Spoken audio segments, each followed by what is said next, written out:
There we go. There we go. Just needed to double check. Boom.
There's the ads.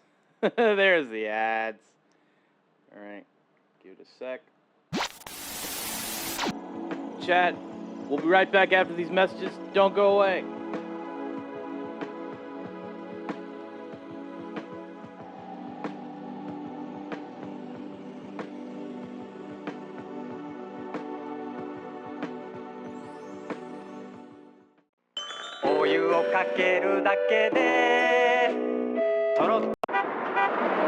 Hey! Give me 2 minutes. Okay. Oh, and we're having dinner with my boss, all right? Like that. Shake. Like that. Shake. Like that. Hey, you look great. Thanks. A little overdressed for a barbecue. Ford Focus. What? Nothing. Enough room to get yourself into anything.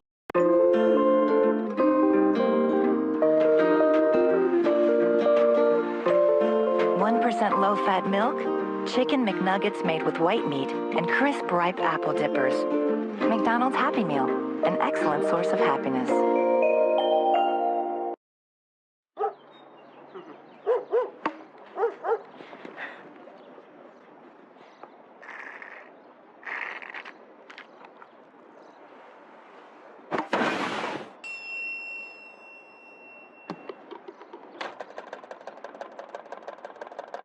Respect the pouch! Respect it! Ouch! It's nighttime in a kitchen just like yours. All is quiet. Or is it? The North American house hippo is found throughout Canada and the eastern United States. House hippos are very timid creatures and are rarely seen, but they will defend their territory if provoked.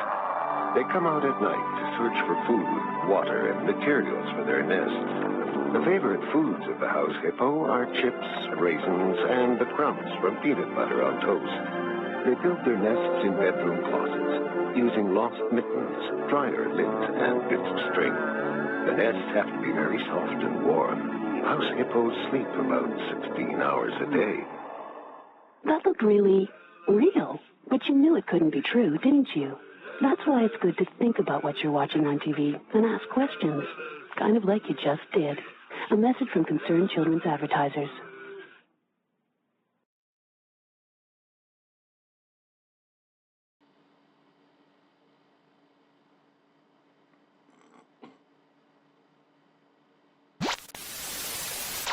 Welcome back from the ad breaks chat.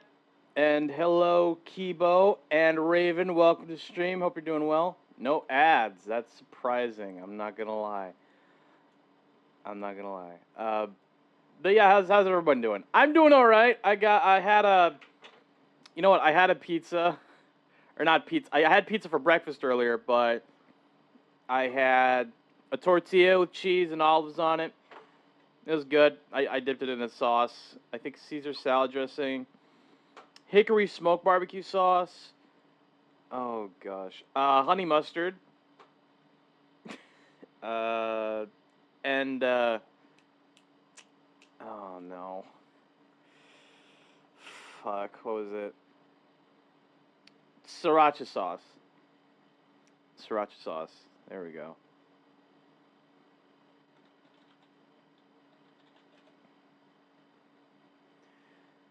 Bang boo emoji scene. Yep. Bang boo emoji scene. You just got home from work. That's good to hear. That's great to hear. Oh, God. You know what's funny? Oh, man. If I had a stream deck, I would be using that right about now. Sounds like the food combo from hell. A little bit. It does a little bit. I'll give you that. If I had a stream deck, guys, I would totally be using it right now. But I don't. That's okay. But...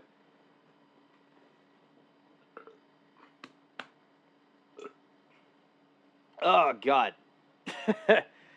Yeah.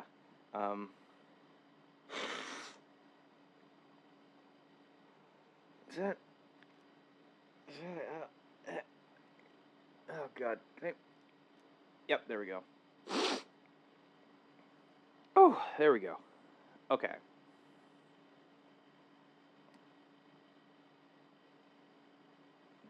No, I didn't want that. Oh, my God. Okay.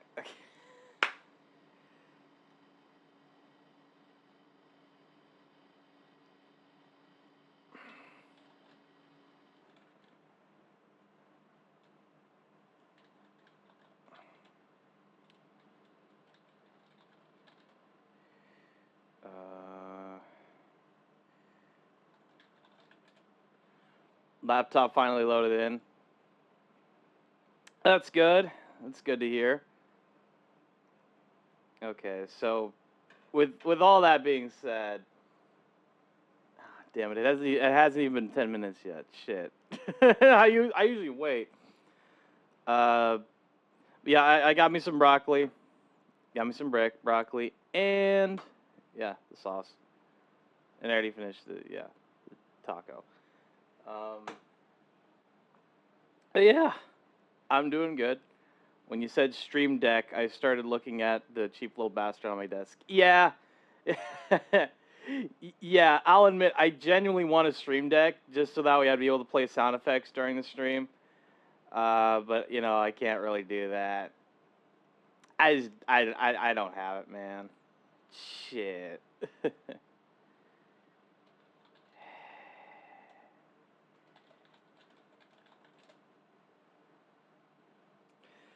Voice crack too? Oh, no. Damn it. Never thought that would happen. It's not Elgato, but it gets the simple jobs done. Exactly, yeah. Although, granted, I would want it to...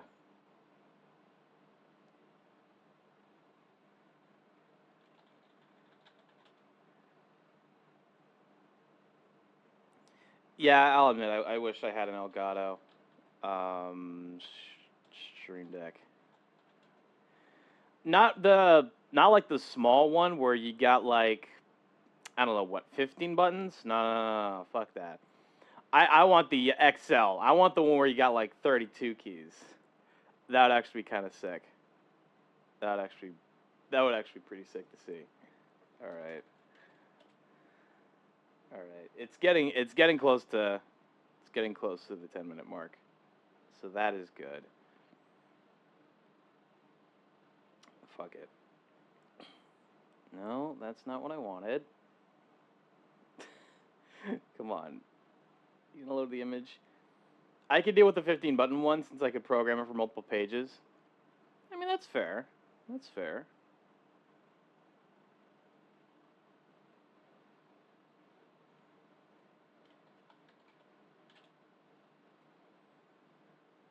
Okay, fine. We'll do it like this. Can I do zoom in? I'll be fine. And this is just me with a panic button. In the current desk, I have a small. Again, totally fair for you guys. I get it. Let God sort him out! Clipse! Clipse! Let God sort him out! It's fucking out. I listened to it once through on my own, and then I listened to it again with another friend of mine, another new friend of mine I recently listened to. Oh my God. Let God sort him out. Out now with Clipse, Pusha T, and Malice. Woo! Holy shit. They're fucking back, baby. Let's go, man. Now, unfortunately, due to copyright, we're not going to be doing a listen through of the album in full. If I'm being honest, that's, yeah.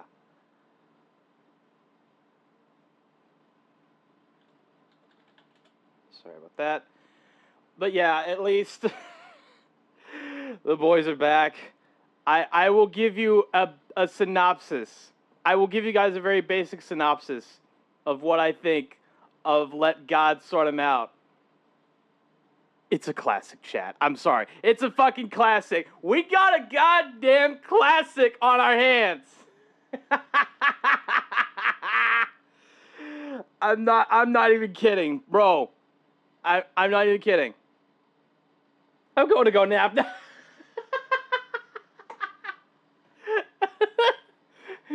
Really, Raven? As soon as I get hyped up, you're just like, I don't have the energy for this. I get it. I totally get it, though. Feel free to go ahead and get a nap. The timing. Yeah, the timing's insane. It's absolutely insane. Okay. Okay, I need to think this through. Okay. Some of the highlights in this album for me, look, it was Sunday at work, and I got no break today. You know what, Raven? That is totally fair. Honestly, I completely understand where you're getting from. I understand where you're getting at. I understand what you're getting at. They wouldn't stop coming, and they don't stop coming, and they don't stop coming, and they don't stop coming.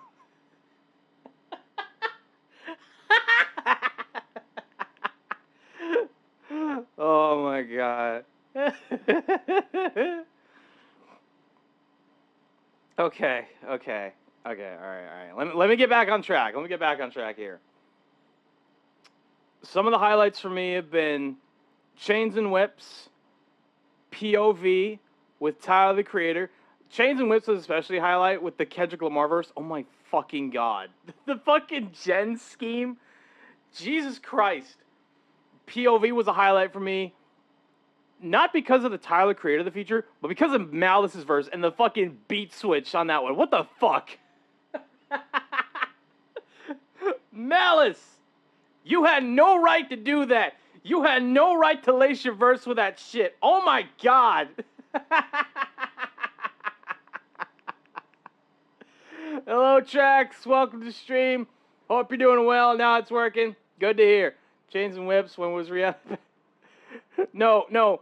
Kibo. No. This is the new Clipse album, Let God Sort Him Out. Clipse. Clipse with Pusha T and Malice. Before he was like no Malice, because he was like trying to find God and shit. But no, he's back to Malice. He's just back to straight up Malice. I know that. I was just making a joke. Okay, fair enough.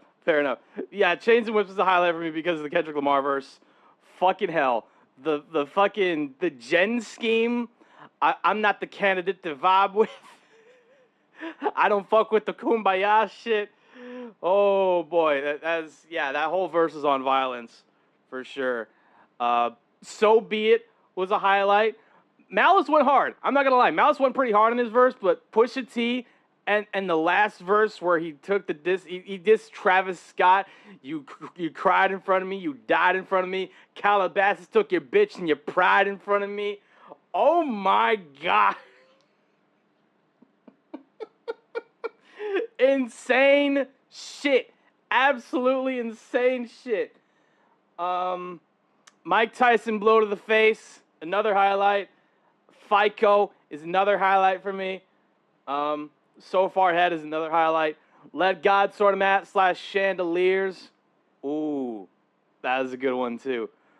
Nas actually did pretty good. Nas did pretty good on his verse right there. I can't lie. By the Grace of God, that was a good closing track. I'll give it that. The only dud for me in that whole track list, Inglorious Bastards. That's the only dud in my personal opinion, but I'm still gonna call this thing a classic. The only reason why Inglorious Bastards is a dud to me is like it's the trumpet sample in the background, especially when you like hear it at the intro with the spoken word. I don't mind the spoken word. It was just the siren. Not the siren, the trumpet.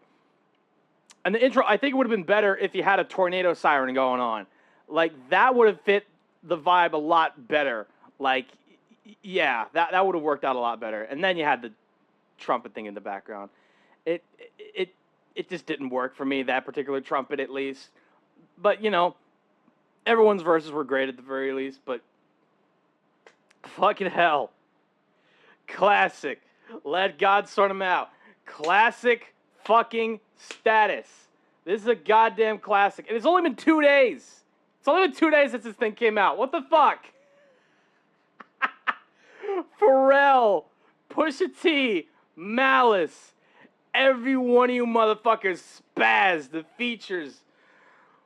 Ooh. Kendrick had the best feature. Kendrick had the best feature verse. Come on. What the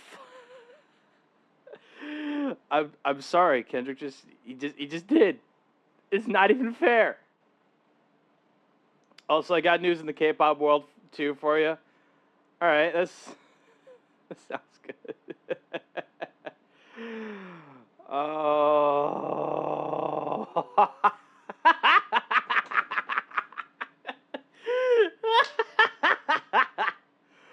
For once, BTS got beat by someone new. Nice.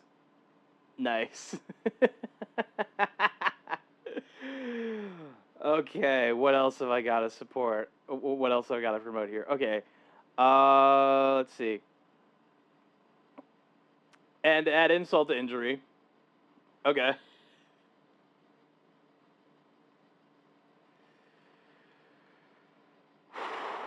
Come on. The band is from a film, not real. Oh, shit. That's certainly something. Okay. The other thing I wanted to promote, chat, I've got a couple of albums out that came out the day before Let God Sort 'Em Out came out. Alien Volume 2 and Offline Jams for the Chronically Online Volume 2 are out now, as well as a music video for one of the tracks on Offline Jams for the Chronically Online Volume 2. Got it going on. So all of that is out now. And already, I'm really happy with the music video, and I'm happy with the promo run that I'm trying to do for it. Or, you know, just doing the best that I can in regards to that promo run, so hell yeah. Whew.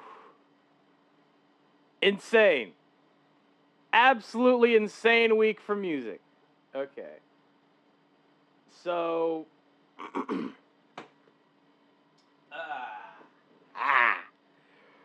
Whew. Okay. Let me let me chill. Ooh, so since we're still on we're still kind of riding the Clipse high. I'm not gonna lie to you, I'm still especially riding that high a bit. Oh my god.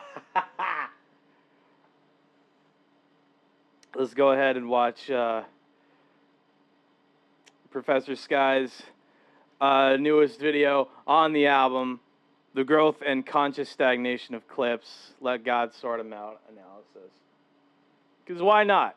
You know, maybe he's going to make some good points here. Oh, wait, I need to make sure that the web browser... I need to make sure the web browser thing is working. There we go. Boom. Boom. Okay. Also, I love that he's got Metallica's Kill 'Em All in the background. I think the only song I listened to that one was Whiplash, and that was actually pretty killer. I like it. I love it. Also, this is... I don't know what it is. This is so HD. You could see the individual beard hairs on his face. And eyebrows, too. So that's insane. You know what I want to listen to, right? What's that? The new Clipse album. Again? Again and again. I didn't... Again and again and again.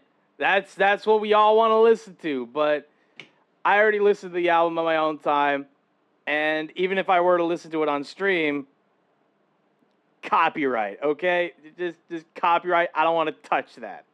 So there you go. Planned to start this whole thing out with a sketch, but I just can't help it. I was setting up to record here. It's beautiful, 7 a.m. I'm going to get a morning sunburn doing this video, but like the passion that I have for this project, this album, Let God Sort 'Em Out by Clipse, it's one of primarily, and I'm going to talk a lot of very highfalutin ideas here. I'm going to get into a very deep analysis, as deep as I can go.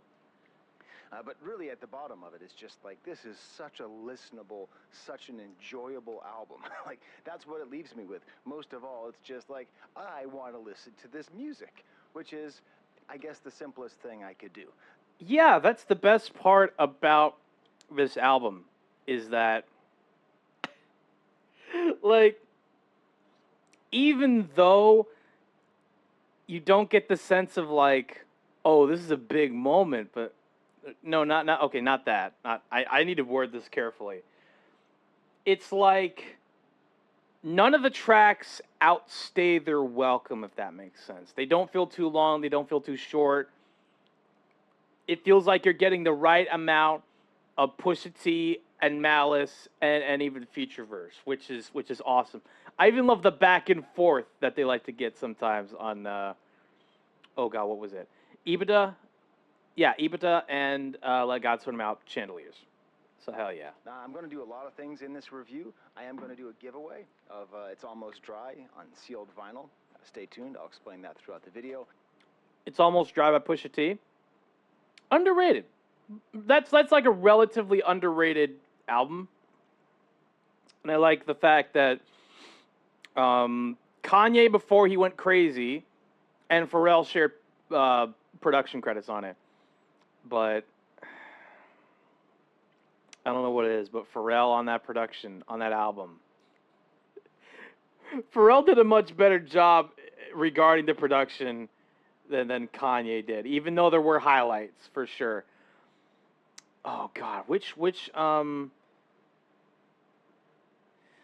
okay, for It's Almost Dry, I liked Let the Smoker Shine the Coops. I like that one. I like Diet Coke. I'll admit, I like Diet Coke.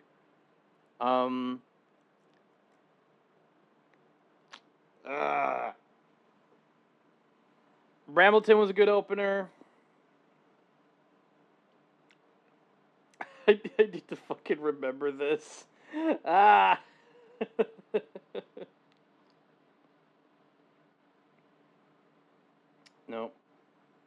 Yeah, I like Brambleton, Let the Smoker Shine the Coops.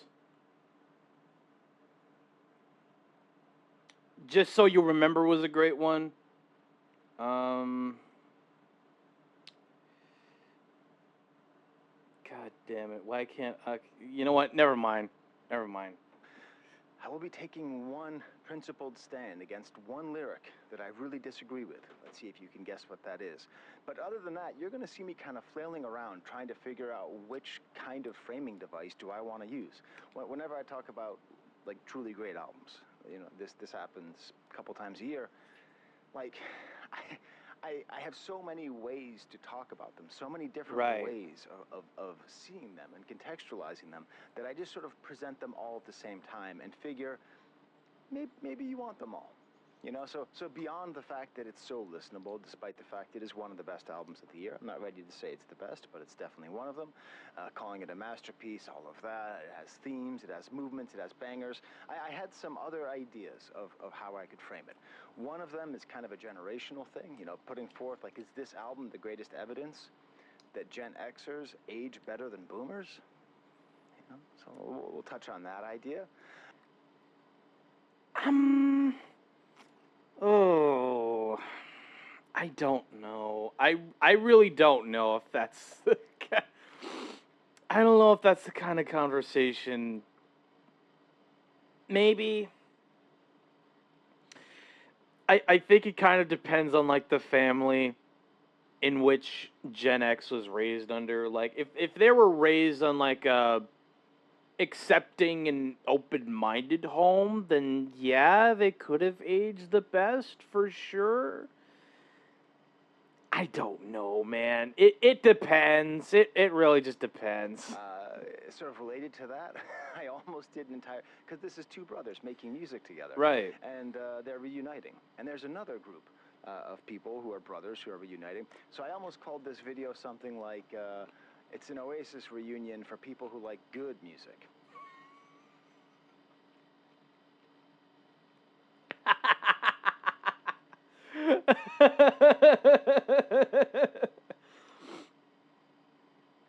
Look, man. I like some of Oasis's music. Not all of it, but, like, you know, they got some hits. They got some good stuff. Don't need to do them like that, man, but I will admit that Oasis doesn't exactly have, like, the healthiest brother-to-brother relationship, if that makes sense. Like, it does seem like they were both at each other's necks for the longest time. But I guess age has kind of helped them to mature and grow up, in a sense. So at least give them that much. I'm sorry. I know Oasis is fine. I have kind of a gripe with them. They're fine music, but I think the difference, like, if you compare the Oasis reunion and the Clipse reunion, it's like a difference between essentially, like, necrophilia and vitality. But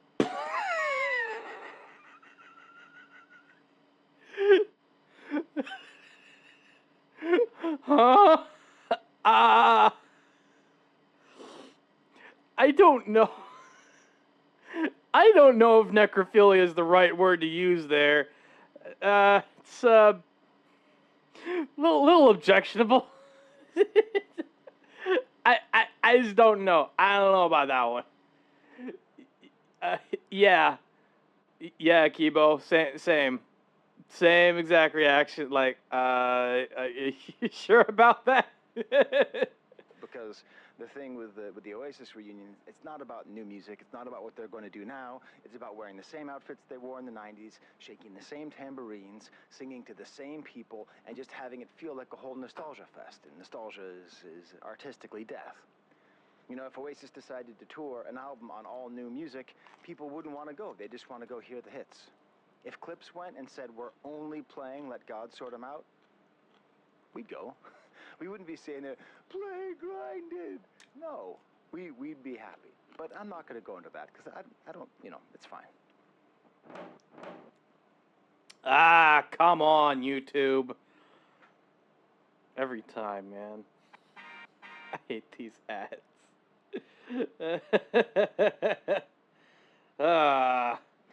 I do have sort of an idea that I will be fleshing out here. It's not going to be the primary central device here, but, you know, hip-hop is a competitive art.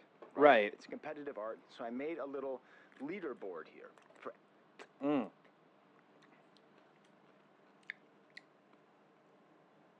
King Push. Yeah. Also, he's going by Malice again, but I understand why you felt the need to mention him as no Malice, so that's fair. Every song, I'm going to declare a winner. Which Okay. Of the 3 current members of the Clipse, okay, Pusha T, No Malice, and Pharrell, wins the song. Right. All right, because listen, we all win. It's all just great music, and they're all working together. It's all a victory for the group. But just, I thought that might be fun to get some conversation going. Like, you can tell me in the comments, who do you think wins this album artistically? In a similar kind of competitive way, I thought about using this. So yesterday I was driving to the Macedonian festival in Buffalo, New York. It's quite fun. Ate some ciabatta. Smert fascismo.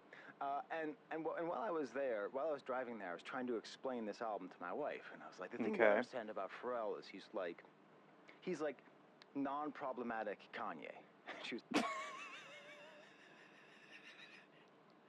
I mean, you're not wrong on a very fundamental level.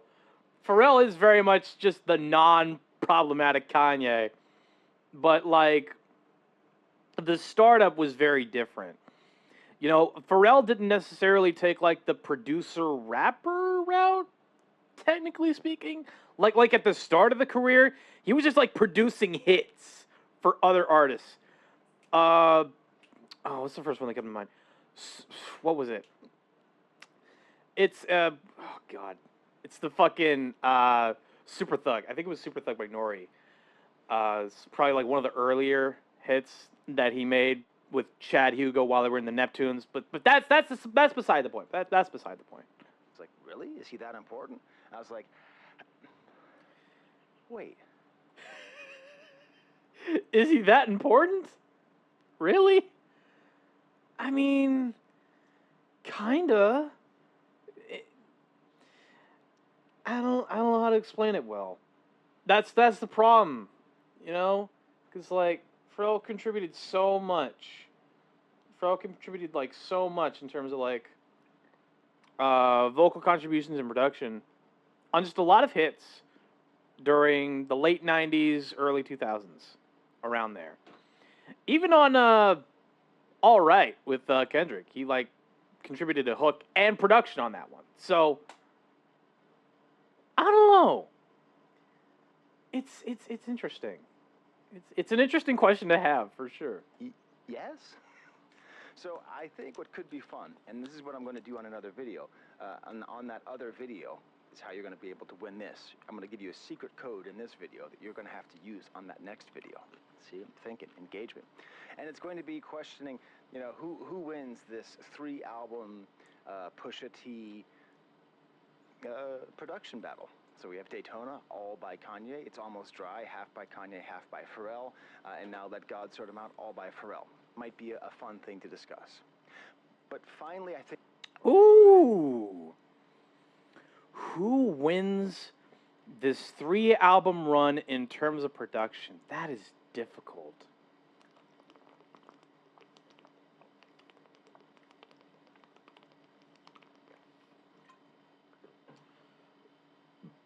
Oh, that's difficult to say. Regarding Daytona, I loved the games we play. I loved Infrared. I loved Santeria. I loved If You Know, You Know. That's like half. Literally, like, that's like half of the album track list, like, right there. The only like, oh, God, I guess the only slump was Hard Piano. But even then, like, you know, it was okay. It was fine. But I like Daytona a lot more. You know what? I like Daytona a lot more than It's Almost Dry. But I like Let God Sort Him Out more than I like Daytona. It's difficult. It's kind of difficult to kind of figure out which tracks would go in a shootout production-wise. Fuck. I think the best overarching way of describing this album, of saying why it's so great, is the contradiction that's at the heart of it. The contradiction that's basically always been at the heart of Pusha T's music. Right. And I would say in a lot of crack rappers' music. And it's this paradox that goes together. Growth and conscious stagnation. Yeah, that's a contradiction right there. Wow. Huh.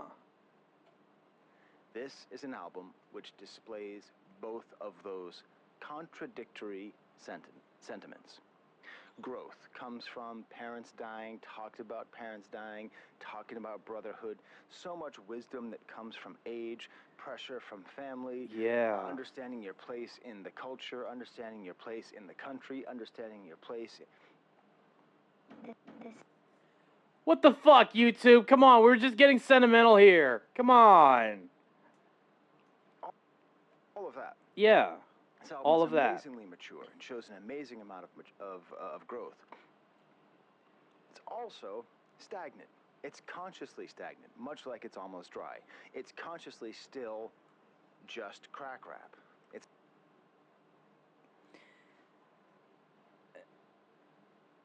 Yeah.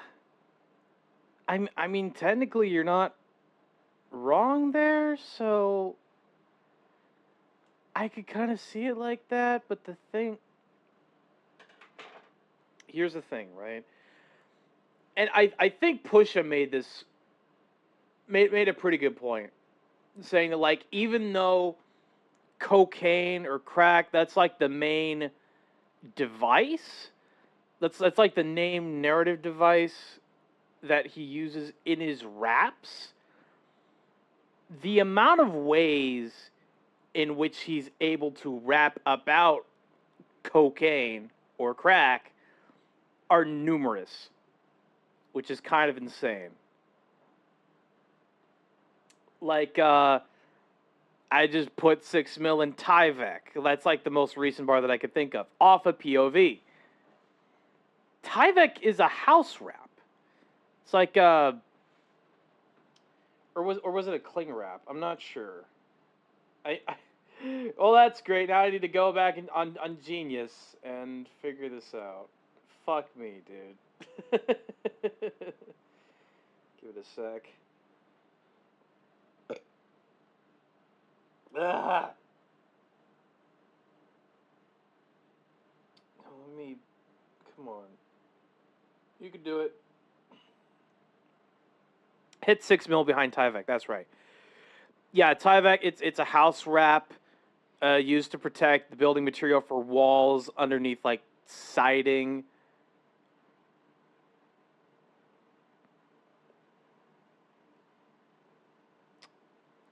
Yeah, and he mentioned that on, like, the last album. Just so you remember. So that's kind of crazy that there's, like, a bit of a connection there. So that's pretty cool.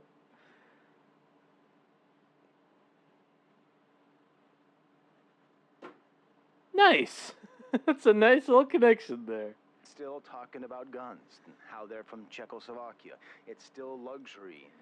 Oh, okay. I'm gonna give Malice a bit of a grace. I'll say that. Well, I'm gonna give him a bit of grace here. In that, yeah, the gun is technically from Czechoslovakia.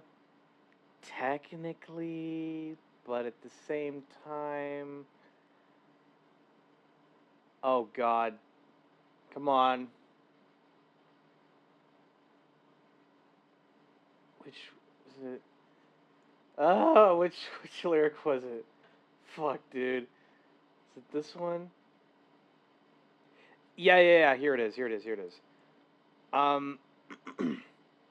Okay, so yeah, according to the verified annotation from Malice himself, he was referencing the CZ Scorpion assault rifle, but it's also technically a reference to Chekhov's gun, which is like, that's like a very specific nod.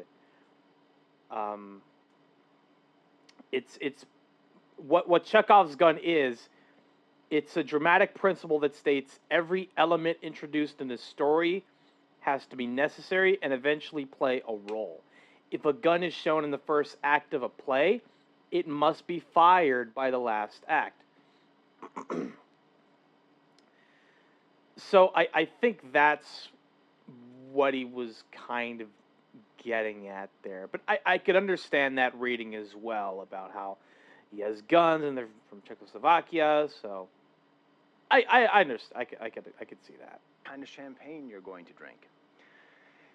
And why I think that's important is that some rappers are stagnant and it's not conscious. They just Right. can't do anything else. They can't. They're stuck, right? They can talk about 3 or 4 things, and they'll talk about those 3 or 4 things until people stop listening to them, and then they'll just kind of fall off. Yep. The insistence on this 25-year insistence of rapping about the same stuff, the same point of life, helps to make, and this is especially true in this album, the implicit meaning of crack rap explicit. So implicit is when something is meant but not really stated. Right. Explicit is when it is meant and stated. So throughout this album, I think, and throughout most of Pusha T's career, luxury is wealth. Wealth is accrued in spite of, not because of, the American dream. Huh. I never would have thought about it like that. That's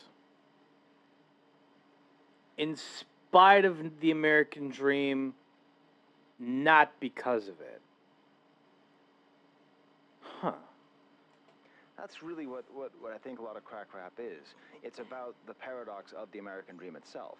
That you can make it, but you can only make it if you oppress the other people in your own community. You can make it, but the system is against you. Crack was an accessible means of accessing the American dream. Ooh.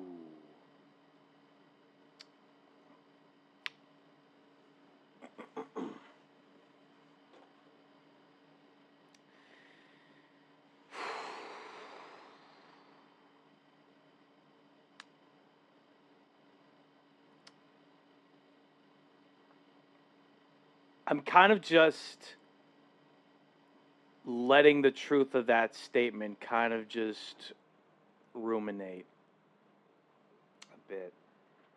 Yeah. Yeah.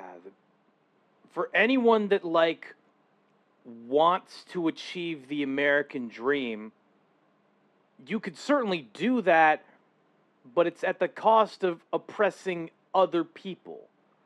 Like, the system is inherently against you. And at this point, I don't even feel like I'm trying to achieve the American dream. I just don't believe in that myth in the slightest. I don't. I really fucking don't. Because the American dream, the American dream relies on individuals, especially those that are white, Anglo-Saxon, with some level of privilege and wealth, or at the very least, again, just white Anglo-Saxon people overall. It relies on them in order to be hungry enough, not even hungry, willing enough to oppress other people in order to elevate their current social standing.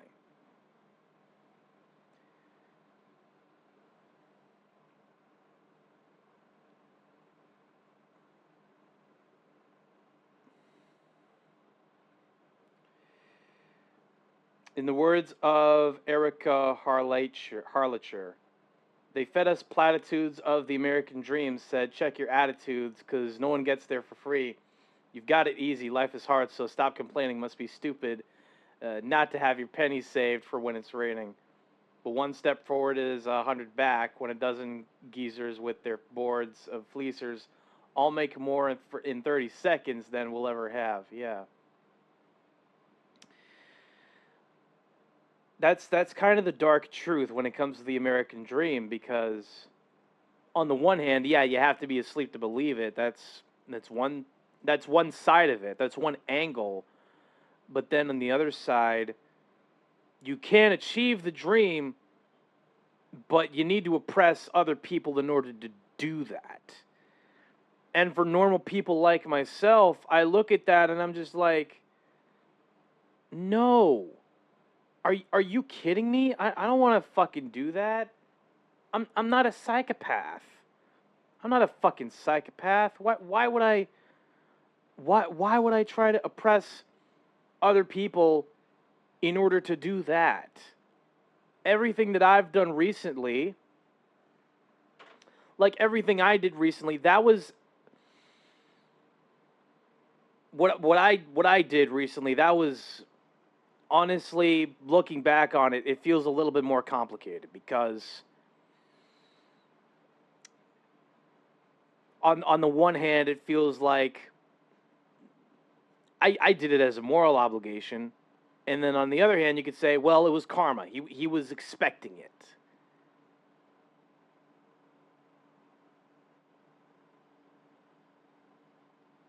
So really, trying to figure out the why is not exactly the easiest question that one can answer, simply because I have my own biases. I have my own beliefs, not necessarily those that come from God, but they're lived experiences, right? They're informed by living through an implicit experience.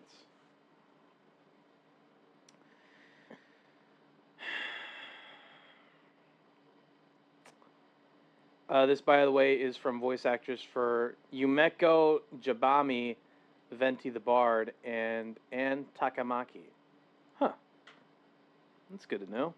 So the more and more, as he gets in more and more private jets, I'm talking Right. about Pusha T here, as he gets higher and higher, as he's there in Louis Vuitton and he's there in Fashion Week, and who knows, he's going to win Grammys and all those things, he's still staying on these same themes of crack and luxury while also growing. And I think that's what gives it its lyrical strength. I feel like that the fact that every song that's about crack is essentially about the failure of the American state to care for its people. Yeah. Right? That's the story of crack. That's the story of Reaganomics. That's the story of most gangster rap. It's never far away from that. Also, just by staying so on theme, it allows him to just keep on working in this kind of great stylistic exercise of how to talk about crack and rap and luxury. Oh, thank God. The sun's rising a little bit. I'm going to get a little bit less sunburned. Thank you for auditing the always positive new music review show, hosted by a French professor who has some birds behind me. I see him.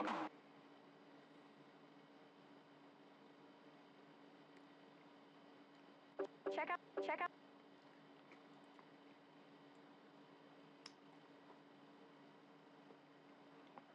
Get ready for the segue. Because the first track is called The Birds Don't Sing. That was perfect. That was perfect. Gonna send you gifts of all three characters I mentioned. That sounds good. I'm gonna get right into the album, okay? With The Birds Don't Sing, featuring John Legend and Voices of Fire. I think that's the people who sing the opening to Smash Brothers. Huh. Voices of Fire sang the introduction for Smash Brothers. I'm not really sure which one, though. You didn't, like... If I had to guess, it was probably Melee, or... It was either Melee or Ultimate. I don't know. I haven't played Smash Brothers in a long time, so forgive me. And what I'm going to do for each of the 13 songs is I'm just going to get Pharrell out of the way.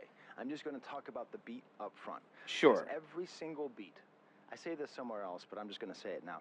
Every single beat here is made by a master craftsman, is made by Louis Vuitton.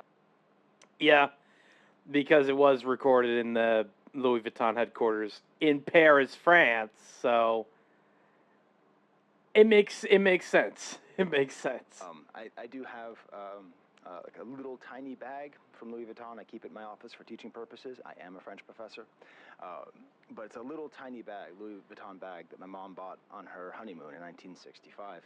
Huh. And it's like, you just look at it, and it's not just the logo, it's just the stitching, it's just the way you look at it, it's just the way that it's put together, it's just so perfectly made.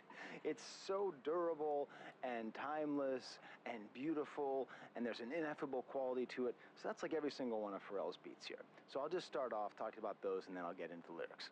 So right off the bat, birds don't, birds don't, birds don't. A weird beginning. Almost every song has kind of a weird beginning that starts off this piano and voice. You can play this on piano. You know? Yeah, you could. You could easily play it on a piano for sure. I'm not personally, but you could. You definitely could play on this in piano, maybe. What is he on Simply Piano? I don't know, man. Let's keep let him talk. Let him talk. Sometimes you see a piano, maybe you're like me, you know. Like I don't really know how to play piano. I know a couple scales, I know a couple chords. Sure. I could play a C blues scale so well that it will drive you crazy, and you will beg me to stop. Do do do do do do sky do do do. Do I have to break your fingers? But in general, I don't really know. But this is the kind of song you get on a piano. Boom, boom, boom, boom, boom, boom. Very, very simple. And it's simple on purpose because he knows to get out of the way. It's about conveying the feelings that the rappers, I was going to call them singers, the rappers are trying to say.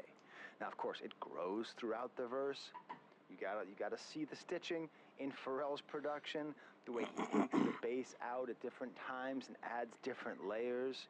And then, of course, the chorus, birds don't sing, they scream your name. It's so catchy. I saw in Lyric Genius, I want to give whoever said this props.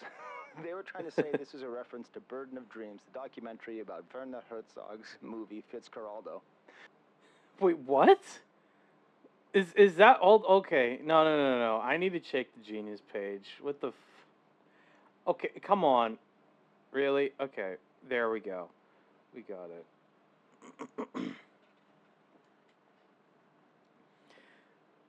Is that what it's referencing? I'm pretty. I don't know if it does. I don't know if that's a reference. We're gonna check. John Legend is quoting German filmmaker Werner Herzog from Burden of Dreams, a behind-the-scenes documentary about the making of Herzog's 1982 film Fitzcarraldo, in which a boat is taken over a mountain in a jungle. The interviewer asks Herzog what he thinks of the jungle. The trees here are in misery, and the birds are in misery. I don't think they sing. They just screech in pain. Class. Okay. Well, I was proven wrong.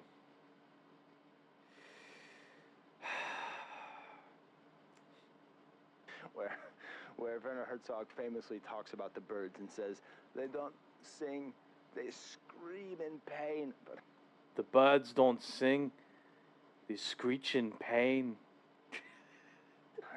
I don't think that's what this is. I think this is about the feeling that you have. You know, that this is referenced later, actually. Malice talks about opening up his sunroof and talking to his father, who's dead. When your parents die, and I'm someone, my dad died in 22, my mom died in 16, but they actually died yesterday. That's how it feels in my... Yeah, the chorus, that very much communicates that feeling of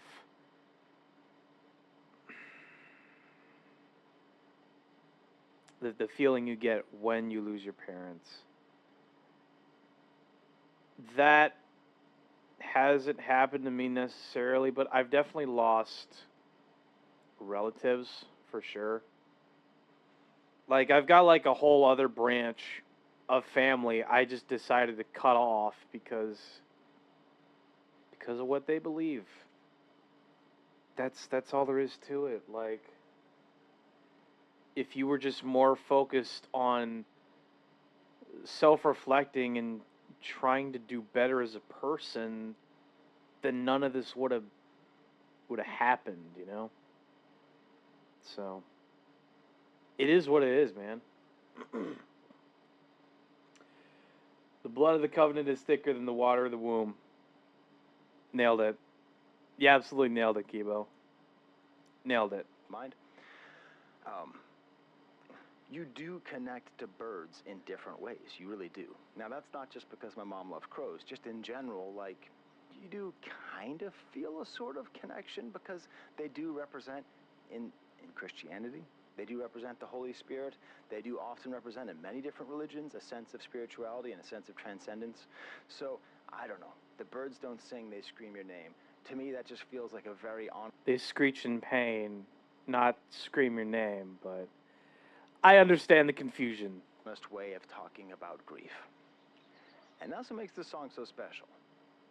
It is an honest way of describing grief. Yeah. Grief is a difficult thing to describe well. It is overwhelming. It is so powerful. It is so easily manipulated. Meaning your chosen family is stronger than your birth family. There you go. Come on. Come on, YouTube. Please stop. Stop, man. If you talk about something and you're able to elicit a sense of sympathy from the audience because they think you're sensing grief, it can sort of be a shortcut to being taken seriously. I mean, you know, how many students have I had whose grandparents died, right? Mm-hmm. I'm not going to say, yeah, well, you still... Had they been dying for the past 3 months while you're supposed to be writing this essay? No, I don't say that. I just say, oh my God, that's terrible. Take all the time you need. Do you have an extension? Do you need to do an incomplete for this semester and finish next semester? That's what you do. I think because of that, and I'm going to talk like a real snob here, you know? But like, often things that are about grief are just kind of tacky. Like they're just sort of maudlin. It's like about sort of like demonstrating grief. It's about saying, like, look at my tears. Do I not cry? Am I not a man? Okay. And even if you go further than that, very often what's encouraged in men is to be stoic in the face of grief. So to talk about it and be like, you know, my mom died and I didn't cry, or I held back the tears. You know what I'm talking about. You know all the terrible ways that men are expected to behave. Yeah, I especially hate the alpha male mentality as well. Like all of that just feels toxic and not it's like none of it is healthy. You know what I mean? Like none of that mentality it's not healthy. It's not healthy to try and be stoic isn't necessarily the right word for it, but like I don't know, apathetic? You know what I mean? Like, at some point, your emotions need to come out. Your emotions need to come out at some point, you know? You can't just keep bottling up your emotions. Yeah, I'm a habitual bottler. I'm trying to break it, though. See, there you go. It's like that saying of the customer is always right. The full statement is, the customer is always right in matters of taste.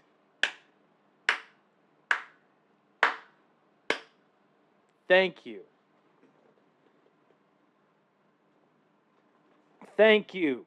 Thank you so much for finally saying that. There's probably like a lot of people in retail that needed to hear that, for sure. All right? This song, from both Pusha T Right. and Malice, right off the bat, is neither stoic nor hysterical. I apologize for the gender. It's fair. It's fair. It's okay. The term happens to fit here.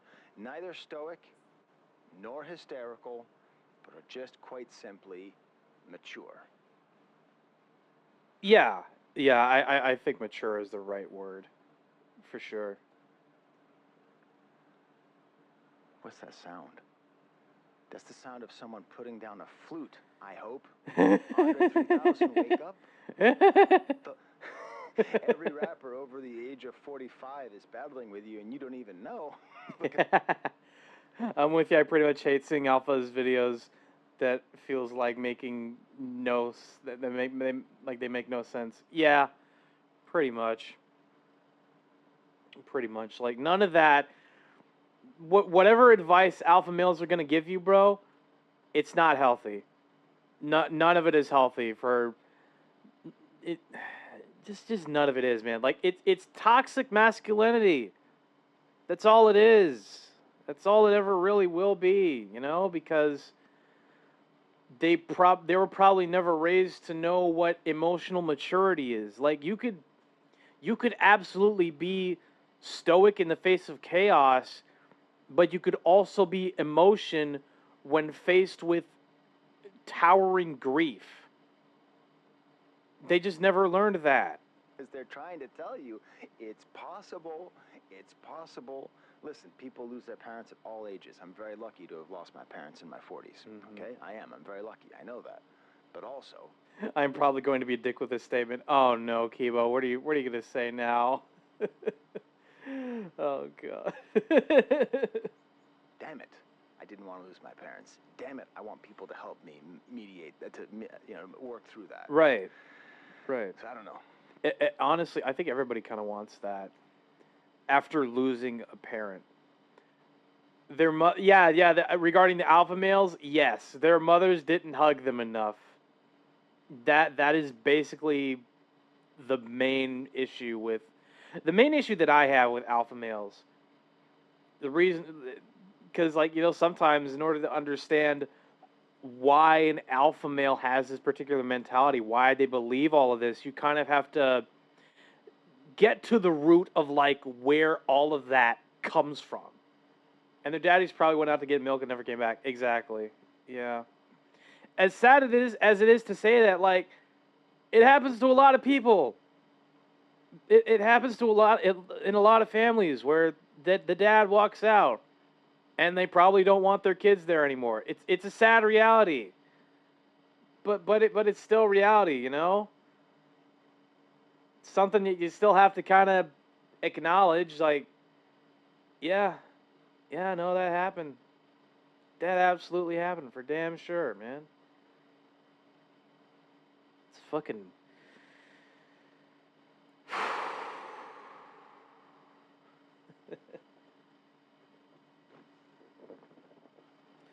Sorry, I'm just waiting for the ad break to come up here. I know it's going to come up in a second. I already know it. I can already sense it. I'm just like, where is it? Where is it?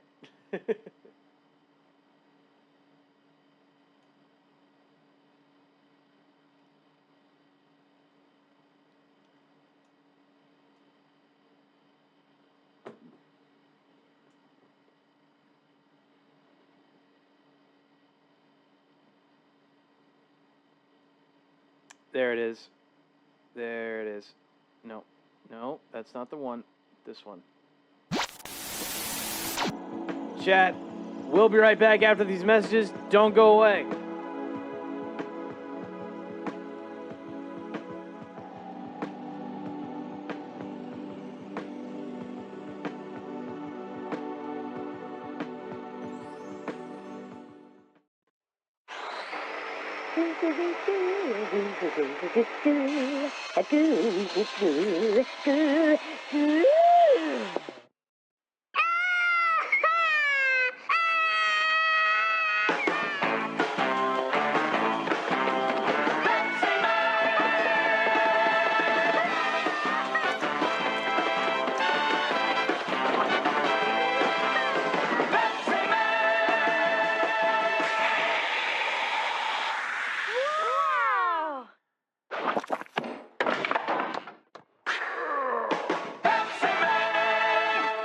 Because you have all the grace of a reversing dump truck without any tyres on.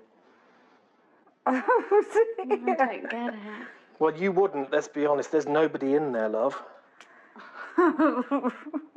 So, Jane, take your money and get off my property.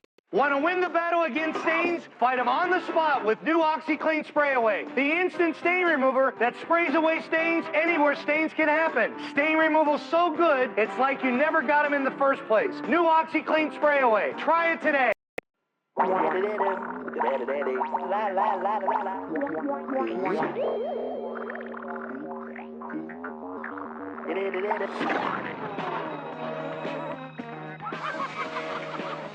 It's the longest, stretchiest, fruity snack around. New orange fruit winders from Kellogg's. In 3 fruity flavors. New Kellogg's Real Fruit Winders. Unwind the fruity fun forever.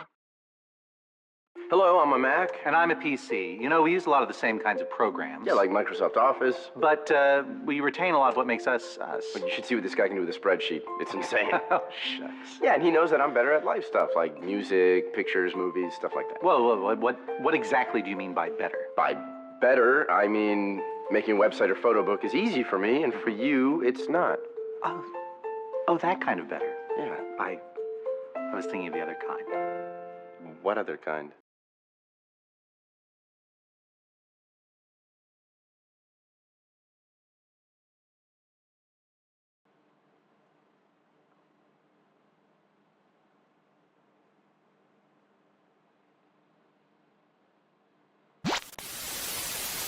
Welcome back for the ad breaks chat. Let me look in the chat here. What ads did Kibo get here? Adidas and Republic of Gamers, Strix, Scar, 16, 18 gaming laptops. All right, not too bad. Let's continue. This goes into that whole kind of theme of like Gen X is aging better than boomers. Just kind of going back to the idea like, man, even in rock, you know, Radiohead and Strokes, they're doing great. They're doing new, interesting music each time they release something. I was just gonna say that, like, regarding Radiohead, wait, did they ever put out a new album? I'm trying to think. I'm trying to figure it out. When did Radiohead last put an album out?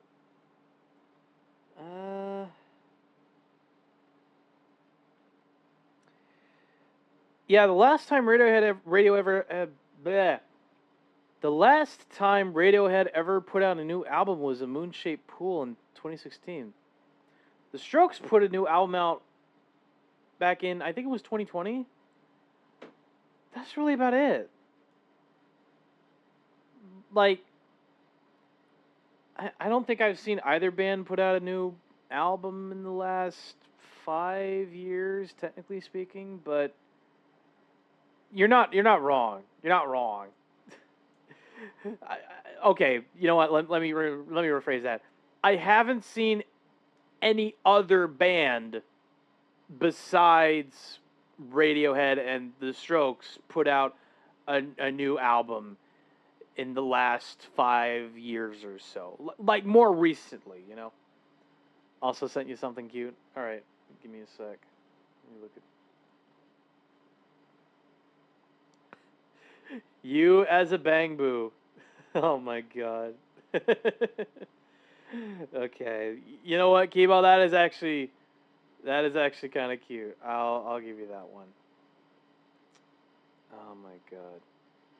You know what, Kibo? I have an idea. Kibo, if you add shadows onto that bang boo, I will make that an emote. I will make that a new emote for Twitch chat to use. I'll even let Raven use it. Does that sound like a deal? But you gotta have shadows there. You gotta have shadows. It's up to you. I'll say that much. It's up to you. It is very cute. I can do this. Okay. Hell yeah. All right, let's continue. Nas now and Clipse. We got a lot of... Yeah, Nas is aging surprisingly great. I'm not gonna lie. What was like the last... And if you wonder, it is named Martian Boo. That's, you know what? That's perfect. It's a perfect name for it. I just realized Nas is aging a lot better than I would have thought. I think the last project I heard from Nas, King's Disease 3, I remember that project, and Magic 2? Although I kind of liked the first Magic a bit more in comparison to Magic 2. That's beside the point.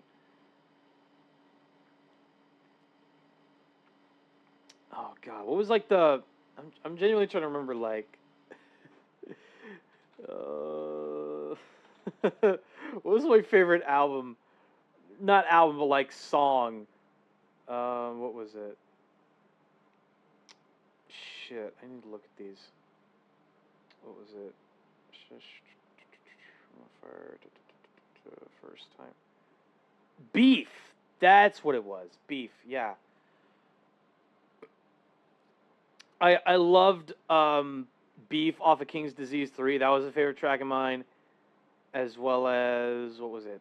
Thun. Thun was also really good. God, I gotta listen to more. I gotta listen to King's Disease 3. And the first Magic. The first track off of Magic, Nas sounded like himself 20 years in the past. I don't know how the hell he did that, but that was insane. That was actually like oh my god. Okay. I'm on a tangent. A lot of great artists aging gracefully and doing things that are not just pure nostalgia. Yeah. They're not like the Rolling Stones going out there and whatever 2010 and playing songs off of an album from 1965. Thank God I've never seen the Rolling Stones live performing the hits. I think the only time I was ever close to something in that kind of like that, I saw Heart live once. But, you know, I had a relatively good time. I lost a guitar necklace. I lost the necklace that had a little guitar on it, but, you know, besides that, I was okay, at least. Let's get into the verses. Pusha T's verse. It's fascinating. It's fascinating because there's even family dynamics implied in the way this is recorded, in the way this is made. So I'm just gonna do this like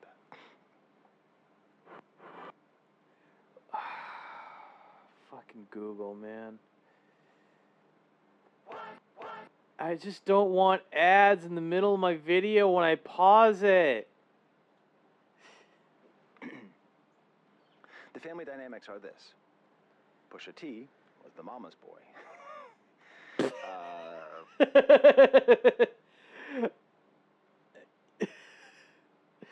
As silly as that sounds, I could kind of see that a little bit. No Malice was Daddy's favorite. You know? Damn. Damn. It's an insane way to look at it, but I could kind of see that. I could see it. No, you kind of get that feeling because Push was the youngest. Listen, I'm right. the youngest to my family. My brothers will tell you I'm a mama's boy. I don't think I'm a mama's boy, but apparently they say that she acted like I was her favorite. I doubt that I was. Okay, I doubt that she had a favorite. She had a lot of flaws, but lack of loving wasn't one of them. A lack of love wasn't one of them. Hell yeah. So they each get their own first. They each get to handle the death of one of their parents. Yeah. And as someone who's gone through this recently, I'm going to tell you, this is it, everybody. This is the definitive song about losing your parents. I can't think of any other that comes close. Listen to Pusha T's lyric. Some experience death and feel numbness, but not me. I felt it all and couldn't function. Vulnerability, everybody. Yeah. I felt it when Push said that. I felt it all. Couldn't function. Fuck. If my mom died, I really don't know what I would do. Because, like, even though we had our back and forths, even though we had our arguments, our disagreements and whatnot, I still love her. You know what I mean? Like that's my mom. You know, I love and respect her so much. And, you know, sometimes I show her a lot of my music just because, like, I tend to, I want that approval sometimes. I want that approval from her just knowing that, like, I'm doing something right. And she hasn't necessarily given me that approval or said that, like, any of my music was good. Or maybe I don't know, man. I really don't. Like, I'm not mad at her for it. If she's just like mainly into rock and alternative, then hey, more power to her. It's just,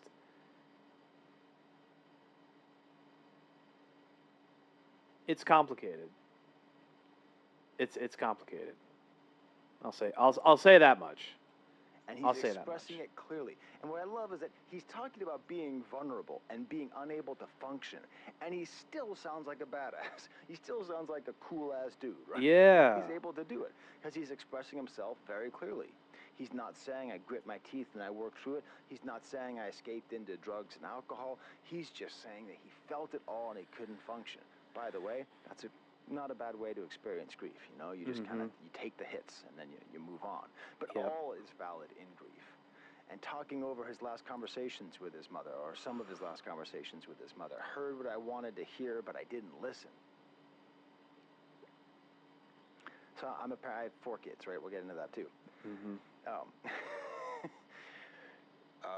Kids hear what they want to hear, but don't listen.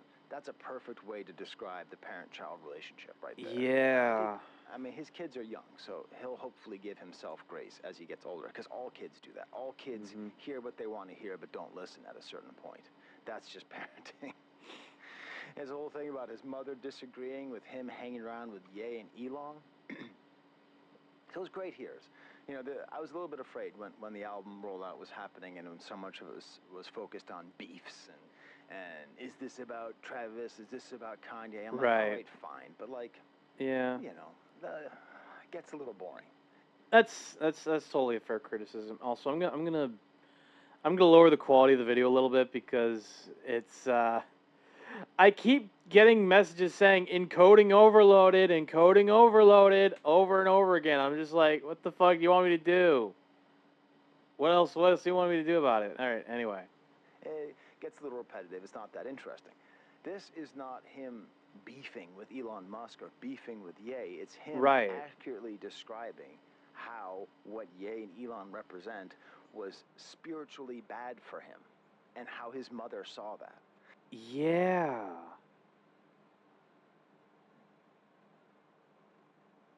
It's kind of insane knowing that your parents, like, they see the people that you're hanging out with, and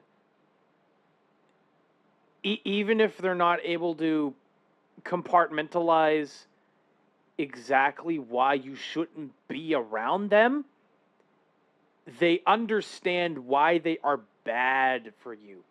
Why those kind of people are bad for you to be around, because they could leave a bad influence.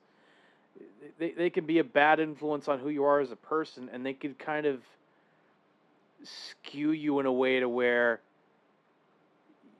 you don't really, you're not really being your true sense, yourself in the truest sense. I don't know.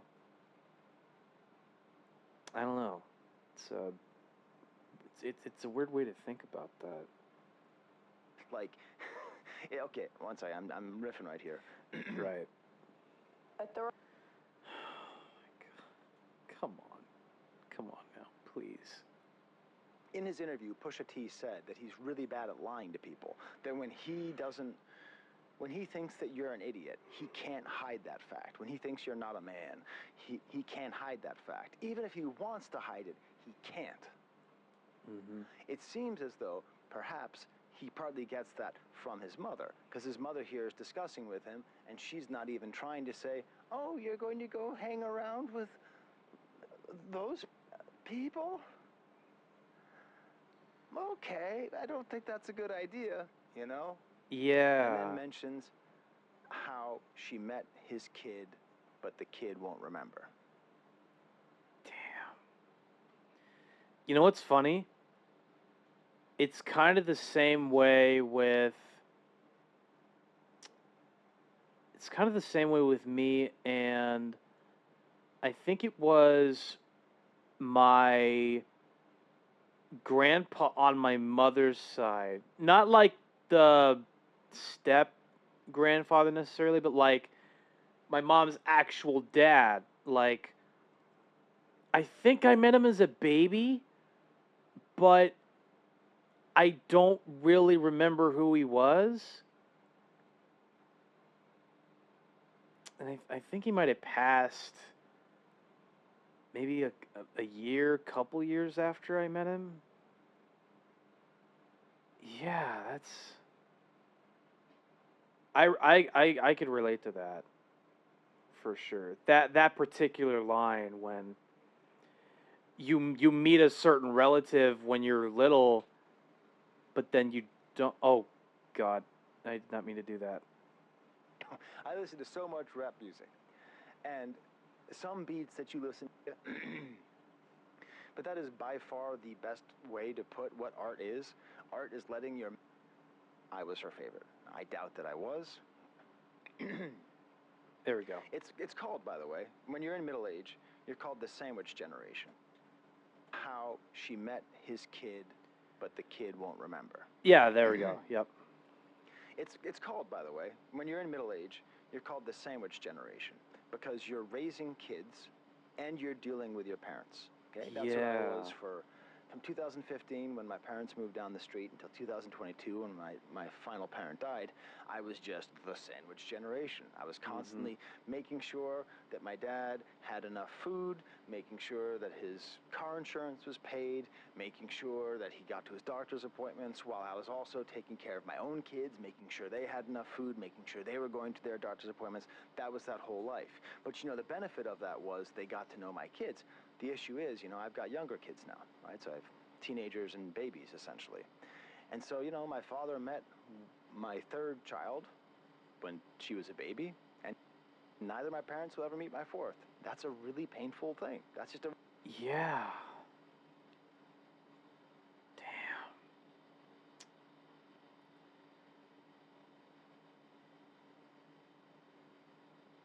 Yeah. Really painful thing I'm going to be carrying around with me forever. And thankfully, Pusha T is able to, through a rap... The rap guy who only raps about crack and luxury goods, he is here using his artistic skill that he has honed over years, primarily through talking about selling crack, to deliver the most comprehensive and relatable and true story about mourning in middle age. Absolutely beautiful. And then we get to know Malice's verse, which is a whole different thing. So this goes from, instead of like the mom calling and he's out there, he's feeling kind of embarrassed and all that. This is his mom is going to visit his dad, and his dad being dead and knocking on the door 3 times. It's about the surprise. It's this amazing verse. It's about going through the dresser drawer. We're going to get back to that. About maybe seeing some things you don't like about your parents, maybe realizing that after they go. And then the entire album is set up by this verse where he is asking his father for advice. So the mother gave advice to Pusha T. Don't go hang out with Ye and Elon, and he didn't listen and he regrets it. Here, Malice is going to talk to his father and ask, quote, should I rap again? You gave me your blessing. The way you spelled it out, there's an L in every lesson. The way you spelled it out, there's an L in every lesson. Boy, you owe it to the world. Let your mess become your message. Tonight.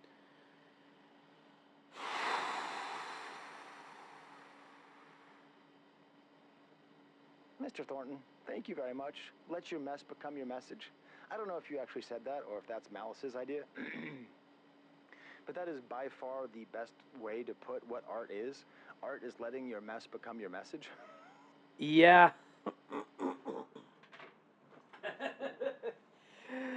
Oh, God. That... Let your mess become your message. I love the sentiment of that. Because of the fact that, like, art kind of starts out with having a mess of ideas, and then eventually you sort through the mess a little bit and you pick out the ideas that work best in that sense. And through picking and choosing which ideas to use, you let that be a part of the art piece. And at some point, whether intentional or not, the art piece has a message in itself.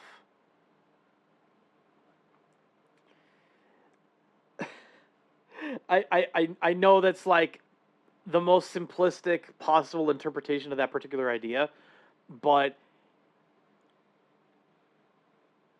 it just makes a lot of sense to me. It makes sense to me in my mind. Sorting through all of this mess of ideas, making an art piece with that mess of ideas, and having that art piece convey a message of some kind, whether you intended it to have a message or not. Like, every single type of artist can relate to that. Like I recorded a verse for a friend of mine. I had a few ideas. I like a couple of ideas that I wanted to go with, but they didn't connect. They didn't connect with each other. So then, like, I kept writing, and I kept writing. And eventually, everything clicked into place and everything made sense. Every idea that I wanted to use in that verse, it all made sense. So there you go. It's beautiful. Shared you with my friends, the pops they never had. Lived it for our fishing trips. Damn, I had a dad. So, he's obviously talking about the fact that some people in economically. Okay, Kibo, thank you for letting us know that you need to use the restroom. It's all good. Thank goodness that the sound redeems aren't working. I just realized the sound redeems aren't working while we're watching this particular video. Thank goodness they're not working, because otherwise it would have been extremely awkward. Anyways. Disadvantaged situations grow up without a parent. Proportionally more, I believe. Not Yeah. necessarily like, but anyway, that is a fairly common event, that a lot of his friends didn't have parents. And him recognizing that, and him saying, damn, I had a dad. Like, just that. Yeah, there's an emotional power to that, to him repeating that, to such a great master of rhymes, saying something so simple. Mind taught discipline, mind taught structure, mind didn't mind having to pull a double, etc. Talking about how brave and amazing his dad was.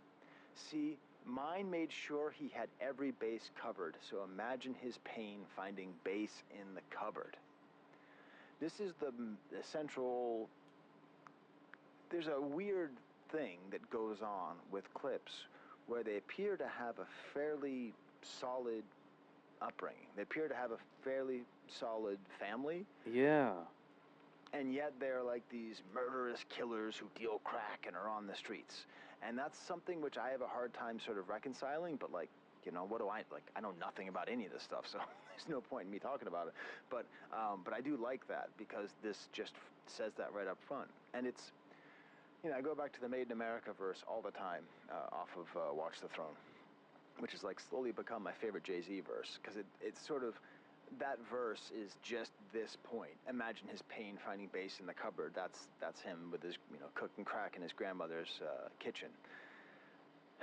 It's just an amazing piece of art. I'm just one song through, and we are at this level of artistry. And then we get to the outro. Oh my God, it's just so beautiful the way that it sounds in John Legend and the way it's produced. And is that Stevie Wonder? It said Stevie Wonder. That's what it was. Yeah, that's Stevie Wonder. It goes back to the older Clipse song, Mama, I'm sorry, my only accomplice is my conscience. You know, that they're basically using their parents as their conscience, and Pusha T doesn't listen to his, and No Malice does listen to his, and that's why No Malice made his decision to leave. Oh my God, I could talk so much, but we have to get to the point here where we determine who wins this song. I promise I'm not going to do this for the rest of them. Honestly, for The Birds Don't Sing, I think every... Oh God, it's difficult to... It's tough. It's tough to think about that.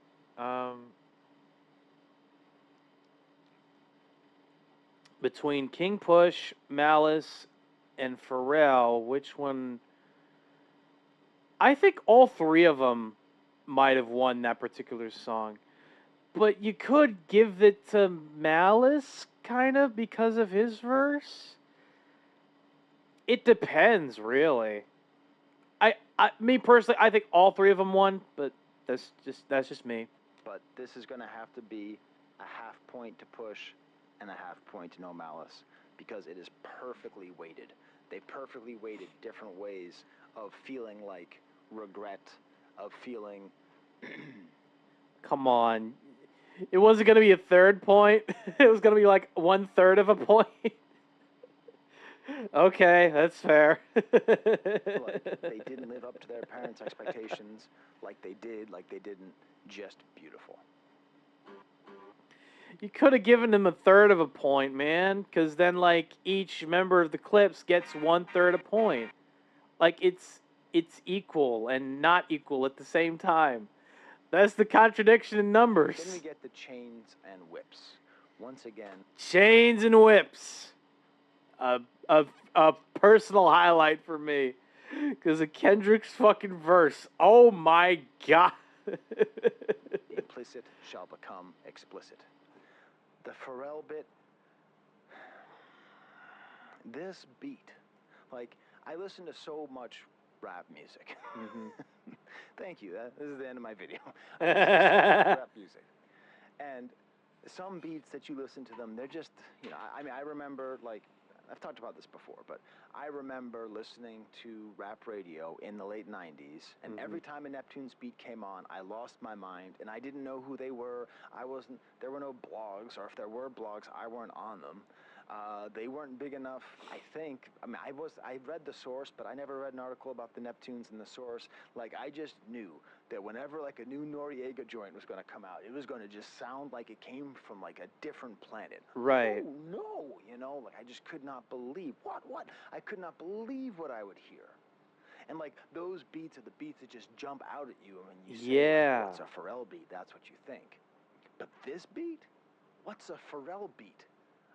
The thumping of the bass and the guitar as it finds the octave. Yeah! He builds in tension. These little organ flourishes. Sorry, I pronounced that like I was from a little bit north of here. Organ flourishes. It kind of reminds me of one of my favorite songs from another thing I didn't know Pharrell produced, which was the Tokyo Drift soundtrack. Of course he produced on the Tokyo Drift soundtrack. It's that 4 count, man. Like, once you listen to the first 4 count of that particular song, you're going to notice it in a lot of Pharrell's production. The 4 count isn't just on Tokyo Drift. Or, like, oh god, what was it called? Teriyaki Boys? It's the track featuring Teriyaki Boys on that one. It's not just that one. It's, oh god, what else is it on? It's on Cash In, Cash Out. Pharrell produced that one for sure. It's on Riot by A$AP Rocky. It's on... what else was it on? Brambleton, Pusha T. I noticed it that way. Let the Smoker Shine the Coops, obviously. But I don't think it was on Grindin', which was like the Clip's biggest hit. So that's kind of funny.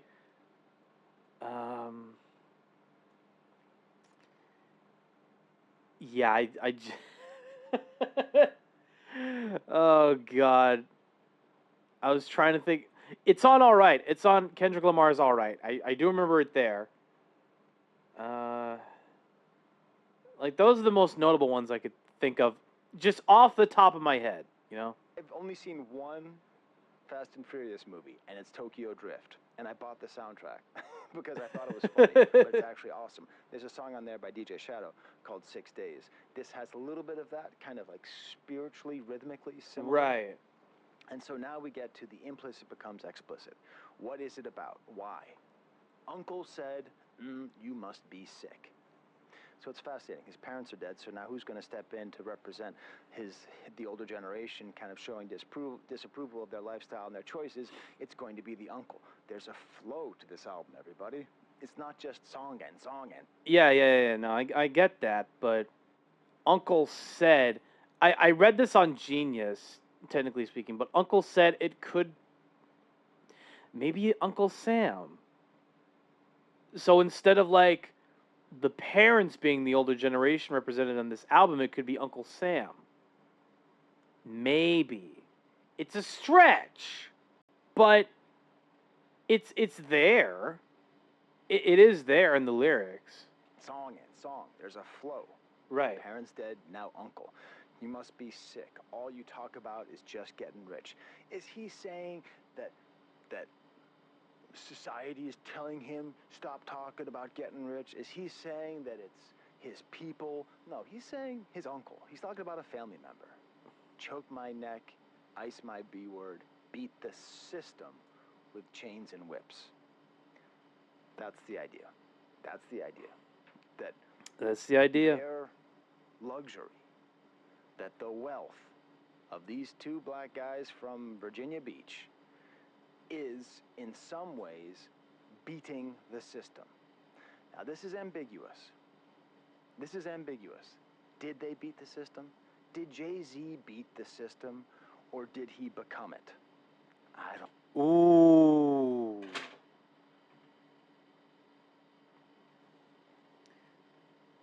That's another good question.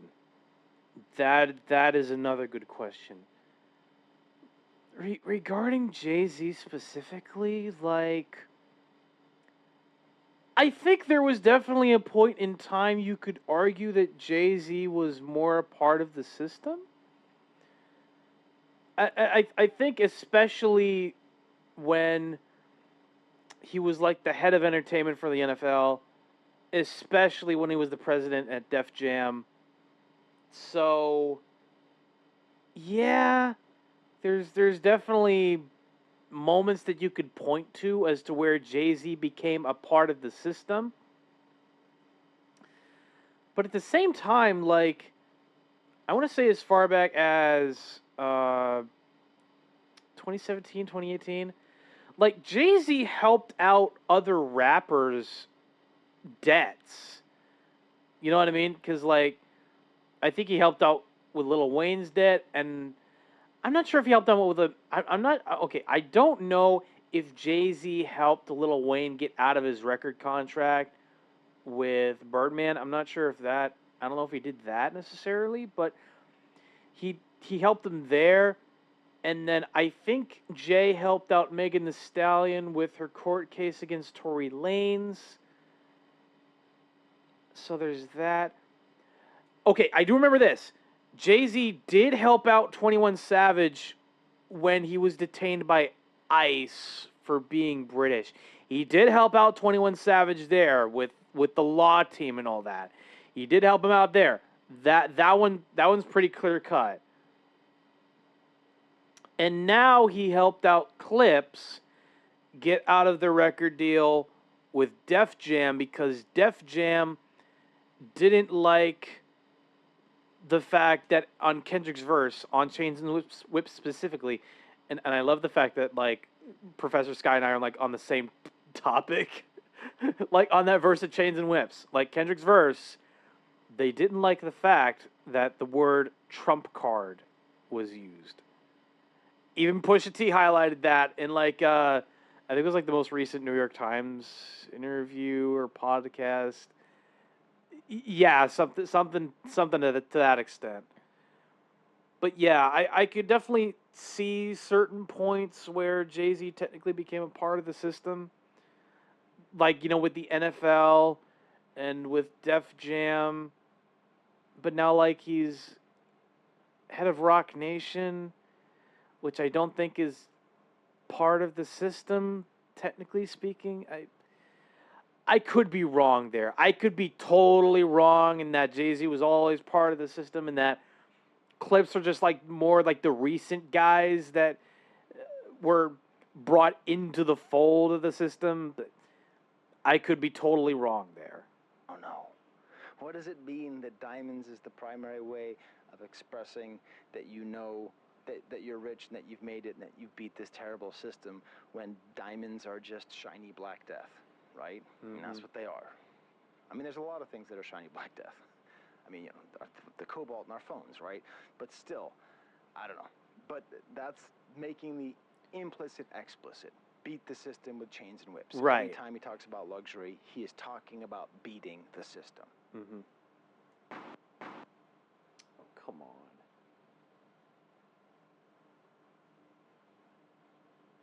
The rest of the song, as far as these verses go, I haven't talked about Push and No Malice's verse here. This is just that sort 'em out theme. You know, the hip-hop crusaders. Yeah. The hip-hop jihadists.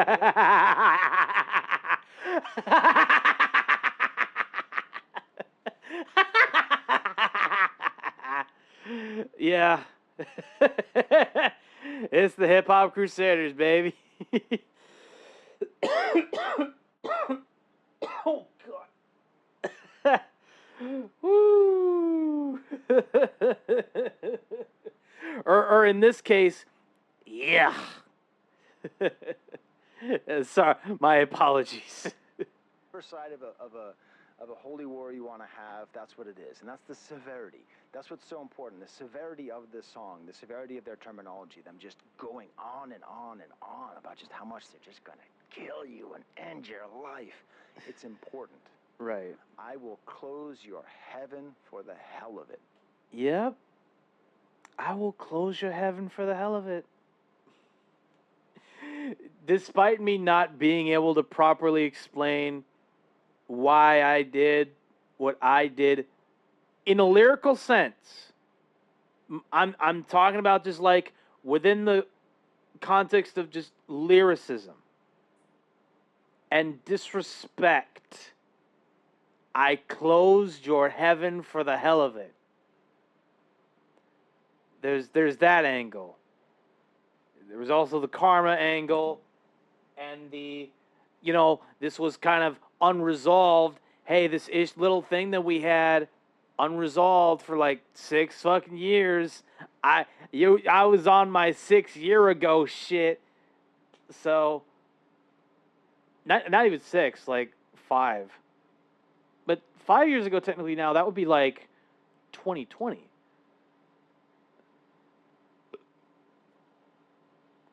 So wouldn't 6 years ago be like 2019? 2019?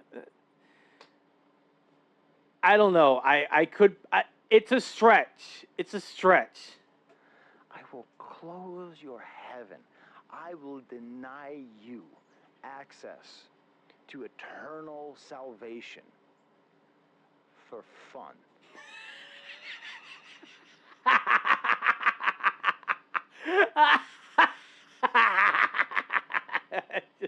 I love that idea so much. I love it. I fucking love it. I will deny you access to eternal salvation for fun. It's like 50 Cent in that Rick Ross video.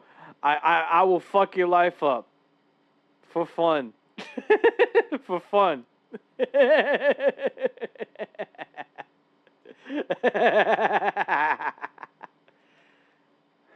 Again?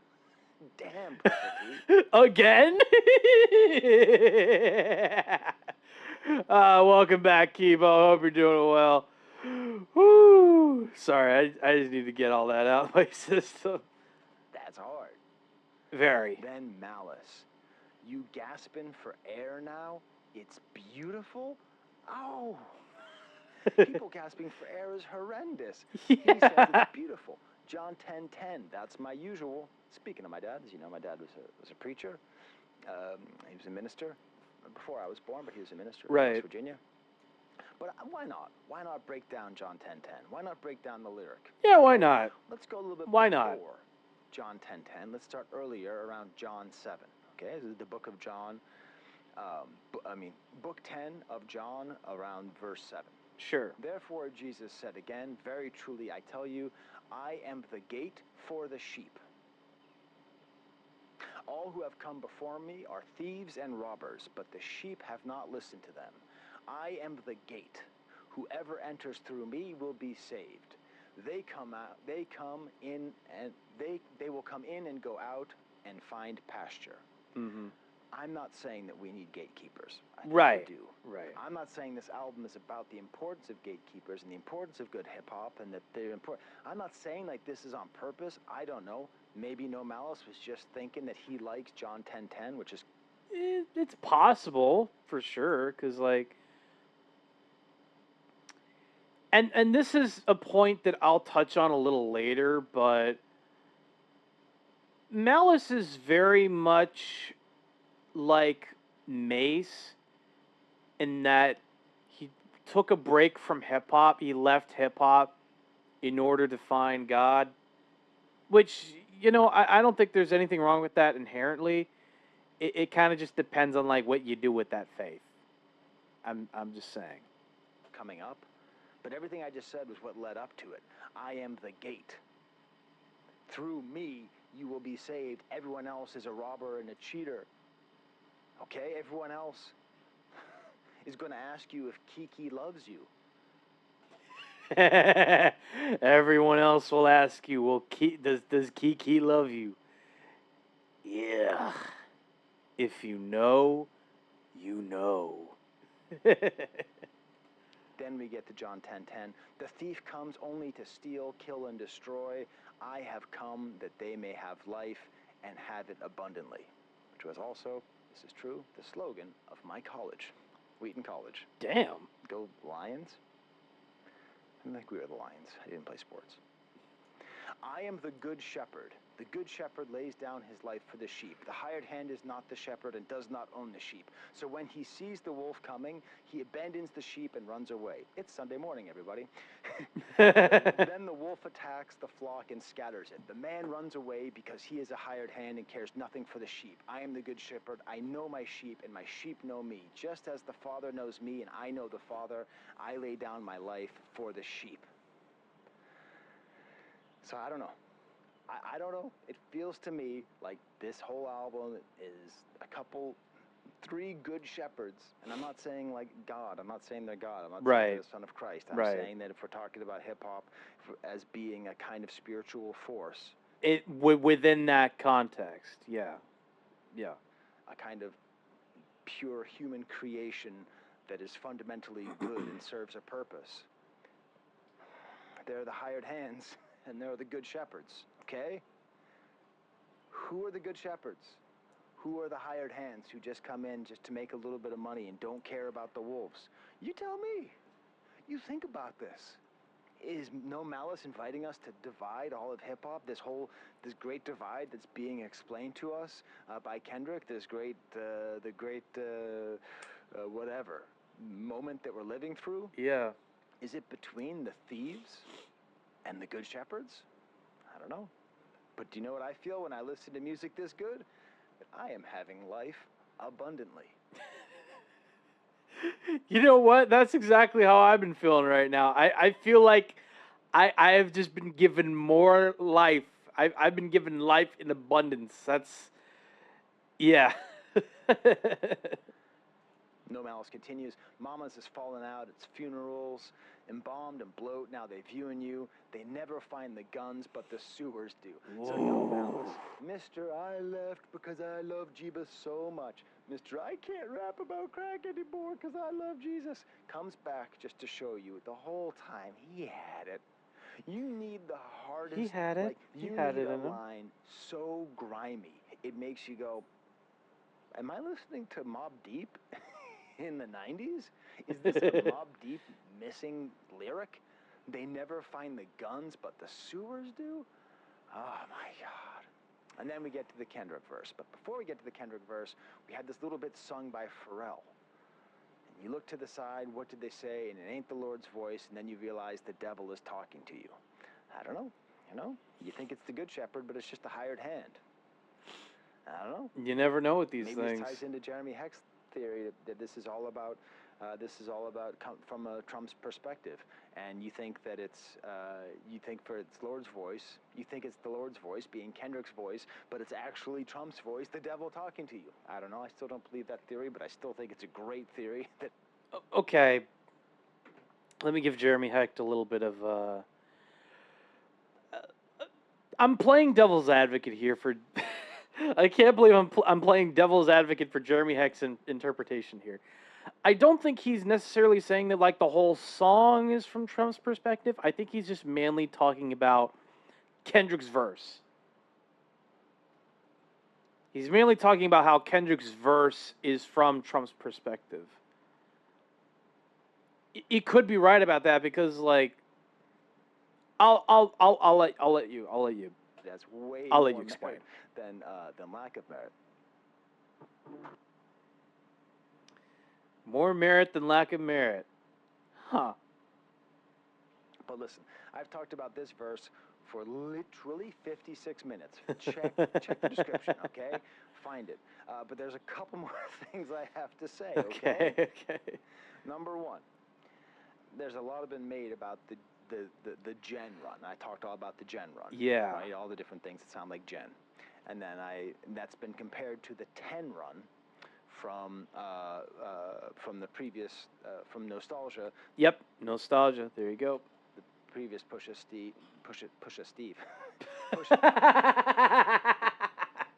Pusha Steve. Oh God, I would hate to live in a reality where there's a white rapper named Pusha Steve.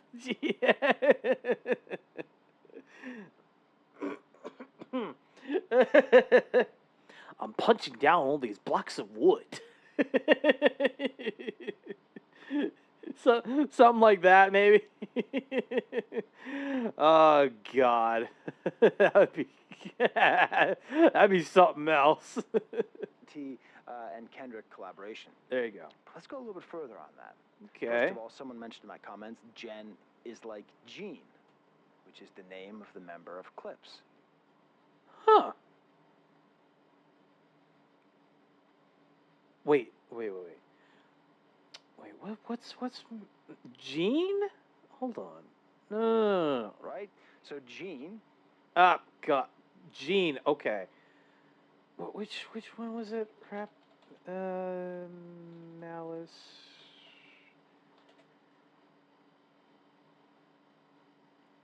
Is it no Malice? Huh. I mean, it could be. Certainly. Yeah, no, you're right. Jen kind of sounds like Gene, which is Malice's first name. And Kendrick is the one going after Malice. So that makes a lot more sense than it should. That makes way too much sense than it should. That's the real name of No Malice. Boom! It makes sense that he would have a gen run because that's like gene, which is like genetics. Yeah. Gene. G-E-N is in the name Gene. T-E-N is in the name Terrence.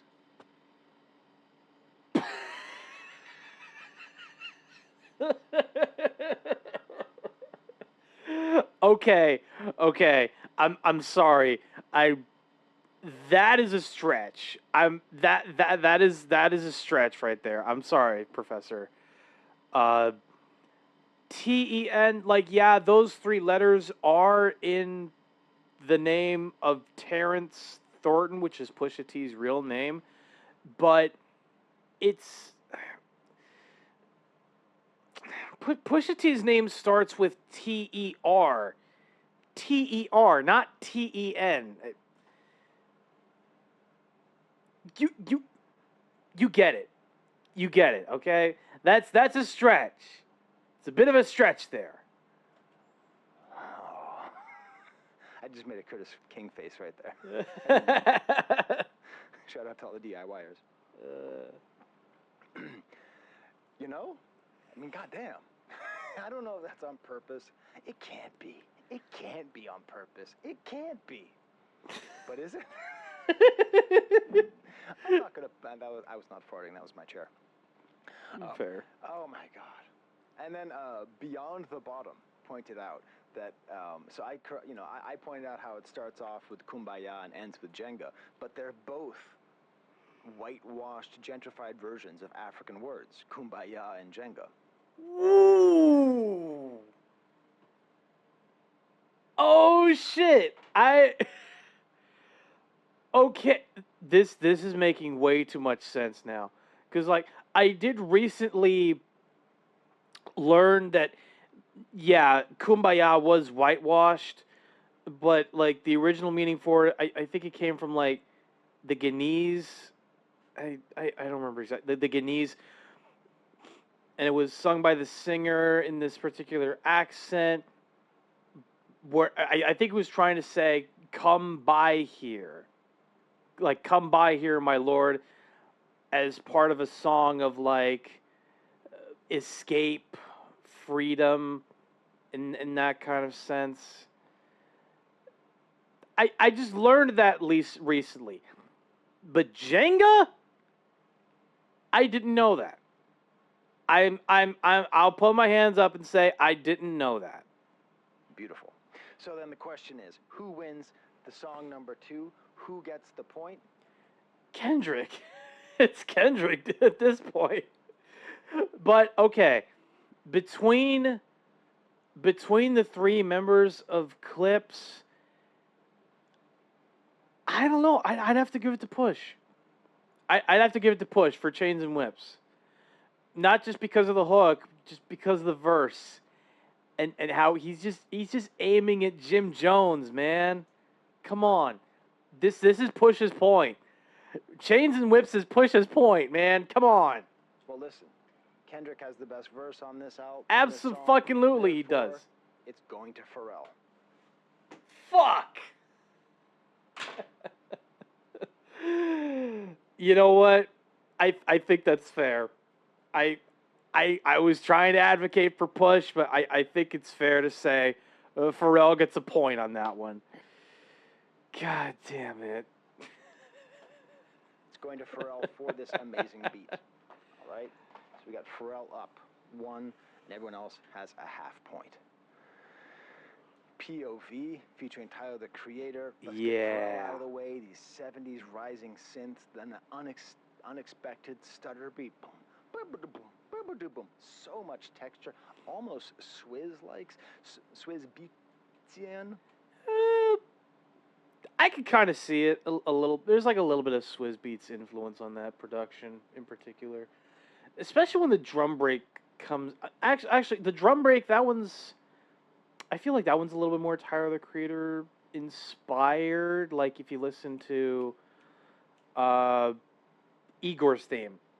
Yeah, if you listen to Igor's theme, there's like a similar kind of shambly kind of drum break in there after that initial synth chord that comes in.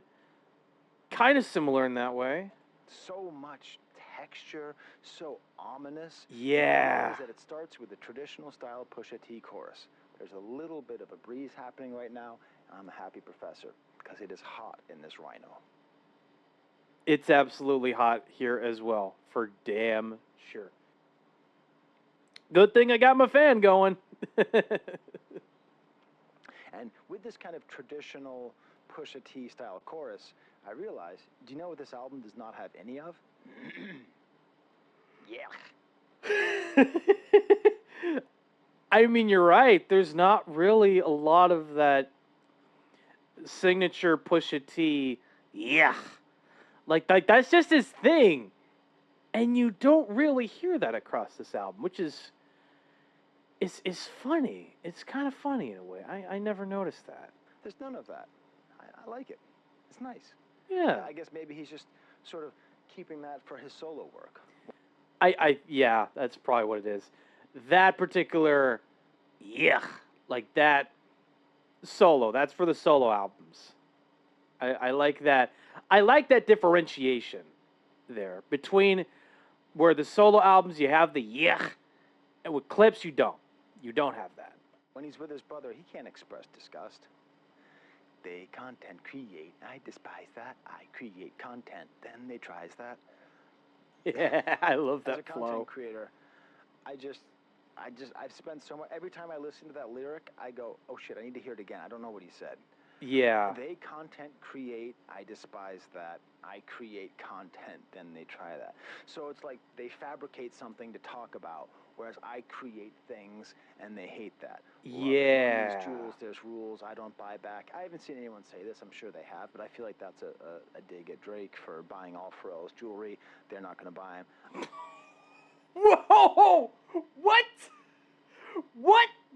Are you kidding me?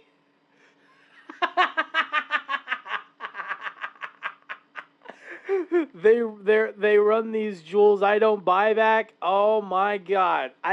Oh shit. What the fuck, Sky? I didn't even realize that until now. That was a shot at Drake? that was a shot at Drake? It was right there. It was right there in front of me. I should have caught it, man. Fuck. I should have realized. Pusha was gonna get back at Drake for that, for buying those goddamn jewels of his. Oh. I topped all these lists. Where's my prize at? Pusha T, here's your prize, buddy. He is, oh my God. He is so good. Yeah, He's such a great rapper. Such a great figure in rap. And I like Pusha's verse because he's just a bitter old head in this verse, you know? And he's just creating all these new words. All I see is 60-day stars and 20-year thousandaires. I love that.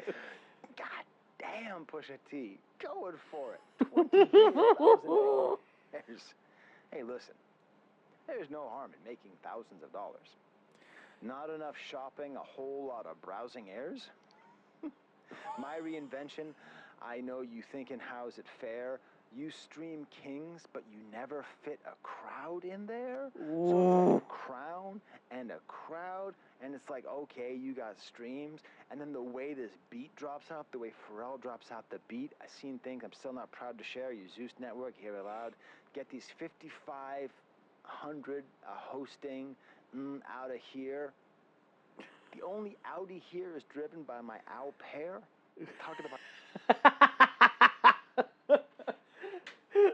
the only Audi is driven by my owl pair. Is this the most disrespectful rich person bar I've ever heard? I love it. I'm not rich, and I love that bar. Oh my god. Oh shit! I'm sorry, chat. I'm waiting for the ad break right now. I'm waiting for the ad break. Come on, where are you? Where is it? Get over here! Oh my god! Yep, there it is. Chat. We'll be right back after these messages. Don't go away.2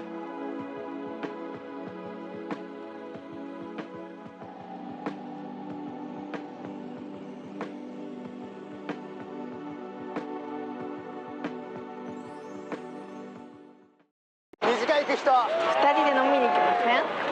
いや、2人っきりっていうのはちょっとまずいんじゃないかな。ちょっとぐらいいいんじゃないかな。スーパー部長がそこまでおっしゃるなら。スーパーチューハイサントリー。飲む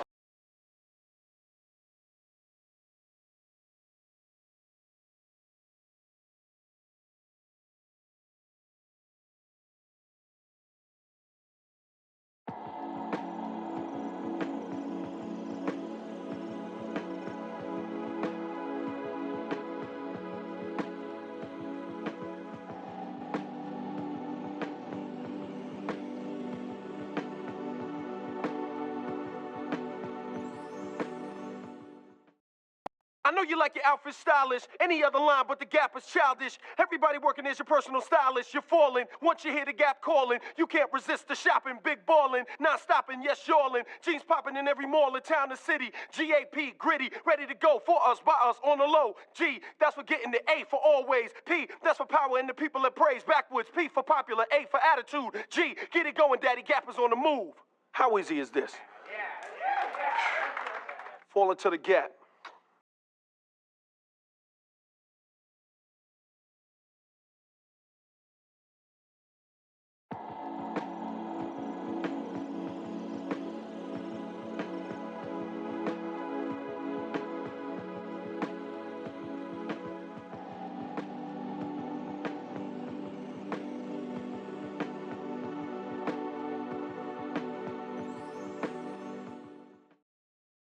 If you call Autoglass, as soon as a chip appears, we can come to you and usually repair the windscreen without replacing it.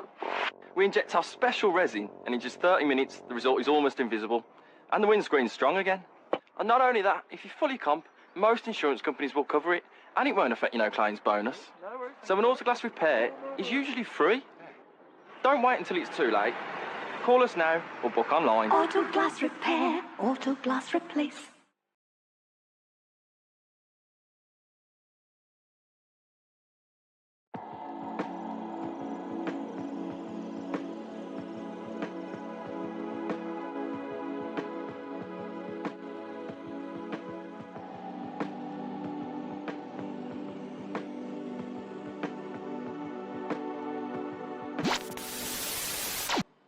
Welcome back from the ad breaks chat.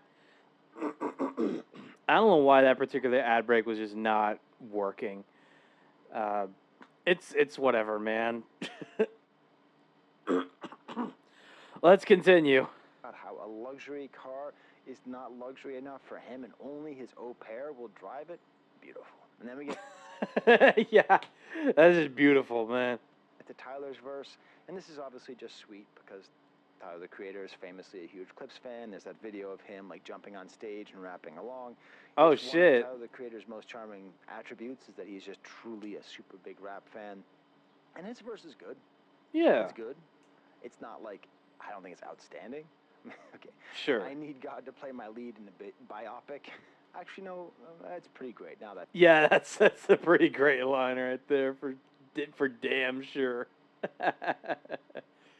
Okay, let's see what ads Kibo got here.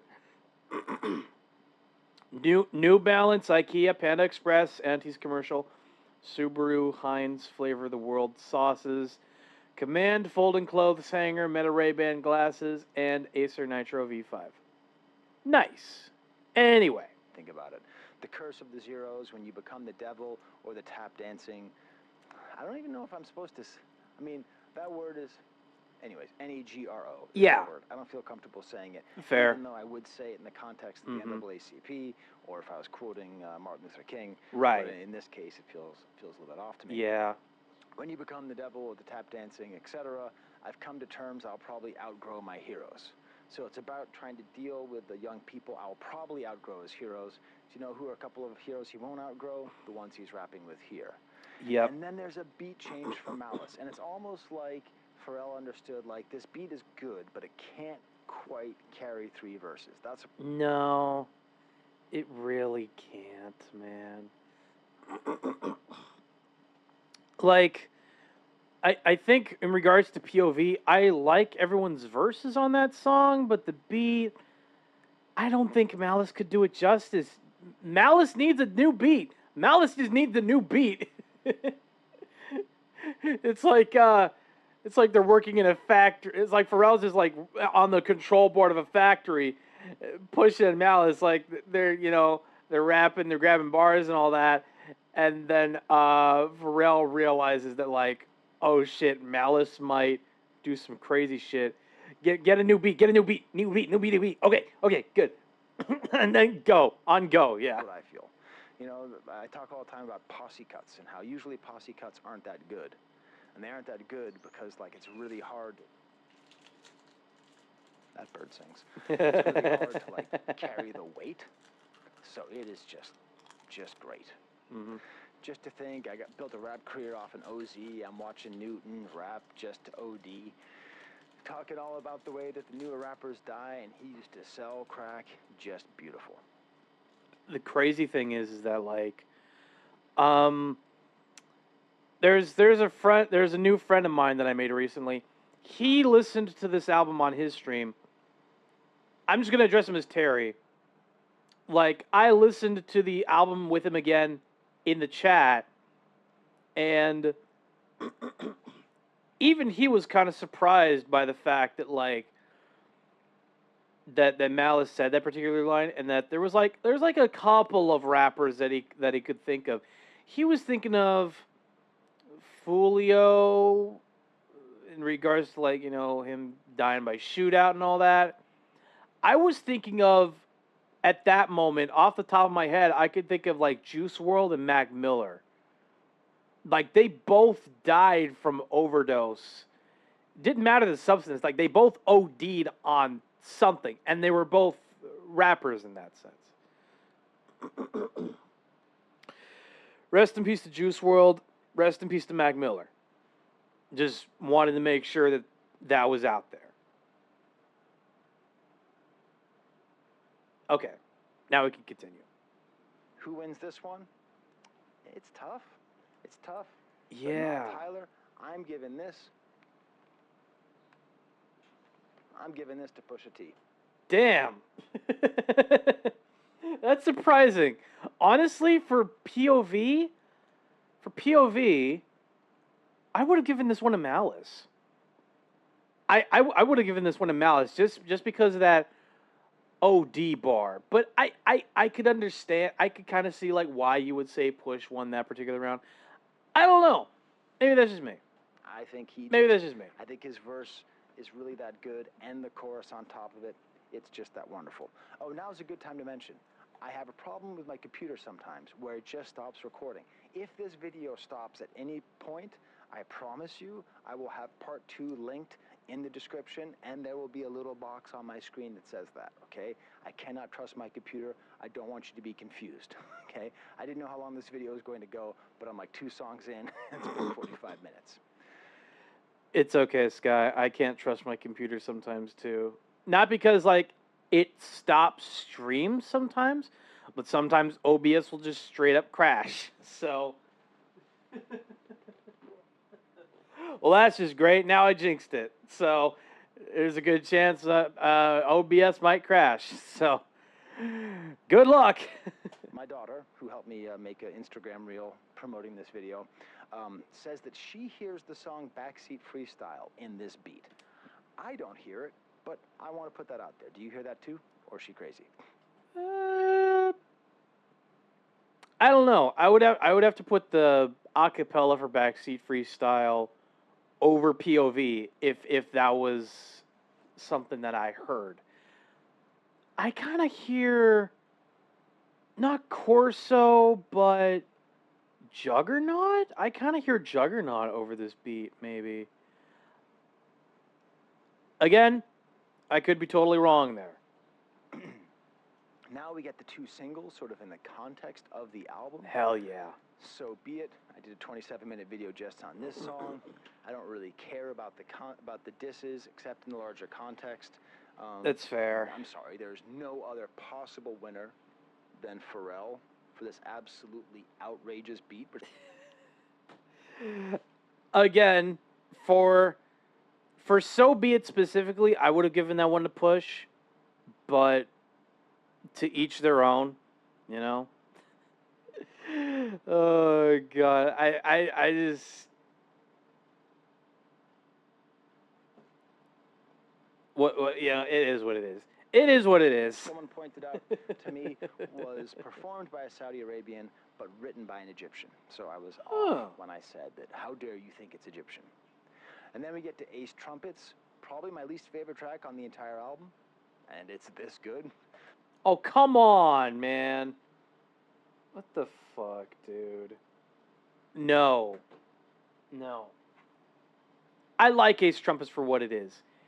It's not the flashiest track on the track list, but, you know, I think Ace Trumpets being the first single in this rollout was probably the best move, because then you're kind of able to gauge which strengths Pusha T and Malice have as rappers when they form together as the Clipse, right?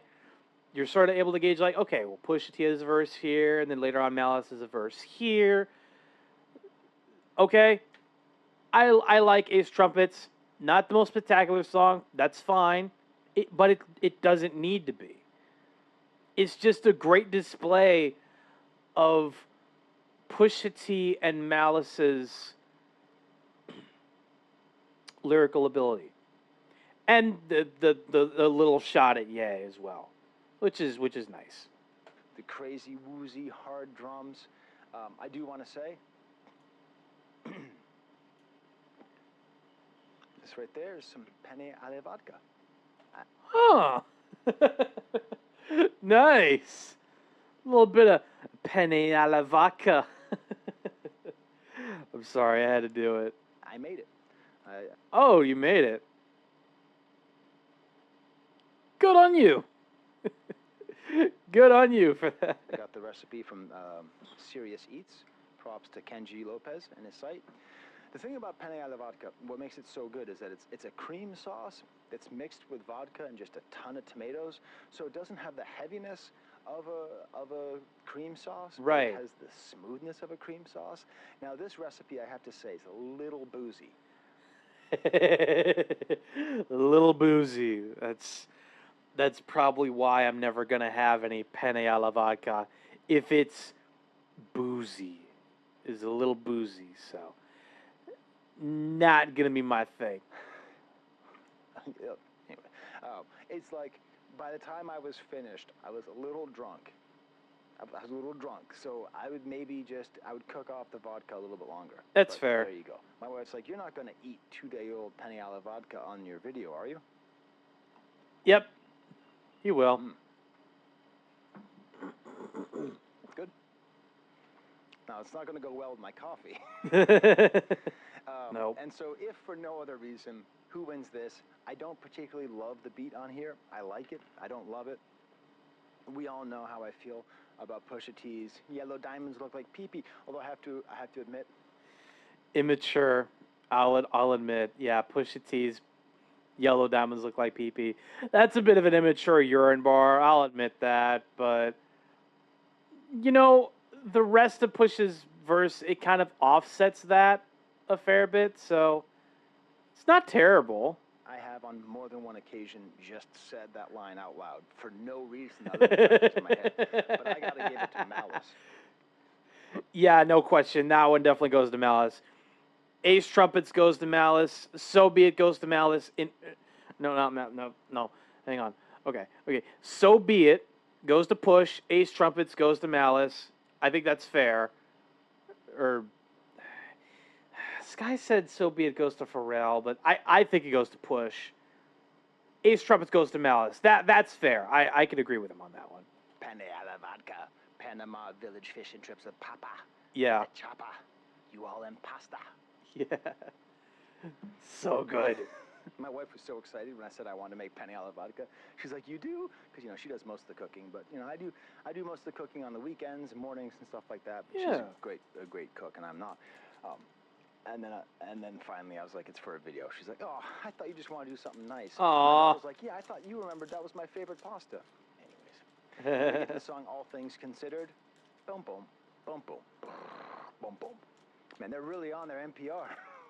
If you don't know, All Things Considered is the name of a radio show, news show on NPR. Oh. National Public Radio, which used to be this thing that existed to give good news, or to give the news well. Just the Pharrell bit, this beat, it's like, this beat is if Daft Punk rewrote the Sopranos theme. You don't get what I'm saying? Now listen to it again, and you're gonna go, "Oh, Sky's right. It's like Daft Punk rewrote the Sopranos theme." Because it has the kind of incidental bloops of the Sopranos theme, but just this great booming bass, and then throws in just a little bit of backward sounds, drums, and a certain time, this is Louis Vuitton. You have to hear the way he throws in some 808 percussion so subtly. I mean, I guess I would have to listen to that song again in order to catch it. That's fair. It's painful. It is painful how well this is produced. And then we get to Push's verse. What's great is that when I was talking about It's Almost Dry, I think I phrased it as did did Pusha T just grow? Because that was like my question. Like, did Right. he just grow? Like, is this like a sign of some kind of growth from him? And I think it was, and I think this is continuing here. How am I doing? All things considered, let's be specific.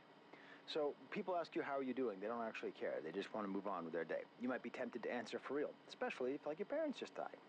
So he says it. Yeah. My mama's cheek. I miss it. I want to kiss it. Terrence? I'm trying to listen to an awesome gangster rap album. I'm trying to get my vicarious jollies about selling rock on the corner, Virginia Beach. I'm not trying to cry. I'm not trying to cry about missing my mom's cheek. You know, at the end of her life, how it had a, you know, sort of like a, I don't know, you know, gravity took its toll, and it like kind of had a sag, but was still kind of smooth. It was like a very sort of specific way, and we're both just way, way, way too waspy to have very warm embraces. But like, I remember it. Like, I remember that. I remember the last time I hugged my mom and the last time I kissed her on the cheek. Anyways, can't get worse than that. Oh, I'm sorry. What's the next line? Nige, his kid, asking for siblings. I know he meant it. V miscarried. We hid it. I'm glad he missed it. So literally talking about his wife having a miscarriage. Yeah. And one of the most painful things a human being can feel. He is describing that pain of the sandwich generation right there, all in one story. Yeah. Pre-order the strollers, our face in it. I pay for my stork with the baby in it. Oh. Okay. Okay.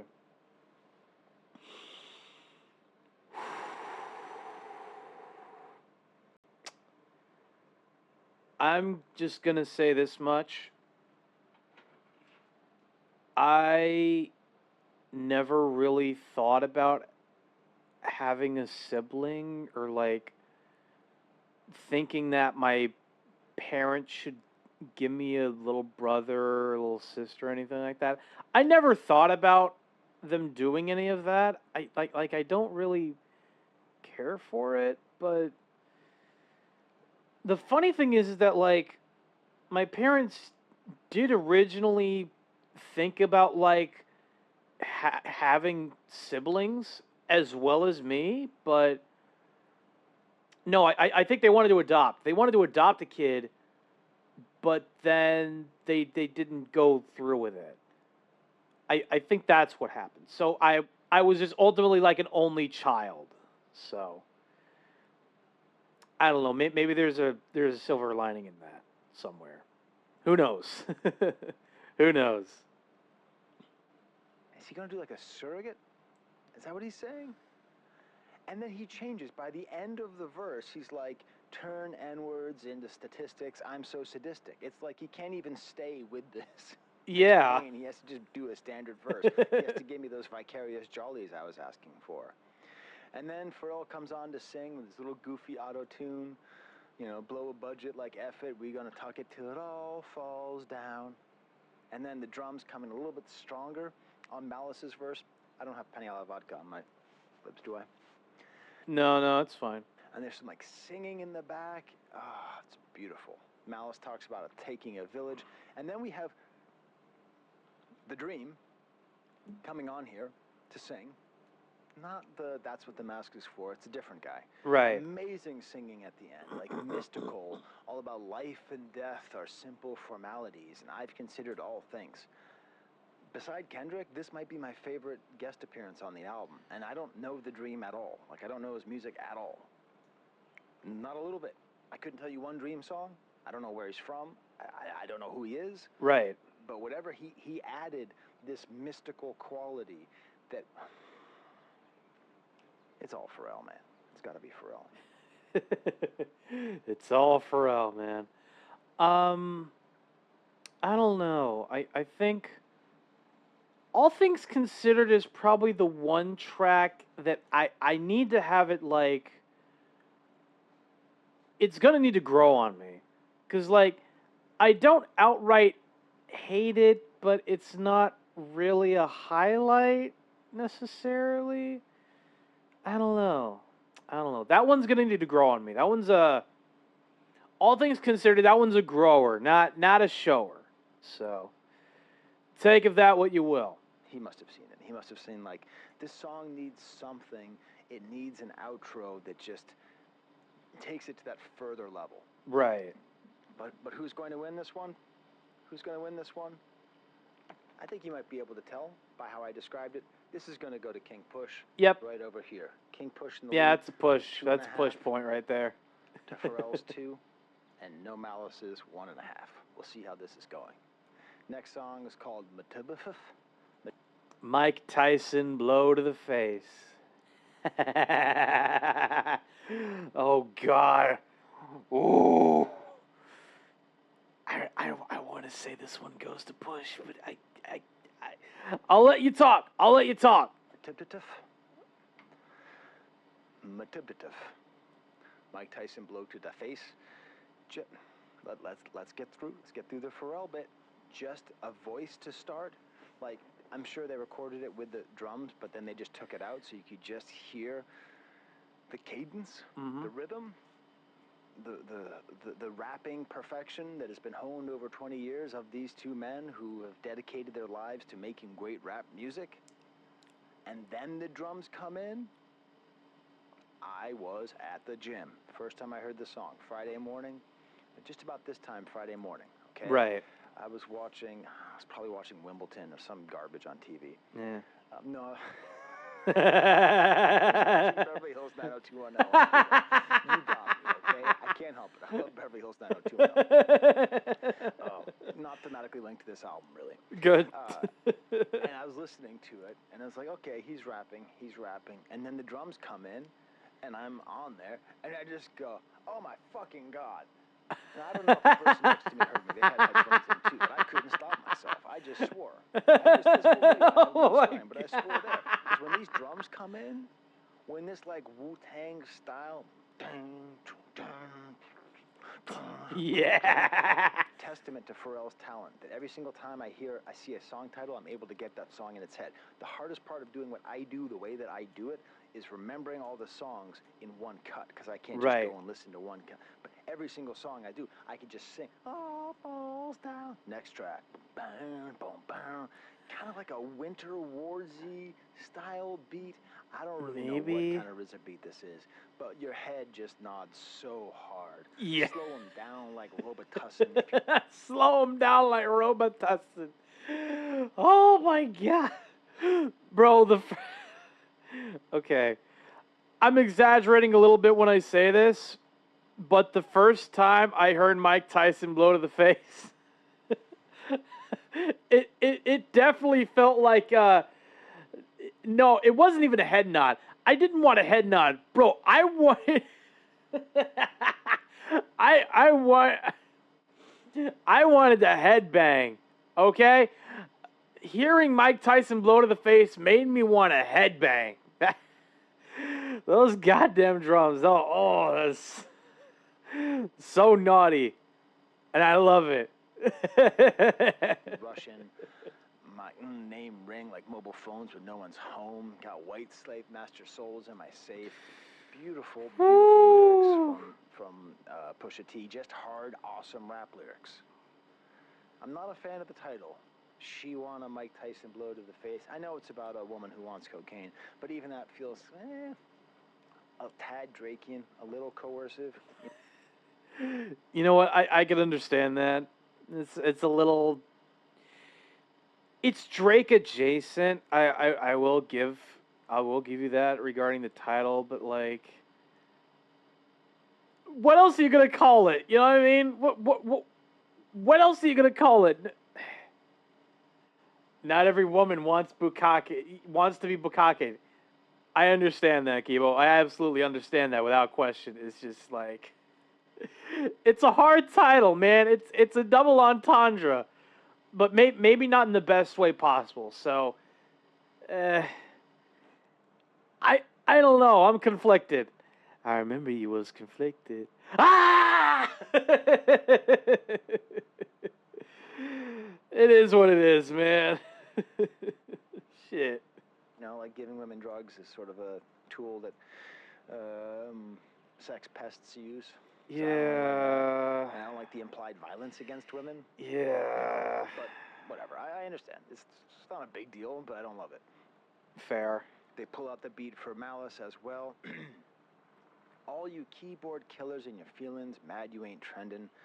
I can show you the difference. You as screenwriters, we dream writers took change and touched chains like King Midas. Imitation is flattery, they seem like us, but only 300 bricks can make you Leonidas.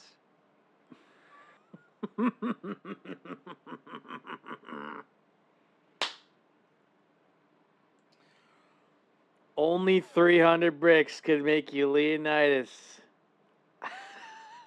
God damn it. God damn it, Malice. That is so good. Oh, this is naughty. That is just naughty. I love it.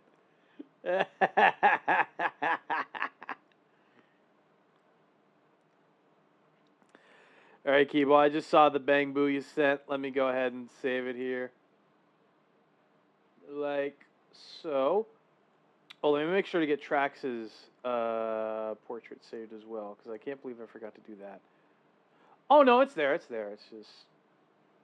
Oh yeah, no, never mind. I thought I didn't save it, but yeah, never mind. Now this was tough. This was tough for me to determine a winner.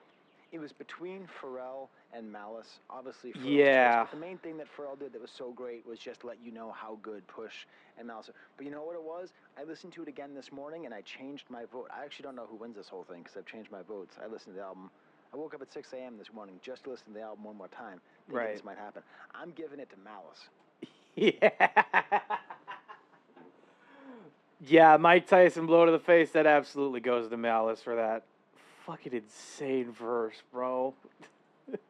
Like fucking hell, man. Oh god, you know what? I need to go over the lyrics for this. I need to go over the lyrics for that fucking track, cause okay, Mike Tyson blow to the face. All you keyboard killers in your feelings, mad you ain't trending. Mad got you tricking on your women. Mad I don't hit him, I just spin him. But God only knows my intention, but selling dope is religion. Ooh.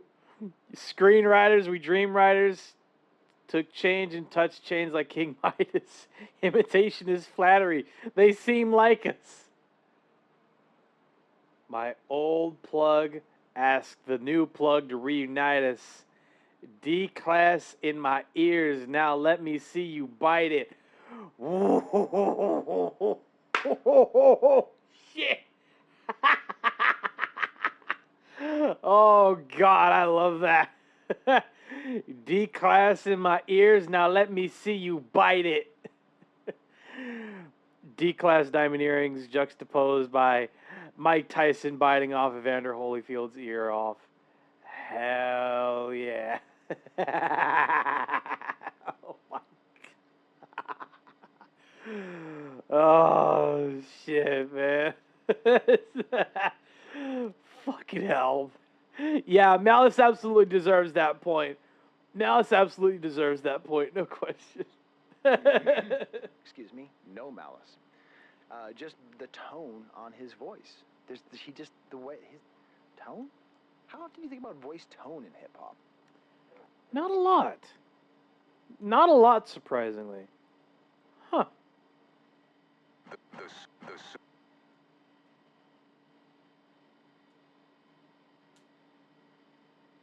Well, I'm thinking about it.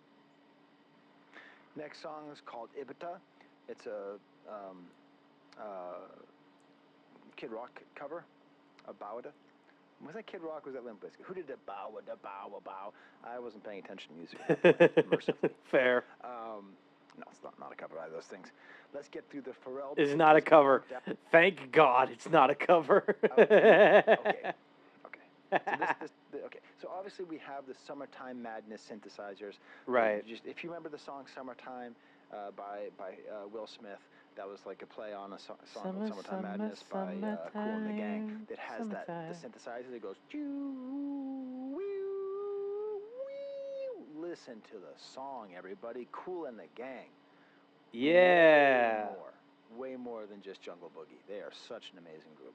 Listen to Kool and the Gang. So that's in there. But there's something about this beat. Doom, doom, doom, doom, doom. And I was like, what is this like? I know this is like something. Doom, doom, doom, doom. And I was driving. Doom, doom, doom, doom. And I was driving to East Rochester. Doom, doom, doom, doom, doom, to get to my pediatrician to pick up some doctor's forms. And I'm there with my daughter. And oh, Babe Ruth. Babe Ruth. The song The Mexican by Babe Ruth. If you know your hip-hop history, you know there's like 3 songs that are at the basis of hip-hop, like the first songs that DJ Kool Herc found, and where he found the break in the beat, and he used those songs to be the foundation of hip-hop. Holy shit. The Mexican by Babe Ruth? Okay, here's the thing, right? Regarding the foundations of hip-hop, I'm more familiar with, obviously, oh God, what was it? Rock did the boogie, did the boogie, the beat. I'm familiar with that one. I can't remember the name of it. It's on the tip of my tongue, man. Fuck. It's right there. The Holiday Inn. God damn it. It's right there.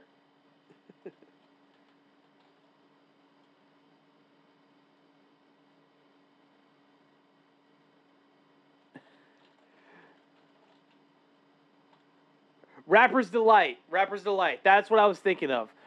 Rapper's Delight, Sugar Hill Gang. Okay, I know that one. I know of Funky Drummer by James Brown. And what's the... Oh, God. Incredible Bongo Band. Remember that, but like... Which song was it? It was, Apache. Apache by Incredible Bongo Band. That's what it was. Apache. I remember that. But not the Mexican by Babe Ruth. I'm gonna need to listen to that one. I'm gonna need to listen to that one to see if I can like get like a connection of some kind there. That's interesting. That's an interesting little tidbit. He used those sounds and repeat the drum breaks in there, and that's what drove the B-boys crazy. And that's the merry-go-round technique. That's the merry-go-round technique you're talking about. Like he would kind of go in between one record and another record. So there you go. Started breaking, and once people started breaking, once they started doing these special dances to this kind of music, that's how the music was born.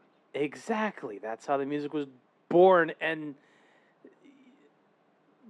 the rapping didn't. I don't think the rapping didn't come until later when you had obviously the Sugar Hill Gang, and then you had Curtis Blow. A little later on, I think you had guys like Kool Moe Dee, Grandmaster Flash, Furious 5. Oh my God.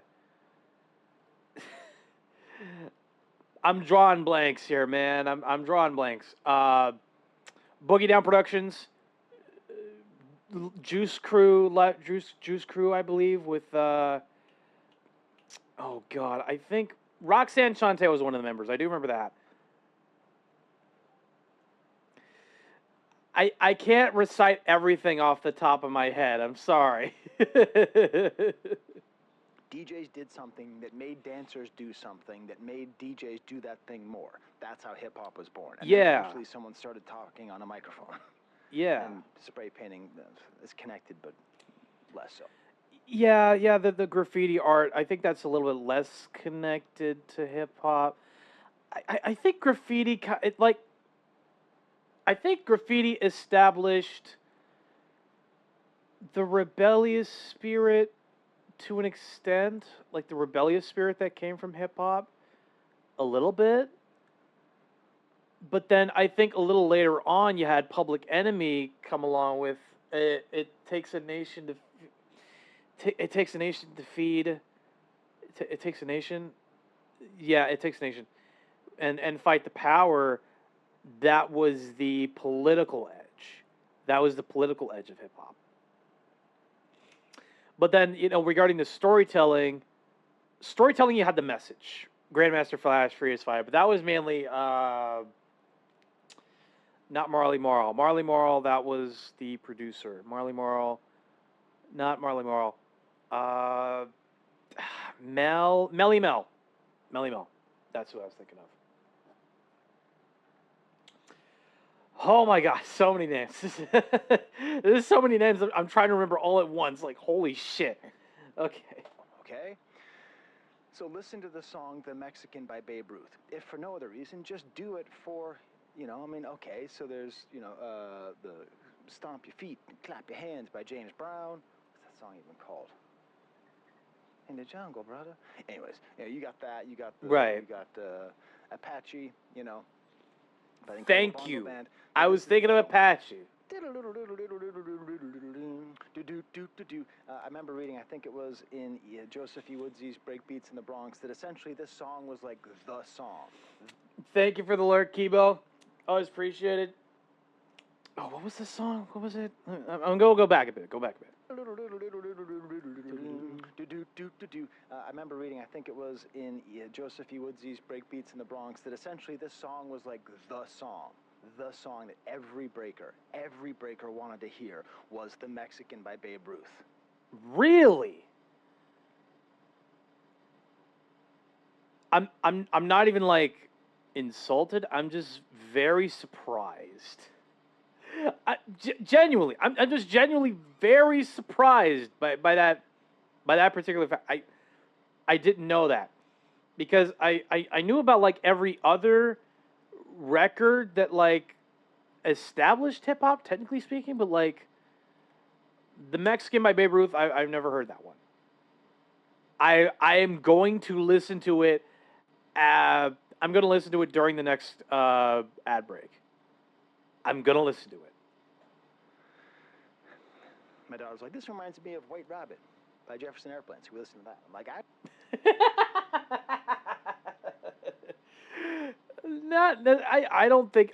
I can't really hear the similarities between Ibida and White Rabbit. I can't hear it. I'm sorry. It's actually not like Ravel's Bolero. It's kind of a bolero rhythm. Has that kind of Spanish feel. I'm not gonna get stuck on a bolero jag here. Say, there's a quick. There's a little bit of that. And then Pusha's verse, where he talked about having your arms at 245, went from heaters up to fevers up, B's in the back, the seat is up, now in 10 times the EBITDA. So EBITDA stands for earnings before interest, taxes, depreciation, and amortization. So he's not just talking about wealth. He's talking about something that only people who have so much money that they have to worry about earnings before interest, taxes, depreciation, and amortization. Right. That's a flex. If you don't know, it's great because there's a flow to this album, everybody. You have acronyms and then acronyms. You have Mike Tyson blow to the face and then earnings before interest, taxes, depreciation, and amortization. Yeah, you have an acronym and then that leads into another acronym. So that makes sense. All goes together. You got Malice talking. It all works. Playing real life. It all works. I have to keep moving, everybody. I can't discuss to you how there was a video game in the 80s called Contra, made by Konami, the famous code, up, down, BA, BA plus, I don't know. I couldn't be... I think it was up, down, left, right, BA start. I don't remember exactly. Beat that game even with the code, all right? I had the game, I had the code, I couldn't do it. You can put in the comments if you want what the real code is. I don't care. I couldn't beat that game. I could barely even beat what was that game? Akari Warriors, and that's where you had Permanent Rebirth by ABBA. Damn. So his life is real life Contra, except the game was called Contra during the 80s when the Contras were the names of the Nicaraguan freedom fighters who are fighting against the communists, who are funded by the American government through illegal arms sales, and simultaneously the American government was permitting the movement of cocaine into America from South America, as long as the money that was being made from those drug dealers was going back to fund the anti-communist Contra fighters. Boom! The ultimate cocaine connection. Sorry. Sorry. Continue. Okay, look it up. Oscar Danilo Blandon, B-L-A-N-D-O-N. A kingpin. A cocaine kingpin. Protected. By the American government. Wow. Welcome back, Kibo. Hope you're doing well. Because he helped the Contras. Yeah. Everybody who was dealing crack was playing a real game of Contra, because you're running and gunning and it's violent and it's shooting, but then it's also tied into the government's complicity. The government's complicity in the crack epidemic. Yeah. Oh, that's all Malice is doing. That's it. That's all. That's all he was doing. But still, hey, as close as you get, Malice, it was close on the last one. I got to give this one to Pharrell. This beat is just too good. Yeah, I'm probably going to have to give it to Pharrell on that one with the beat, for sure. I loved it. It's just too good. Then we get to FICO, the third one of the kind third of acronym suite here. Yes. This choppy beat, these chunky drums, this weird loop. What is that voice sample in the back? These bumping beats and these 808 sounds. The first I verse. love that track. Goes super hard. When you're young, you realize you can't trust a mouth where the pipe go. I thought that was like a misogynist thing, but then I remembered these people aren't French, so it doesn't mean the same thing as it means if you were to say that in French. I assume he's talking about people who smoke crack. Yep. If you re-upping with us, then your credit score got to be FICO. I'm talking 850 or bust. If you have a credit score, oh my God, 850 or bust. You know, he's like building on the same kinds of themes from Ibiza. And then we get the chorus by Stove God Cook. 850 or bust. Oh my God. I'm gonna look at my credit score real quick just to see what it looks like. I'm not gonna give out the exact number. But yeah, not exact. I'm not gonna give out the exact number of my credit score, but it's close. It's a lot closer to 850 than you think. It's not at 850, but it's much closer to that number than to 0. I'll say that much. It's a great credit score. That's it. When I saw that Stove God Cooks was going to be on this album. Oh, come on!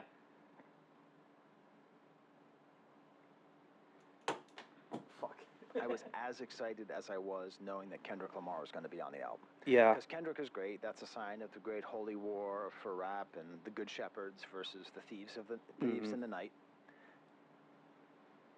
I'm sorry. The more I'm thinking about that, the more I think that's what this is. We all got to be good shepherds.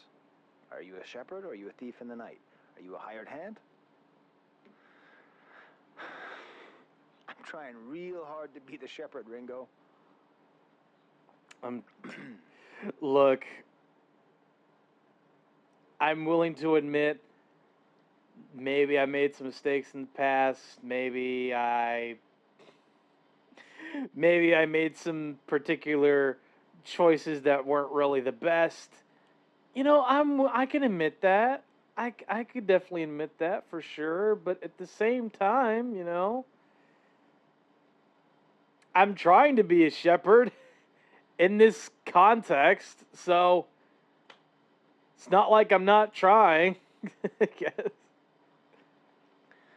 So when I saw that Stove God Cooks was going to be on here, I'm like, that just shows that they're tapped in. They know, like, there is an importance to crack rap. There is a meaning to crack rap. There is a heritage to crack rap. And they find this guy who is like, you know, Stove God Cooks, one of the best crack rappers out there. A guy who I've covered 1,000 times. He's like Ty Dolla $ign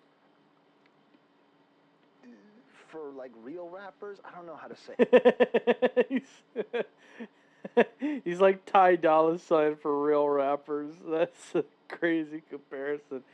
I don't know if that sounds right. I could see that a little bit, but I don't know about that. He fills a kind of Ty Dolla $ign like role of being like a singer who's also a rapper. Sure, but sure. You don't know what I know. He's from Syracuse, by the way. So right. Cool. Syracuse is like an hour away from me.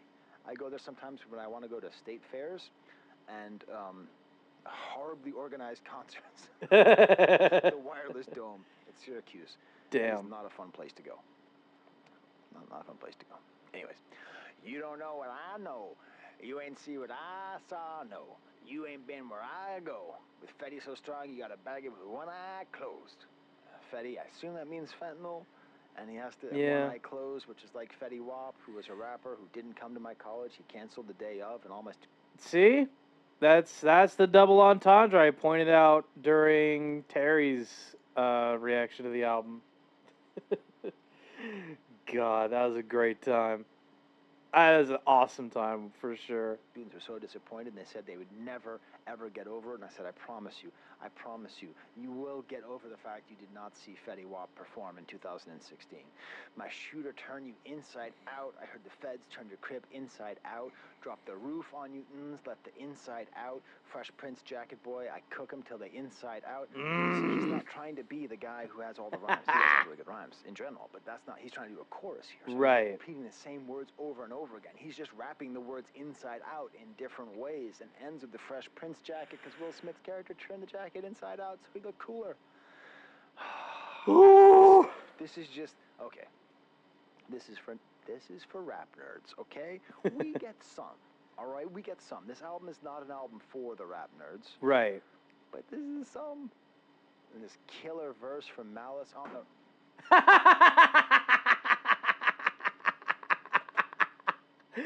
I was not expecting that to happen. I'm sorry. Look, it was gonna happen sooner or later.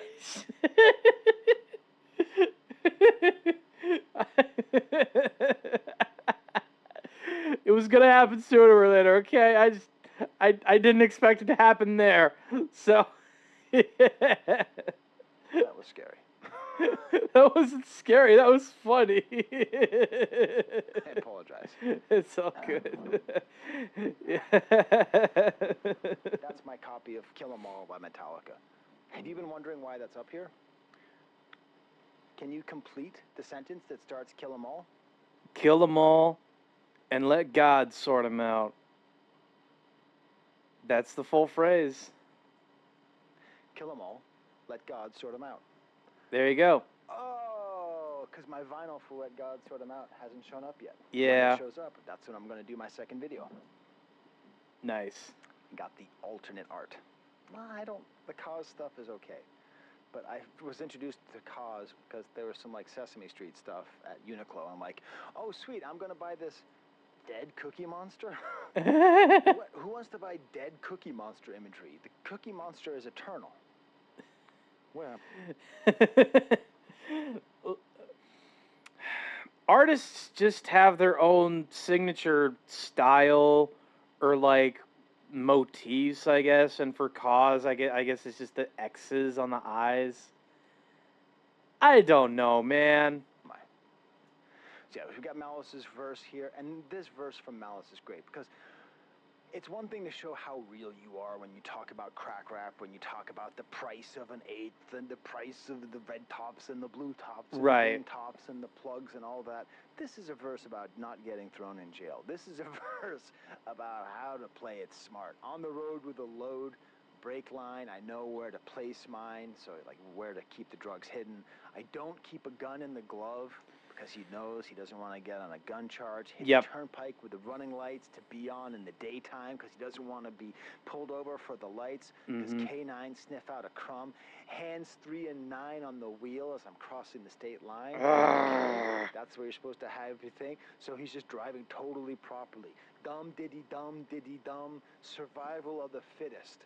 Because that's it. If you're the fittest criminal, if you're the best criminal, it's not that you're the most savage. It's not that you're the most ruthless. It's that you're the person who knows. You keep your lights on because the cops will pull you over for any reason. You're going to be. They used to say 10 and 2. Now they say 3 and 9. Yeah, 10 and 2. But now it's 3 and 9 because of the airbags that are like in the steering wheel. So I fucking love that little detail there that Malice has in the verse where it's 3 and 9, not 10 and 2, 3 and 9. I love that. You're going to be 3 and 9. Okay, I'm going to turn into Trump. Remember when they used to say 10 and 2? Now the toilets don't flush. That's a really bad Trump impersonation. That's terrible. I'm still racing from falling off the wall. And I like this because it kind of feels to me like they're upping their game because they're in front of the kid, you know? They're like, okay, there's like a young kid here, you know, like let's do even better. So Yeah. who wins this? This is tough, right? For me, with FICO, Malice. This point goes to Malice. Fuck off. Fuck off. Malice's verse on FICO might be the second best verse on Let God Sort Him Out. Kendrick's verse on Chains and Whips, obviously, you can't beat that one. You just can't. You can't beat that one at all. But, my God, Malice came so goddamn close on FICO. Holy shit. This is tough, but I gotta go to No Malice again. Yes! No Malice pulls in the lead. So we got No Malice Yes! with 3.5, Pusha T with 2.5, and Pharrell with 3. It's exciting. Next is Inglorious Bastards. Inglorious Bastards. Oh, no. Okay. I listened to Inglorious Bastards twice, as always. I didn't like it. I didn't like Inglorious Bastards, mainly because of the production. The trumpet is too loud, and there's too many drops of the "this is culturally inappropriate" tag. The production is just doing too much. Like, if you want to give Pharrell the point based on production, you can, but, like, it's just too much. Pharrell's just doing too much on that beat, man. I love the beat on its own, but the trumpet is too loud. Look, okay. If you want to hear me out on this one, If you want to make Inglorious Bastards a better track, start with a tornado siren. Don't start with a trumpet. Tornado siren. That is the best indicator to let people know Malice is about to fuck some shit up. Or like the re-up gang is back, basically, because Abliva is on there as well. Verses are fine. The production is just too much. Productions do too much. It's lopsided. It's lopsided in that regard, man. This is how you're going to win the vinyl, okay? Oh, and by the way, if you don't want to have to win the vinyl, right now, I'm not sponsored, but on Def Jam, It's Almost Dry is for sale for $10. Huh. I didn't know that. That's pretty cool. That's why I bought this. I bought like 3 of them. No, I bought 2 of them. I already had one that I bought. I bought one for my daughter and then one to give away, okay? So this is the way. You're going to have to go to my next video on Clipse. When I get the vinyl, I'm going to compare Ye and Pharrell producing for Pusha T. Who wins, okay? And you are going to have to comment the following secret code on that video. 4121. Did you get? 4121. You got it. How can you remember 4121? Oh, hey, also, later on in the week, I'm giving away an extra copy of Open Mike Eagle's Anime, Trauma, and Divorce, because there's another great rap album that came out this week, and it's by Open Mike Eagle. Huh. I have yet to listen to Open Mike Eagle. I've yet to listen to Open Mike Eagle's solo stuff. I have heard Open Mike Eagle on the chorus of Aesop Rock's So Be It, his version of So Be It. Let me check Amazon Music. Let me check Amazon Music, man. Hang on. I can't remember, man. Aesop Rock. It was off the his newest project. Yes, okay. Okay, so it was So Be It. Okay. No, I was right. Aesop Rock has a song on his newest project, Black Hole Superette. Track is called So Be It. Open Mike Eagle's on the chorus.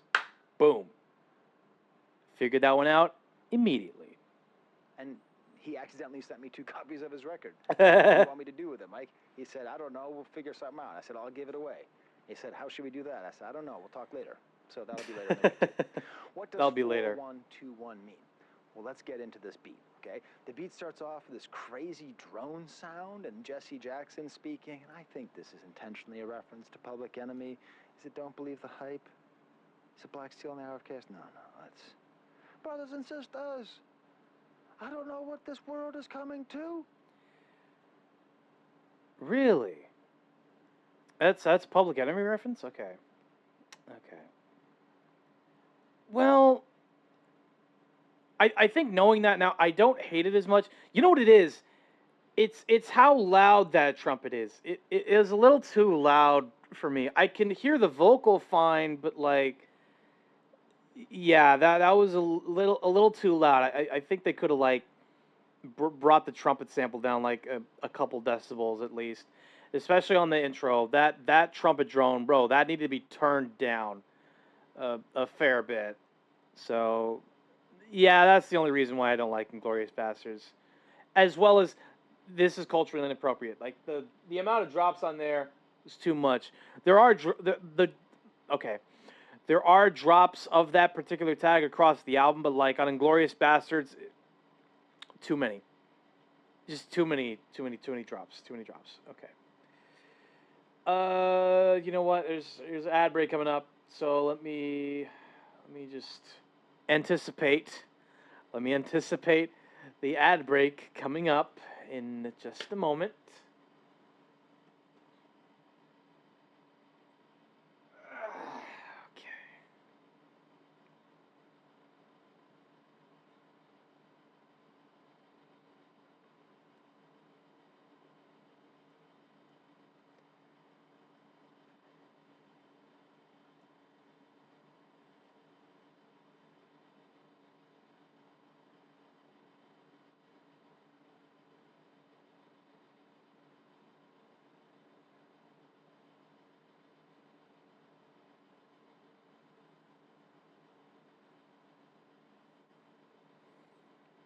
Wait for it. Wait for it.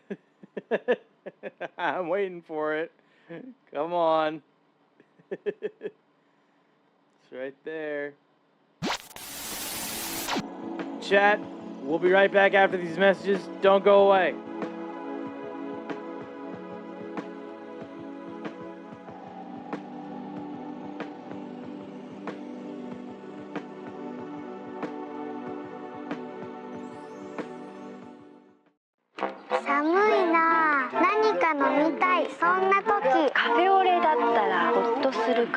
カフェオレは得意なんです、ブレンディー。できました。ぴったりサイズのミニパック。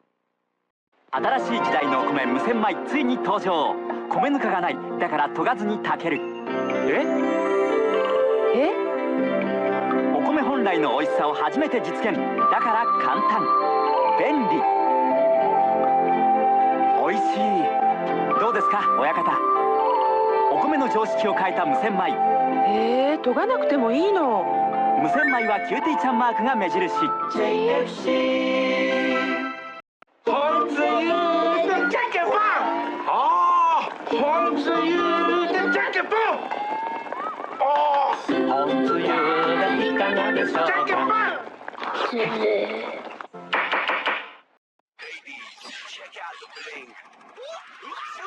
Rip their heads off at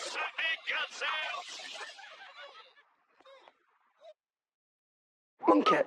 You know I always say, there's no other T to beat PG. Yes? What if you lied? Like when you said there was an angry owl in the biscuit cupboard. Okay, Chopster, pay attention. PG Tips uses pyramid bags. So if we test one against a regular tea bag... And a digger. Yes, and a digger, you'll see the tea's got more room to move, freeing the great fresh taste for a perfect cuppa. Ta very much. Hey! The student has become the master.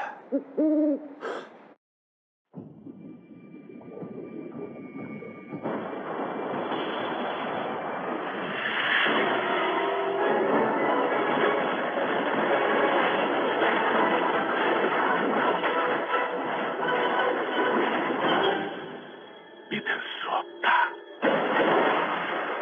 디지털 영상, 디지털 음향의 전율, 디지털 홈시네마, 삼성 DVD 플레이어. 歌いでカラオケ。はい、歌詞が出るんです。もうちょっと歌ってください。私。カラオケできる携帯 au by KDDI. At the river mouth, the bears catch only the tastiest, most tender salmon, which is exactly what we at John West want.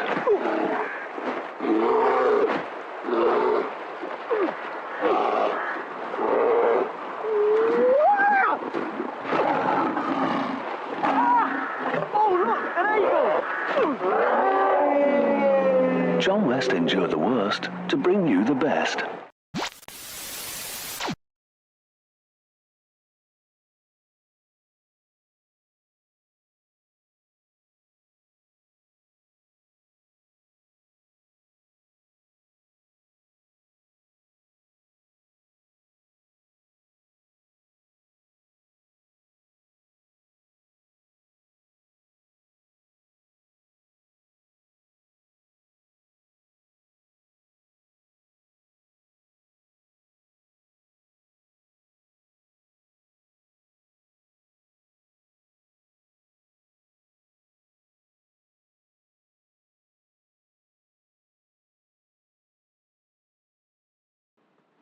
Welcome back from the ad breaks chat. Sorry about that wait.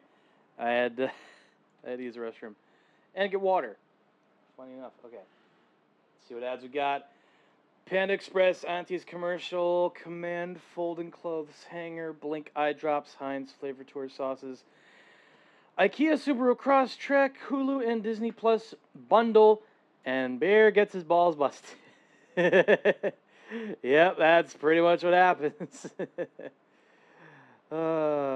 Thank goodness. All right, let's continue.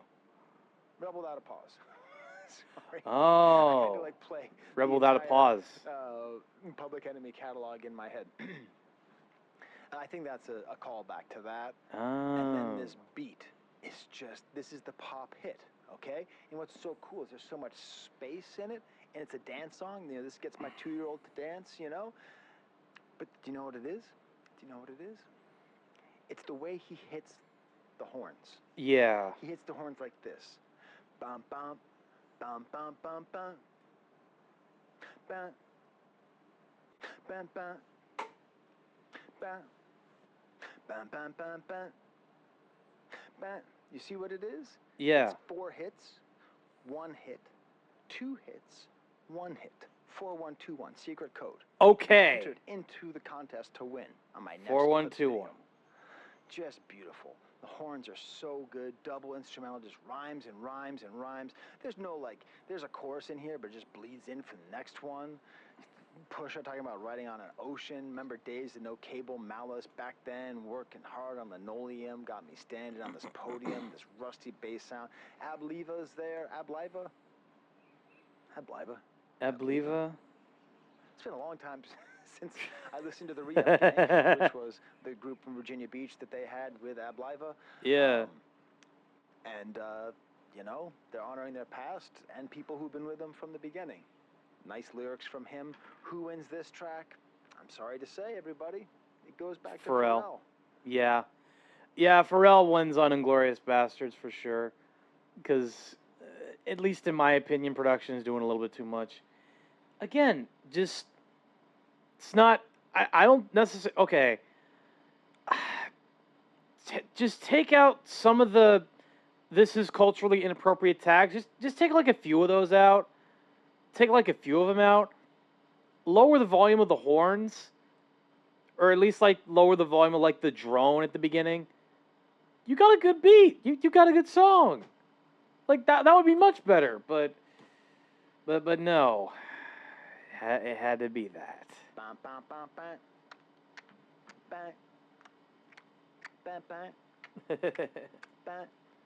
So Far Ahead, featuring Pharrell Williams, the singing gospel song. So far ahead. And I don't know what it is when I'm on it, but when they figure it out, I don't want it.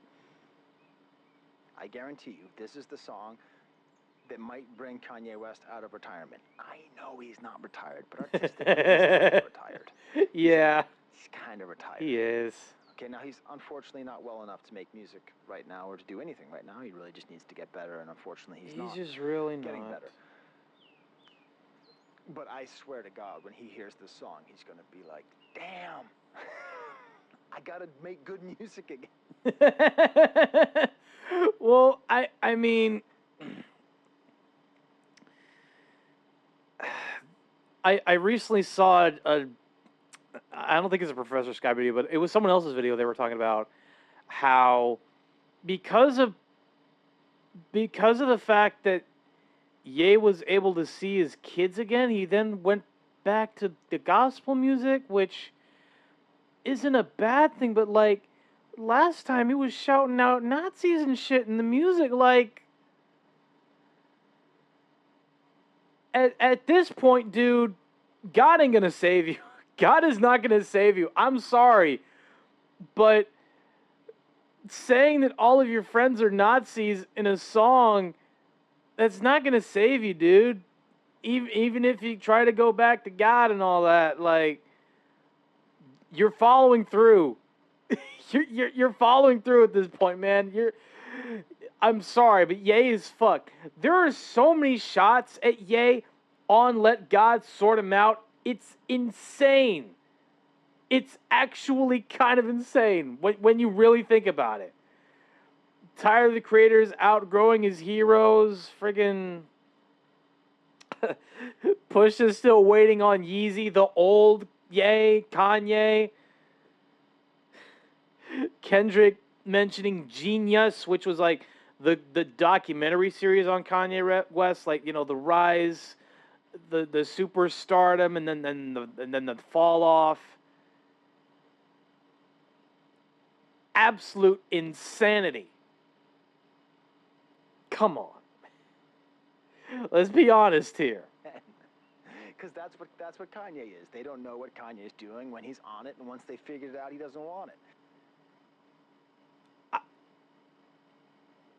I don't think even Ye knows what he wants anymore. He really doesn't.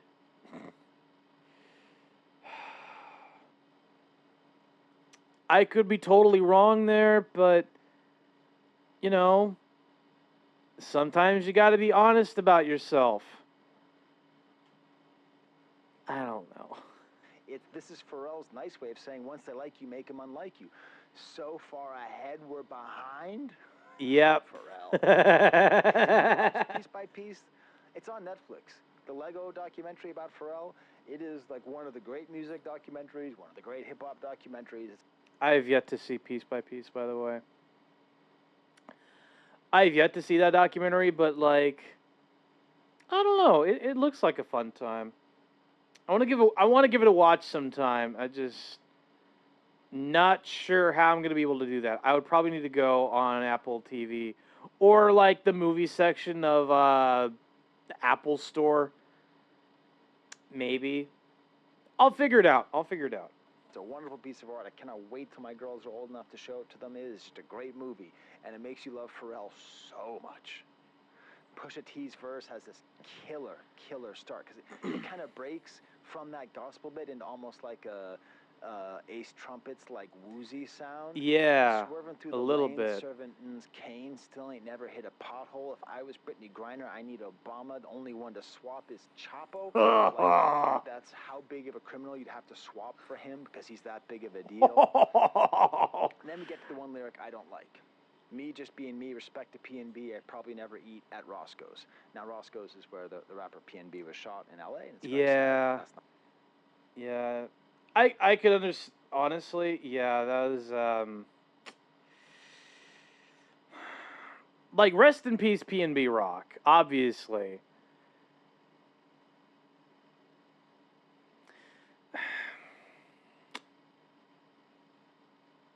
That lyric, honestly, is a bit tasteless. Yeah, that's exactly how I'm kind of reflecting on that right now. Like, it's a nasty bar, but, like, was it necessary? I think that's the real question I really have about that bar is, like, was that really necessary? Because, like, Pharrell already said, you know, not rest in peace Takeoff, but, like, bless up Takeoff. I don't remember the exact lyric, but, like, Pharrell was being respectful when mentioning Takeoff. But,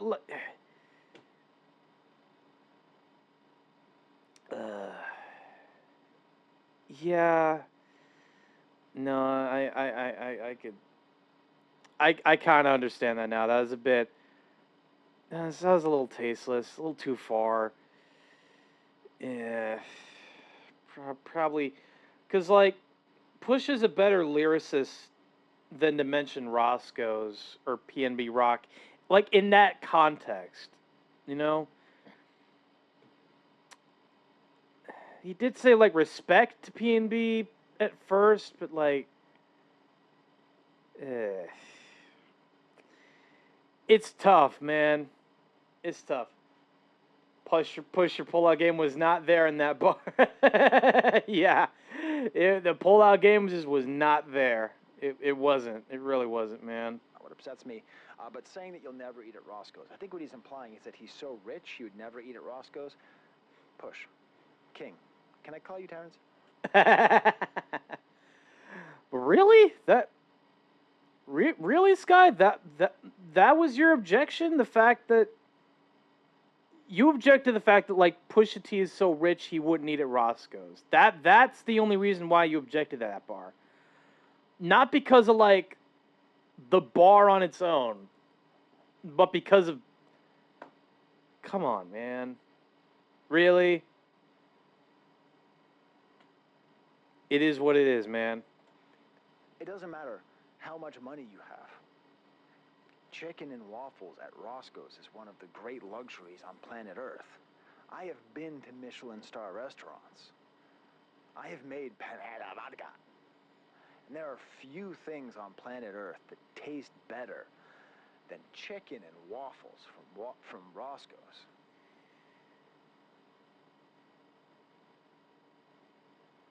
I don't know. I would have to go to Roscoe's myself to try it, but because of the fact that like, I'm not from that particular neighborhood, because I've never lived in that area, I'm very hesitant. I'm very hesitant to do that. You know what I mean? I'm hesitant. Okay. I'm sorry. I take offense, sir.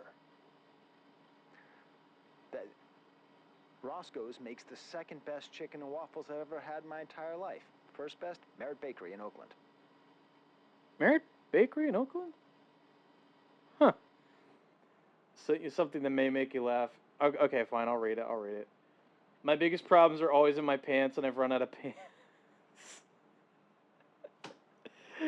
That is, you know what? That is too true. That is way too true.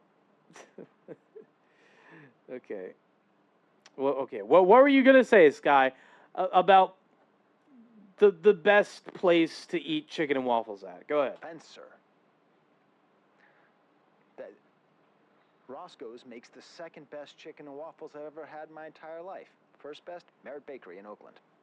Merritt Bakery in Oakland, California. Merritt Bakery, I would... Huh. Okay. I've had chicken and waffles before, but not, like, from a restaurant. Does that make sense? Like, I've had I've had the fried chicken with me, right? I'd probably have to cook that. I had the waffles, reheat that. I had shredded cheese, as well as maple syrup. That's just how I make them. That's just how I make them personally. But you know, it's homemade without being homemade. It was homemade chicken and waffles without being homemade. Complicated. I think they moved locations. I don't know if they're still good. 25 years ago, those were the best chicken waffles I ever had. Fair enough. Close second. Waffles just pancakes with little squares on them. You tell me what that's from in the credits and in the comments, and we are friends for life. Do you understand? I don't know what that's a reference to. I'm sorry. I don't know who you are, but if you can tell me where that line comes from, waffles just pancakes with little squares on them. And you tell me how that relates to Roscoe's, you and I are friends. Just saying. If you meet me in person someday, I'll say hello. You'll say, I got the squares on them reference. I'll say, we're friends. Malice, incredible verse. This is the duality of malice and no malice. Tried sneeze at the blessing, how could I just leave was the question. No mistaking me for the reverend, ushering the money, my confession. Look at me, post-Armageddon, walking with my dog. I am legend like the movie I am God. Yeah. On each side, I done been both Mason Bethas. I done been I done been both Mason Bethas. I fucking love that line so much. So much. Okay. This is gonna be a bit of a you might think I may be going on a bit of a tangent, but stay with me here, okay? So, Mason Betha is the government name for the rapper Mace. Mace, M-A $E, right? That's how it's spelled. He started his rap career... What was... Okay, I'm trying to remember. I think he started out his rap career signing to Bad Boy Records. He released Harlem World, and then he released Double Speed. And then he said he was going to retire from the rap game to pursue God and to be a preacher in Georgia. I remember that part. And Mace was friends with another rapper named Cameron. Cameron got his start when he first was rapping to Biggie Smalls, Notorious B.I.G. And Biggie had a friend of his, like he called this friend of his, let him know that like Cameron is that good of a rapper. And when this new friend started out a new record label, he signed Cameron to that record label, and Cameron, I think he released Chariots of Fire, and then Sports something Entertainment. The names are kind of escaping me right now, but that's like the basic backstory. That's like the basic backstory for it. Meanwhile, with Mace, right? Eventually, Mace comes back to being a rapper and releases the album Welcome Back. Obviously, that's where the single Welcome Back comes from. Welcome back. How you been? That song. Welcome, welcome, welcome. That one. So that's just like the basic synopsis for Mace and his journey in the rap game. Malice, a little different. Malice's is a little different in that 2009 Clipse release Till the Casket Drops. At some point, Malice leaves the rap game to find God. Pusha T goes on in a like a solo career. Like Pusha T's first appearance is like on My Beautiful Dark Twisted Fantasy, obviously, with Kanye. And then he goes on like a not a mixtape run, but like a EP run before releasing the debut album, My Name Is My Name. Malice does release like a couple of solo albums, but not a lot of people know about them. 2019 Clipse kind of reunites for a Kanye feature. Like there's Clipse features sprinkled here and there between 2019 to, oh god, was it 2021, 2022?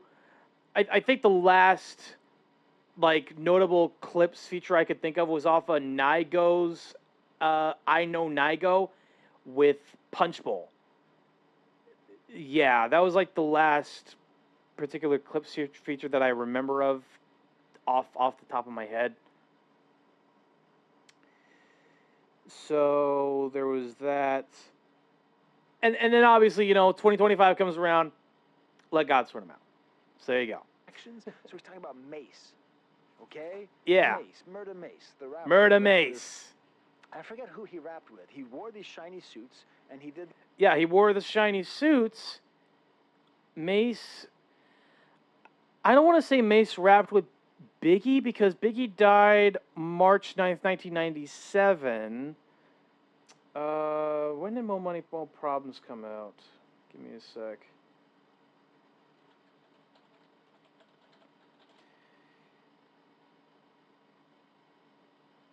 Mo Money, Mo Problems. Okay, July 15th. So Biggie dies March 9th, 1997. Mo Money, Mo Problems with Biggie, P. Diddy, and Mace comes out July 15th, 1997. So that makes sense. The timeline, it kind of makes sense. Like yeah, Mace does technically rap with Biggie, but it's more like a beyond the grave kind of thing. It's a posthumous release, right? Posthumous. These pop rap hits in the 90s, but for the life of me, I cannot remember the fella standing next to him. His name was like... I don't remember what it was. Anyways, he was a big pop rap star in the late 90s. Huge. I have his album. I looked for it. I can't find it. I bought it. I never listened to it. But I bought it in shame. Because back then, you couldn't buy anything from Bad Boy Records and not feel a little ashamed, because you were like buying some sellout bullshit, but like, it was kind of good. Yeah. Mace had a... But he left rap to become religious. Exactly. So he's talking... So Malice is talking about himself as though he is Mace. He's been on both sides. The grass is greener on each side. Man, some dialectical thinking right there. The grass is greener on each side. It's great on both. I tried to hide the dope in the message like we did the coke in the Lexus.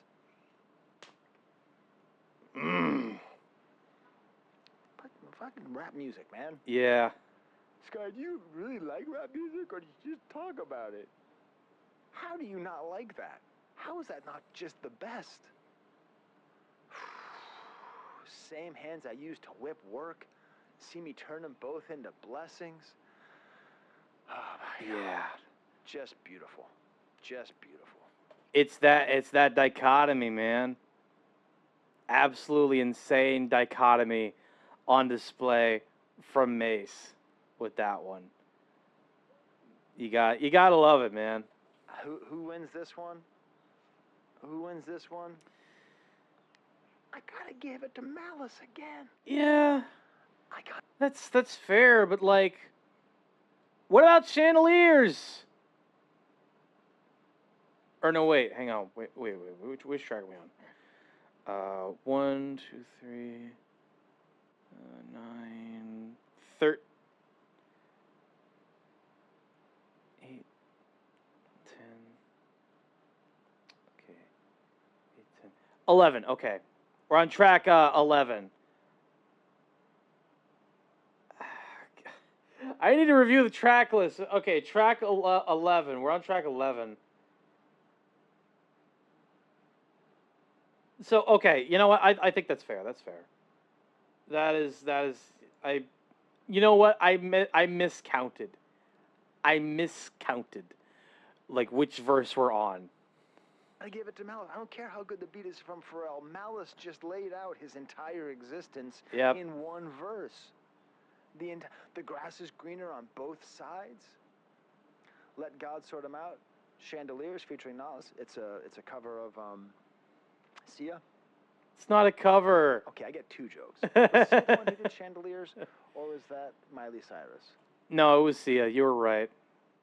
Surprisingly, you got it right the first time. That was Sia, not Miley Cyrus. Good lord. That's Sia, right? Miley Cyrus was on the Wrecking Ball. Those aren't the same thing at all, Scott. Yes. How long have I been doing this video for, by the way? I feel like I'm losing my mind. Hour and 13 minutes. Makes sense. Straightforward, low-high synth beat. Just a little bit choppy on its way down. I love the way the beat extends. Push is just amazing with this beat. You finally got the courage, but you still a whole B word. Rest of y'all on my 6 years ago shit. Every move intentional. The links is 6 years ago like shit. Baseball and DR, you know what the stick will do. Props go to Big Poppy. That feeling when you realize it was you that really died and we so alive. Like the clips never ended. They're just so alive. Yeah. Ah, beautiful. And then the beat change, and there isn't really any no malice on this beat. So it's kind of weird like that. So there's a beat change. It's a little bit more imperial sounding here. And then we have this beat. And it's for Nas. And, okay, so I think that Pharrell is trying to pay respect to Hit Boy, because this feels kind of like a Hit Boy beat. It's interestingly, though. It does. Yeah, that's the crazy part.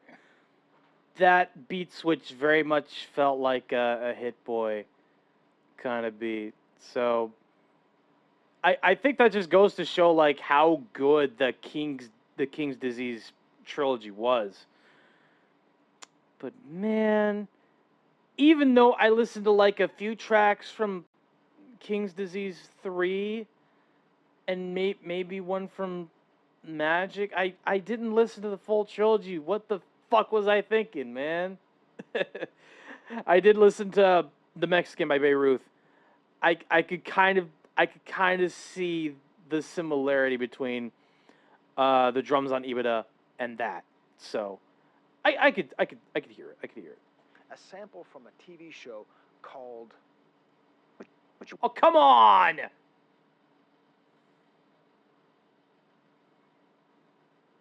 Beat.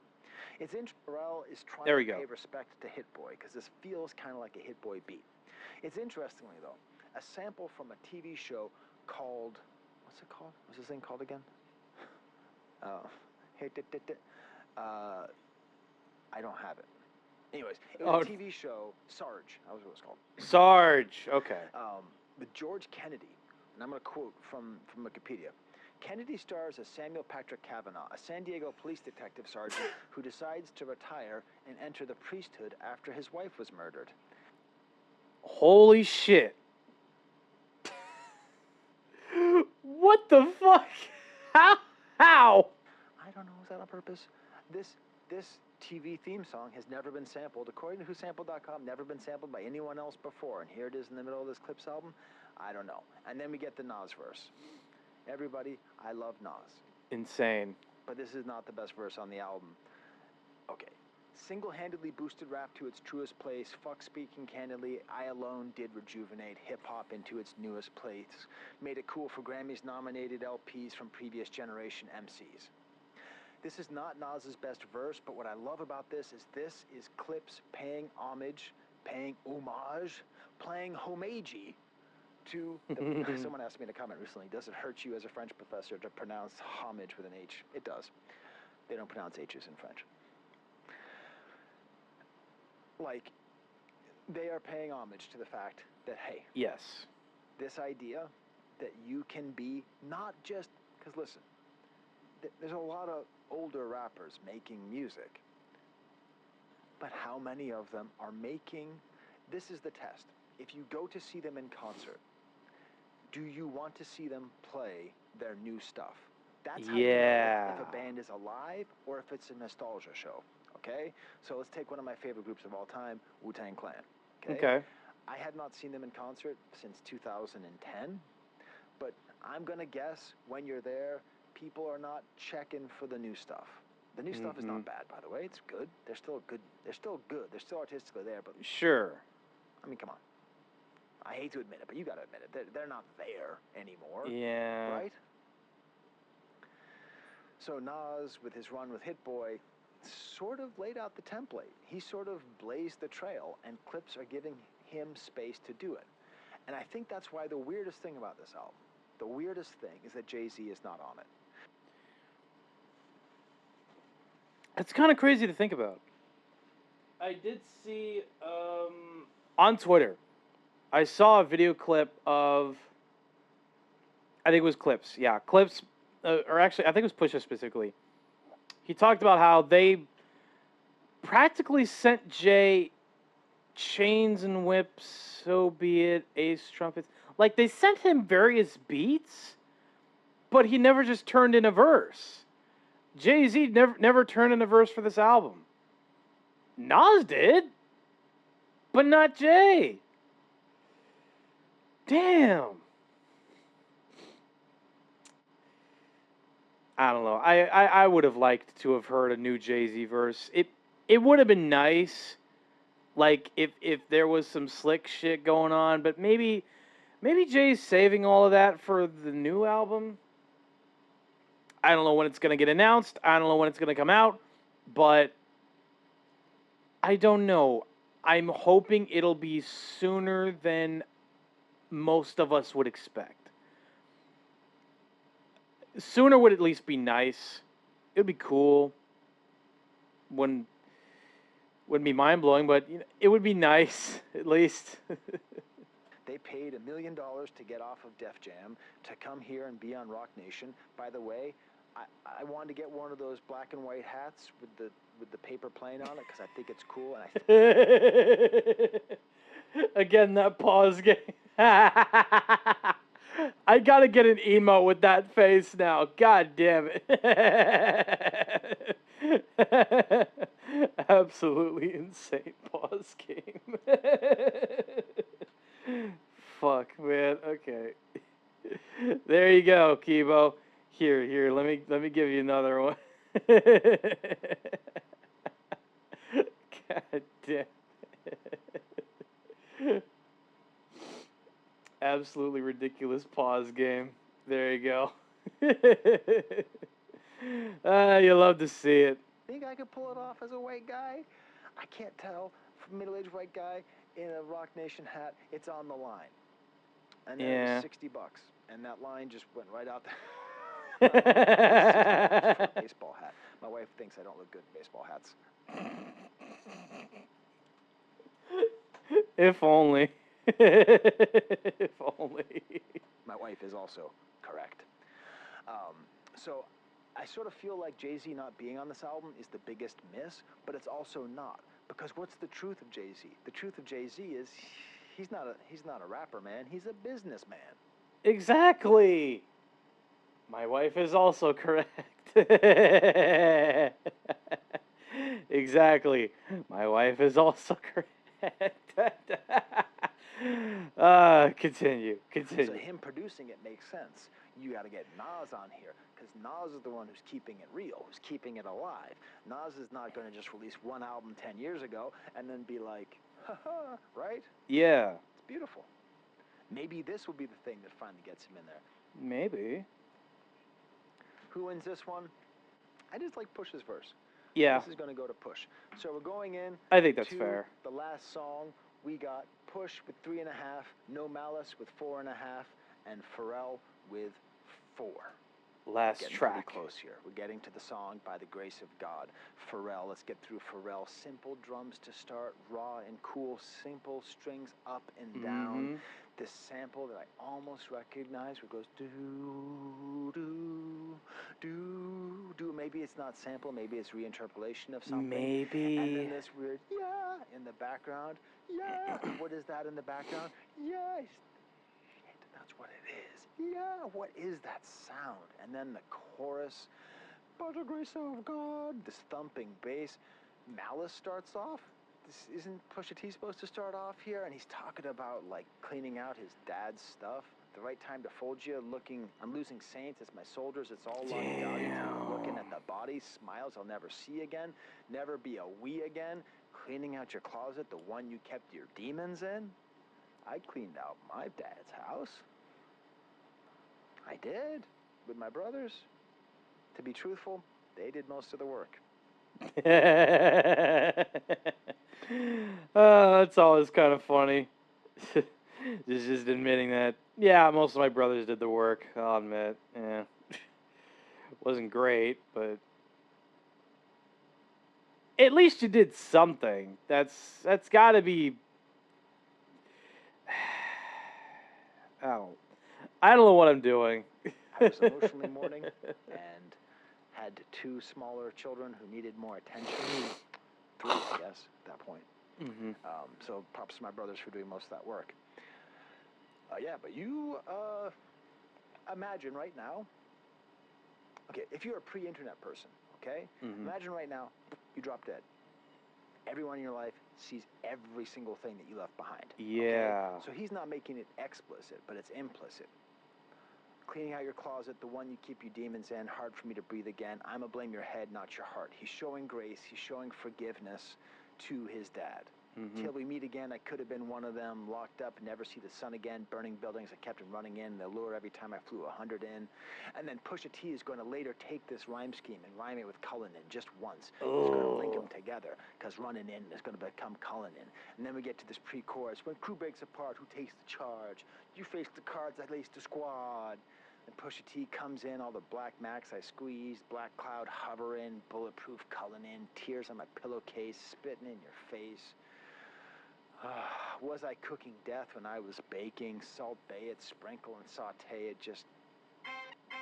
Oh, come on, YouTube. Come on, man.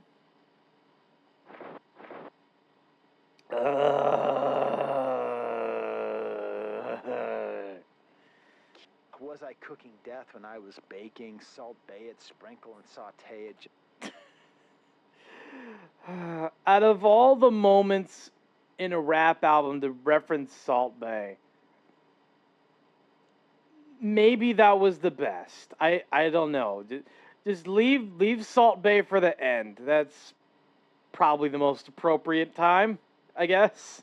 Just killing it with it. Yeah. But this is the thing. This song,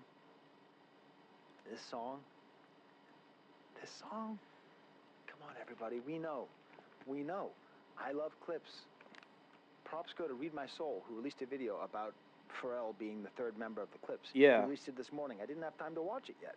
I know it's awesome. If you're not subscribed to Read My Soul and you're subscribed to me, your subscription button is apparently broken. Okay? So I'm giving this to Pharrell. Pharrell takes it. Damn, man. Pharrell. I don't know. I don't know. I would personally give it to Push, but I could see it. I could kind of see that.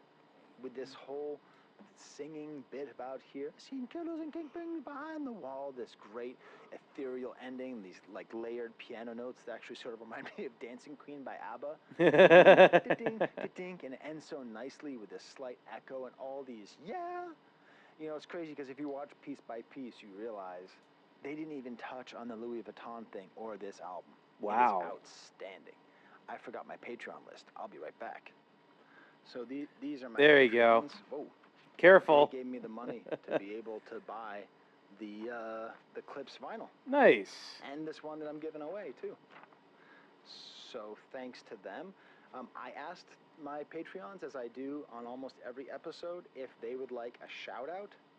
I think I got the most requests I've ever gotten. It was outrageous how many requests I got. I got 19 requests. So I'm going to give you those requests and tell you who they thought won this album. I gave them... Okay. That sounds good. Letting your Patreon determine who won the album personally. I like it. The same 3 choices, okay? So we got EK, Arvin Mendoza, Pusha T won. Fakwini Cat, Leon Cella said Malice won. Tanisha Ann 2984 said No Malice won. Where's my super subscribers? All right, these also you can help me on YouTube itself. Peter Damian Levy said No Malice won. Michael K said it was a tie. Quentin didn't say. Hilda said Pusha T won. Alex Berry wants a shout out. Sis the World wants a shout out. Ryan says No Malice won. Eric says No Malice won. Arjan Valentin said Pusha T won because he brought it all together. Miss Liz said No Malice wins. I don't know if it's just because it rhymes. Andrew Thompson says No Malice. Iris Monroe says No Malice. Gage Calvin didn't say anybody. Carl Joseph Black said No Malice. So that's 9 votes for No Malice, 3 votes for Push. And of course, what they all say is the real winner is us. You know, I have a sort of conflicted relationship, one could say, with the YouTuber What's the Dirt. I throw subs at him a fair amount out of a sense of loyalty to people who I really like and have worked with and trust. Yeah. But he had a video recently where I like the instinct that he has to try to go against accepted narratives. And he's going really hard that rap is not undergoing a revolution, that because young people still listen to Drake, that there is not some kind of great reset. There's not some kind of great thing happening ushered on by Kendrick. And I want to acknowledge that it may be overstated and that there is a certain amount of groupthink. And I congratulate him on fighting against groupthink in that one way. But also, it's really wrong. It's really wrong because, like, even if it's true that Drake will survive and that... Hang on, Kibo. I'm going to go ahead and reset. I'm going to go ahead and reset Mix It Up for you because it's not working. That redeem didn't work. So I'm going to go ahead and play it for you.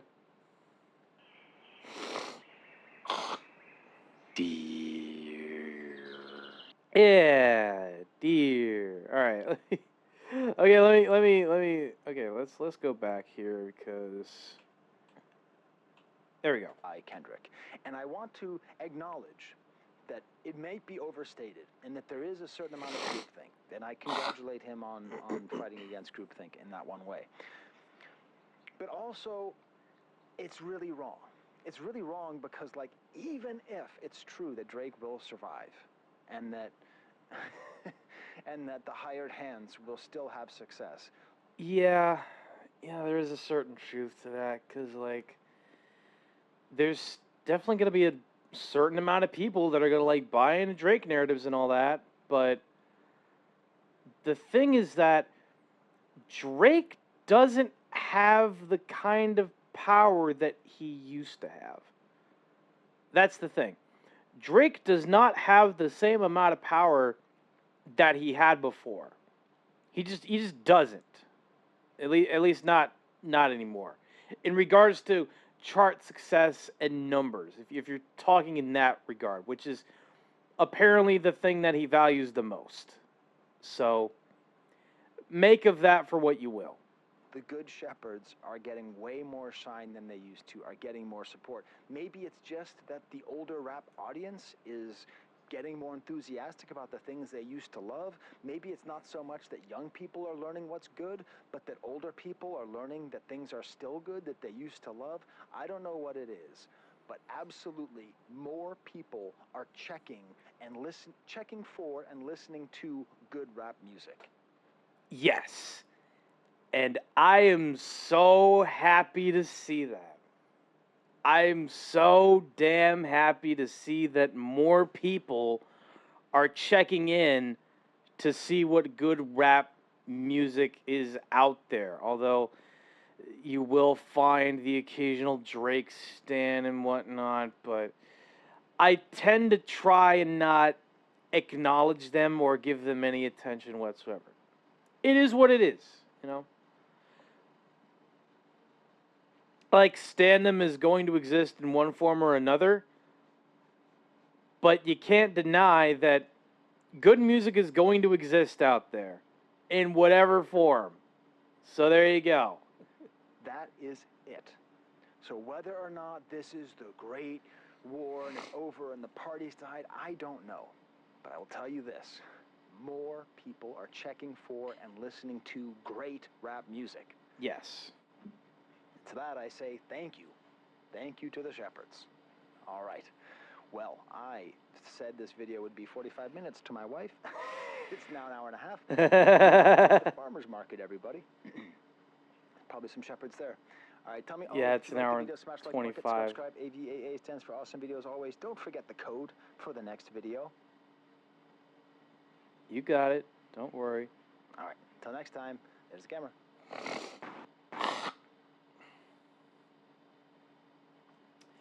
Meanwhile, I'm over here in K-pop land, and I can safely tell you, stay away from BTS and Blackpink fans. Well, that's the thing, bro. That's kind of just a given. The fact that you're telling me to stay away from Blackpink and BTS fans, like, to me, it's just easier to stay away from... I don't know. It's easier for me to just stay away from K-pop in general than it is for me to try to gauge, like, which K-pop songs I would actually listen to and all that. It's not that I explicitly hate K-pop. It's just, it's kind of, it's easier. It's just easier to go down that route, you know?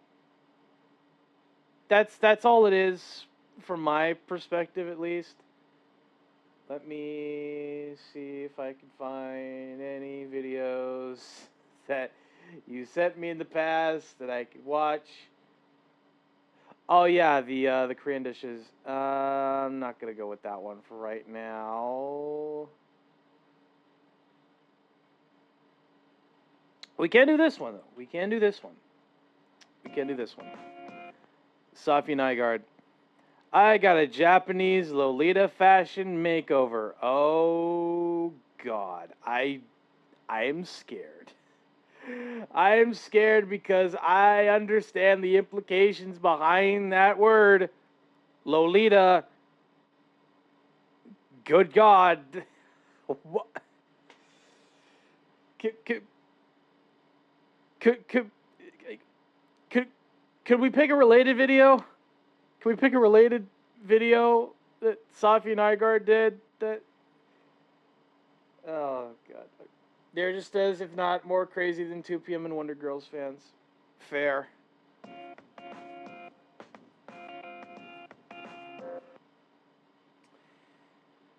Okay, let me jump to the present here. Okay. Oh, thank God. Okay. Okay. Okay, much better. Much better, much better, much better. All right. I got a Tokyo makeover. Okay. Much better. All right. This is way better. All right.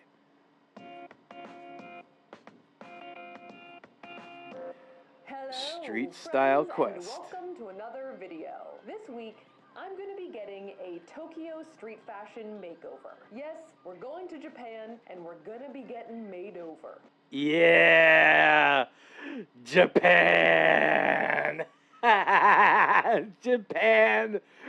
Woo. All right. So earlier this year, we traveled to 3 different U.S. cities to explore how fashion differs in different regions. So this time, we're going to be taking our experiment international, right over the Pacific Ocean. I feel like Japanese fashion trends, specifically what I've heard called Harajuku fashion or Tokyo street fashion, are talked about a lot online in videos and articles, to the point where I definitely have an image in my head of what I think it looks like. But I wanted to go to Japan and see for myself. So to do this, we're going to be teaming up with a local who will guide us through 3 different current trends so we can get a little taste of what Tokyo street fashion is all about. Now, obviously, this won't cover everything that people wear in Tokyo. Right. Street fashion is pretty different from your everyday wear, and this probably also won't even cover every inch of Tokyo street fashion. Wow. Okay. Oh God, which one would I wear? Okay, I'm not gonna lie. I would definitely wear that jacket, for sure. I would love that jacket. That, maybe I'm just a bit of a sucker for leather jackets, but that's a cool one. I'd like that. Because from what I've seen, there's a lot. But we're hoping to find A lot. outfits that capture some of what's going on right now. All right, let's go. So Let's step go. 1 of our Tokyo makeover was to fly to Tokyo, and while there, we stayed in Akasaka, which is sort of a businessy area that's very picturesque, green, and quiet, and it was also decently close to Harajuku. Huh. Okay, that's nice. the Yankee rockabilly aesthetic, pretty much. Kind of, yeah. But here's the thing, right? If, ooh, I'm thinking. If Japanese street fashion suddenly, like, they're starting, okay, if military fatigues suddenly became a part of Japanese street fashion, bro, I would also wear that. No question. I would love to wear a military style jacket while having like the Congo. No, not Congo. Kango. What the fuck was it? Kangol. Kangol, not Congo. Kangol. The Kangol cap. I would need to buy another like military green Kangol hat. Green, right? Cleaner. That and military fatigues. That would go hard. That would go absolutely hard. Yeah, I would basically be pulling off like a modern Nas kind of look, like a it ain't hard to tell. You know what I mean? That would fall in the military idol aesthetic. That's fair. Which is where a lot of the action is in terms of Tokyo street fashion. To aid us in our search, we met up with Rinrin, who is a YouTuber and a Lolita model, as well as being pretty well acquainted with the local Tokyo fashion scene. Right off the bat, Rinrin clarified that Tokyo street fashion tends to be a little different than the common Western perception. Okay. I tend to think that if you come to Harajuku, you'll see a lot of people dressed in like Lolita, or the most recent style is like Yami Kawaii, which is kind of... I mean, there's a little bit of that, but it's not like it's not the majority. Of a dark kawaii, but you don't really tend to see that as much. And for this video, we wanted to focus on the current street fashion trends and not just on the more well-known subcultures. Right. How would you describe Tokyo street fashion today? There's less emphasis on a silhouette and a more eclectic type of style. A lot of people like to layer and express their creativity and put color into their outfits. Oh, okay. Harajuku is a neighborhood and not just a singular style as it can sometimes be presented, which was news to me at least. So I'm going to be showing you 3 styles that are a general idea of what you'll see on the streets today. Okay, that's fair. Just getting like a good baseline for what Japanese streetwear looks like. Think like heavy structured, double-breasted blazers and combat boots. Another Japanese aesthetic I see you in is mode. Maybe I don't know. I really don't know, man. I'm just look, man. For me, I'm very much just. I very much see myself in either like a modern, like it's all very much just like okay. Technically retro, but like with a modern twist to it, I guess. Make it make sense. I don't know. With the first trend being the vintage remake style, which centers vintage. Okay, yeah. I very much see myself in more like a vintage style, like that. It makes a lot of sense. Not this specifically. A little bit more like this, probably. Around transforming old vintage clothing. A lot of kids like to take these Yes, retro inspired. There you go. items and cut it up and add things onto it, so they're very one-of-a-kind styles. The second trend being the minimalistic mode style. Oh. Vintage inspired over vintage values is the rule with that. Exactly. See? I like that philosophy. Vintage inspired aesthetic. Like, vintage inspired clothing over vintage values. There you go. You'll There you see a lot go. of people wearing this and layering black on black. That sounds like my type of thing. Sometimes I like to dress up like a bat. Yeah, I've seen some pictures. Yeah. Look, work there. No. Okay, never mind.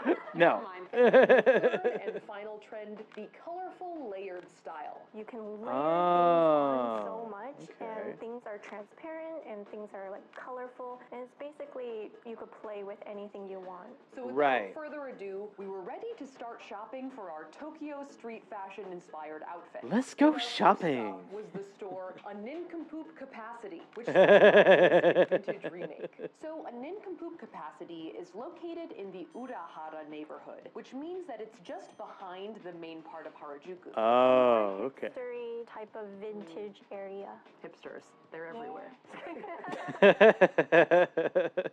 Hipsters are everywhere. God, I wish that was at least somewhat true, because then I don't know. I would at least feel like, and Mode Fashion actually has a major designer in it too. Rei Kawakubo.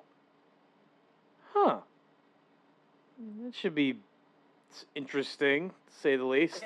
The store itself is a former cigarette shop tucked away on the third floor of what looks almost like an apartment building. Inside, Yeah. pretty much every inch of it is covered in vintage paraphernalia from the 1950s onwards. And a lot of it is recognizable IP with a little bit of a twist. Looking around the store, many of the remade items are sort of like vintage t-shirts spliced with tutus. And though they're not all t-shirts, the general vibe seems to be bringing together incongruous pieces into one garment. Huh.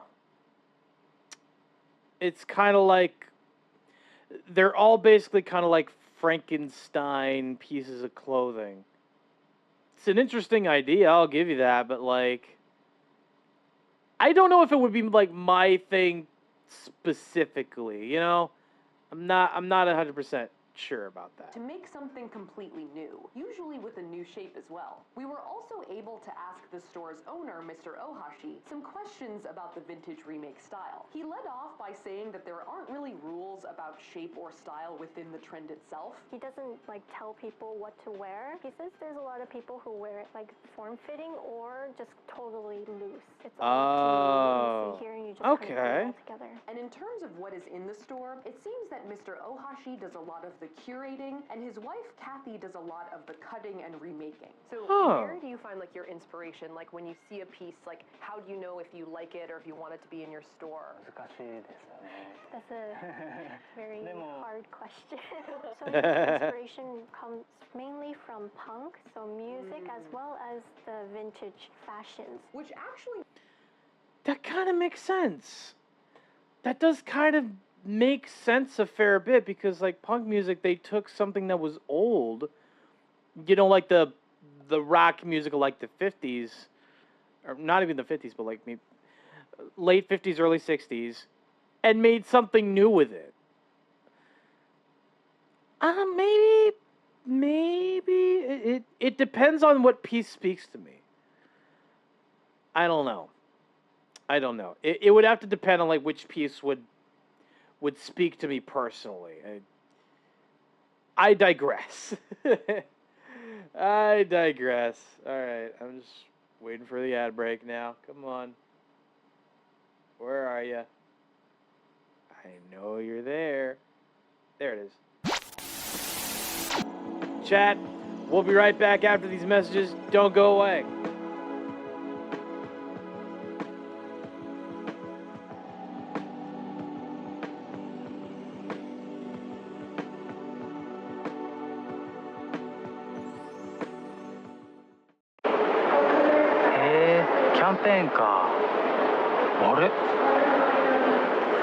JAL なら国内線も国際線もマイルが2倍。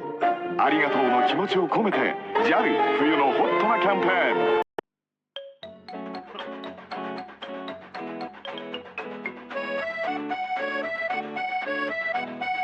I want some crusher, a little crusher. Milk keeps me fit and tastes so great. I want some crusher, a glass of crusher. It's tough enough to make milk shake. Add milk, or will crusher. 쿠겐쇼와 안드로이드가 만났네요. 풀터치에 편리한 쿼티 자판까지. 더 중요한 건 무선 인터넷을 무료로 쓰는 안드로이드 탑재폰이라는 거죠. 쿡앤쇼의 첫 번째 안드로이드 탑재폰, 안드로 1. 쿡했다가 쇼했다가 쿡앤쇼. Thank you very much. Whoops, there we go. Thank you very much. Excuse me, sir, have you got a ticket? You what? Oh, how much to get in there, mate? It's £2, just down at the ticket office. Is that £2 a fish or all you can eat? No, you can't eat these, sir. They're endangered species. Two right there, mate. I'll have that big fat one away for a start. Right, come on, out. Oh, easy, Squire. Mind the coat. Leave it. When you're peckish, pick up a penguin. When you're looking for local quality tradesmen, it's important to find the right one.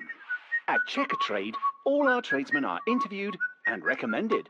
We check their references, qualifications and insurances, and continually monitor their workmanship and the service they provide through customer feedback. For local quality tradesmen, visit checkatrade.com today.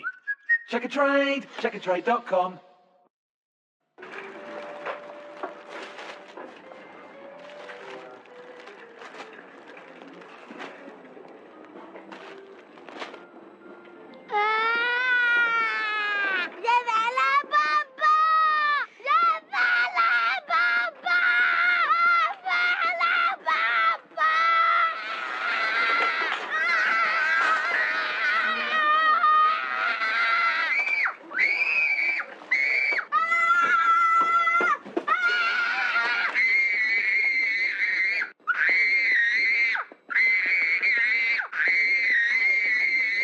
Zazu condoms.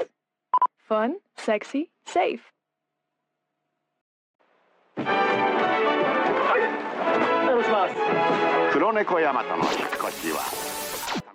Welcome back from the ad breaks chat. Let me see what ads Cable managed to get. Hardy / Carl's Jr., Ray-Ban Meta, Subaru, Fruity Pebbles, Acer Nitro, V5. Laptop, Disney and Hulu bundle, Blink Eye Drops, New Balance, and Venmo. Damn. You're getting lucky with these. You're getting lucky with these drops. Anyway, let's continue. Makes a lot of sense because there's a strong emphasis on DIY in punk style. Yeah, no, I could, you know what, I could see it now. Maybe I could see myself, maybe. Again, it depends on the piece. It would depend on the piece. That's all. In terms of what I should be wearing, Mr. Ohashi recommended that we just walk around the store and see what caught our eye. You always do this, huh? Yeah, it's kind of like a devious thing. Immediately, I noticed a bunch of breezy tunic-style tops. I know you said bats were not in, but... It might be like an unconscious bat style. Maybe. Yeah, absolutely, the bat just slides. Maybe. And as if on cue, the next thing I found was this. Oh, it's a Nike shirt with bat wings. Yeah. Whoa. It seemed like fortune had smiled down upon me. Yes. Mr. Ohashi and Rinrin also found a really cool head-to-toe pink outfit, and I found another blousey top that seemed to have been made from like a college sweatshirt. They didn't think I would be here. Then we grabbed a couple of bottoms to match our tops, including a black skirt for our Nike outfit. All the way across the world to wear all black. Nice. I'm trying on other stuff too. One all black. Stay with the brand. And a pair of embellished jeans for our Central State University blouse. Ooh, that actually kind of works. Damn. Okay, I'll give you that one. And with that, we were ready to start trying on our outfits. I'll be back. I go. Do they like the governator here? So first up was the head-to-toe pink outfit. Yeah? Ooh. Definitely had a strong visual impact, and I think that the different shapes and textures were really cool. I like the little butt apron. It's very different. It's like, nope, don't look here. Then to top it off, Mr. Ohashi styled me with a little knit crown. We've got a little like where the wild things are situation going on. I love it. Like this? Oh, it's so cute. Despite how pink it was, I actually really liked it. You look like you belong in the store. A little bit. Yeah. But our second outfit brought some stiff competition. Ooh. So I think that this is definitely like more in line with like my personal style. I feel like the skirt, I'm not sure what I'm doing with it. Despite Yeah. the skirt being a little unbalanced, the top is amazing. And as if I needed any more convincing, Rin Rin decked me out with some accessories. There you go. After trying on both of these looks, I was kind of conflicted because I feel like part of the style is like what you like, but I also feel like maybe just because the other outfit's more different from what I usually wear, it feels more like the style. You know what I'm saying? Yeah. A style transformation. Yeah. Exactly. But we did have one more look to try on. Here it is. Central State University. I thought this top really accomplished the vintage remake objective by transforming a simple college t-shirt into a romantic, almost Renaissance-y blouse. It's like sort of a Shakespearean in a way. And I really liked the A jeans, little bit, which yeah. featured some nice rear lace action, though I wouldn't say they were really transformed into a different shape or garment. The jeans are like pretty normal but embellished. In terms of which outfit I liked the best, I was still torn between the first and the second look. I thought the first one definitely made a very big impact. However, I do think the second one is very you, so that one looks good. I think we maybe want to change the bottom for that one because it's a bit short for balance purpose. So we purchased our bat outfit, thanked Mr. Ohashi, and Nice. we're on our way. All right, so now having explored the vintage remix style a little bit, we can move on to our next location, which is Ground Y. Ground Y. Y. Ground Is it Y. not the air? No, it's the ground. Yes. I don't know what that was. Everyone's like, yep, that made sense. I'll just agree. Yeah. Next up, we went to Ground Y to explore our second street fashion, the mode style. Ground Y is an offshoot label by Yohji Yamamoto, located inside of the La Forêt department store in Harajuku, which has a lot of local trendy designers and boutiques.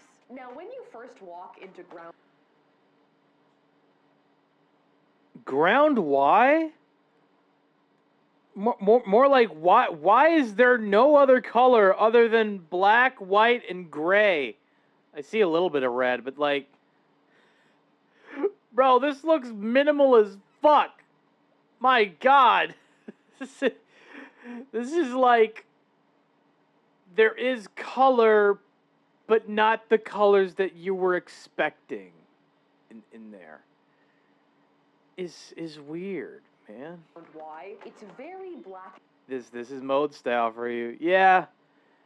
Yeah, no, you're not wrong there. And white, which I think is in line with Yohji Yamamoto's general vibe. For reference, Yohji Yamamoto is a Japanese designer, described as a master tailor who is known for his androgynous and avant-garde design. It's supposed to be monochromatic and focused on asymmetry. Oh, okay. Okay, that makes sense. It's just a lot, man. It's a lot. Usually made in black. Sounds like my kind of guy. And in general, he's considered an important driver of the mode style. So to help pick out our mode outfit, we met up with Rinrin's friend Mika, who is a mode enthusiast and Instagrammer. So mode style, I would say it's kind of defined by a monotone color palette. I would say it's very unisex or genderless, which is a very big thing going on right now in Basically, fuck the word symmetry. Okay. Well, there we go. At least we know why the mode style is like that. And I think that androgynous vibe influences the shapes and cuts of the clothing, with most of the outfits being uncinched, flowy, or boxy. Yeah, not too tight. Always loose, kind of like simple? Yeah, like all simple and minimal things. So with some sense of what we were looking for, it was time to start a shopping. I'm still doing this. You're always doing this? Yes, I was. Can we do that? Yeah, I was. Ready? We'll do it again. Ready? We'll do it again. Do it again. Mika's like, what am I doing? Sneaky. A little bit of sneaky. So right from the start, I was a little confused by some of the items. At first glance, they seem pretty simple, but when you approach them, a lot of them have unique cuts. What's this? Yeah. Like an extra armhole? It's open, so I think it's just a flap. Right. It's a flap. We were both confused. So the first outfit that Rinrin and Mika picked out was an asymmetric jacket, a white button-down shirt, and a long pant-skirt hybrid. Ooh, kind of like a suit? Yeah. Next up, A little bit like a suit, blue yeah. button-down sheer dress. Oh, this is nice. But we need an inner, yeah. Too sexy. Too sexy? Too sexy. Too see-through. De-sexified with like a matching blue shift dress underneath. And for our last option, This looks cool. yeah, I recommend this. We went for a white maxi shirt with a geometric pattern on the right shoulder. What would you put underneath this, like for pants? No. Just button it. Yeah, just button Oh, just like a long dress? Yeah, long dress. Which gives us Oh. 3 mode options to try on. So first up was our 3-piece suit. Here we are. Ooh. I love it. I like the asymmetry, you know what I mean? Like it's kind of like off-center. Because mode style pretty much ignores the curves of your body, the designs tend to play more with draping, asymmetry, and abstract shapes. And to finish off the look, Mika recommended that we add this wide-brimmed hat. Oh, yes. Wow, I can hear myself. I'm like echoing off the hat. Yeah. I really enjoy this outfit. I'm not usually a hat person, but this look made me feel kind of like a boxy Carmen Sandiego. All right, ready for the A next little one? bit, yeah. I don't know if you're ready. So up next was our blue sheer dress. Oh. Is this There you go. sufficiently de-sexified? Yeah, you're so not sexy right now. That is the goal. I feel Perfect. like this was more of a summer mode look. I'm feeling easy and breezy with the blueness and with the lighter, flowier fabric. Rinrin also thought that a backpack might suit this outfit, so we tried on this very round one. It looks like a turtle shell.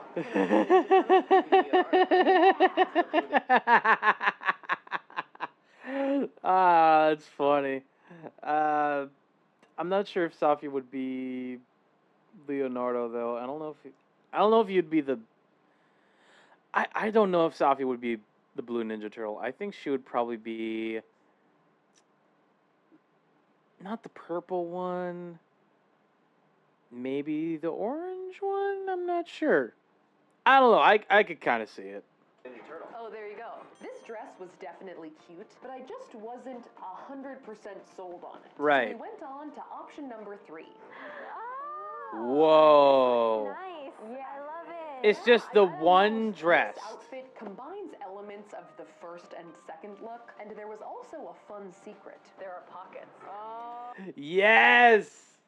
Yes. There's a dress with pockets.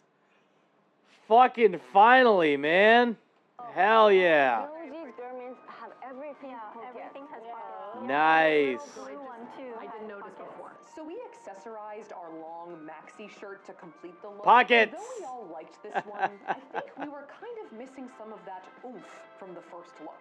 All right, so Yeah. I think we decided that we're going to kind of combine the first and the third outfits by putting this jacket over the last outfit. Oh, there you go. That works. Which I actually really like. I think this is like the best compromise because it's like pretty much the vibe of the first outfit except without the pants. This ball. Come on, YouTube, please. So let me get through one video without all the ads, man. Jeez. There we go. So we went with our hybrid fourth option as our mode outfit. Thank you so much, Mika, for helping us. No, you're welcome. So what's next? We're gonna go to Wall. Which is another boutique inside of the same department. Wait, what? You're going to another boutique in the same building? Huh. Okay. Store. It's right on the other side of the wall. It's literally right next door. Yep. All right, so let's go. So unlike Ground Y and a Nincompoop Capacity, which focus more on a singular trend or aesthetic, Wall carries clothes from a range of designers that reflect a few different trends. The concept of the store is Japan in 10 years. It's also one of Rinrin's favorite stores, and in fact, the dress she's wearing here is actually from Wall, but Huh. That's pretty cool. I didn't notice that. what we were searching for was an outfit that would exemplify what Rinrin described as the colorful layered trend. All right, well, let's get to it. Yeah. So one of the objectives of this trend is to just wear a lot of different garments. Basically piling on as many clothes as you can. And oftentimes extra or fabric stitched onto or hanging off of the layered garments. What do you even call this? Maybe they're like napkin flowers. No, lotus are more open, I think. You know, I have no idea what I'm talking Yeah, what are you? Orchids? We never did figure out what kind of flower it is. My best guess is a campanula flower. Yeah, that's. I mean, that's close enough. It's close enough. Don't at me. But regardless, we needed to find a Lily of the Valley. There, yeah, there you go. Lilies are more. Yeah, Lily. That's more of an. That's more appropriate, I guess. complete our first option. Whoa. Oh my gosh, it's like pants but pants. Wow, they're pants that have been eaten by other pants. Extended pants. And yes, they are also littered with embroidered mice. I needed to try them on. I don't know why all of the mice are there, but I'm not mad at it. I'm not mad at it. Pizza rat. Have you heard of thigh rat? What is pizza rat? Pizza rat's the rat that was dragging an entire piece of pizza in Yeah. the subway. Subway, yeah. While shopping, we also encountered another aspect of the trend, which is that a lot of the items are loose and oversized. Look at those sleeves.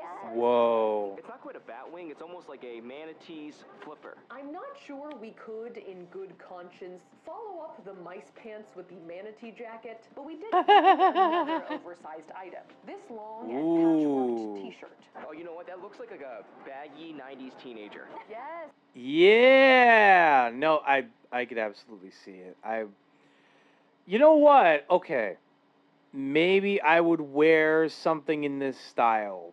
Maybe just like regarding the patchwork anyway. I would wear something with this kind of patchwork on it, maybe.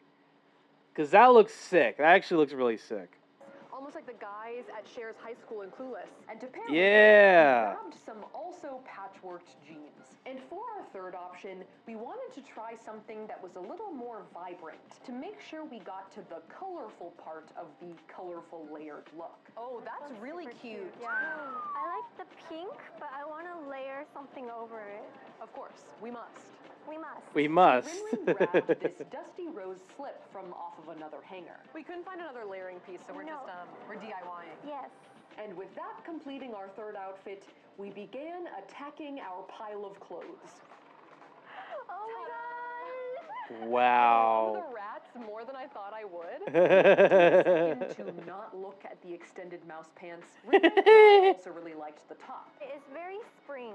I'm a blooming flower. And though I'll say I did enjoy the rats, I think it just overpowered the other layers too much. Yeah, I think that's a fair criticism.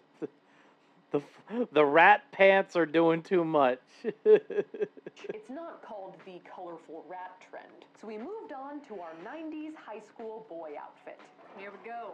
Ooh. I was surprised by how much I liked this look. For some reason, I feel like pretty comfortable in it. That might be because it's a giant t-shirt, but I feel like pretty like, yeah, like I could wear this around. This was also hit with the shop staff at Wall.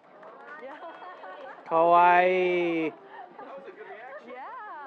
Who suggested we accessorize it with a bold graphic earring. Ooh. Though we were feeling pretty good about this outfit, we still wanted to try our last one on for good measure, which actually turned out to be no easy feat.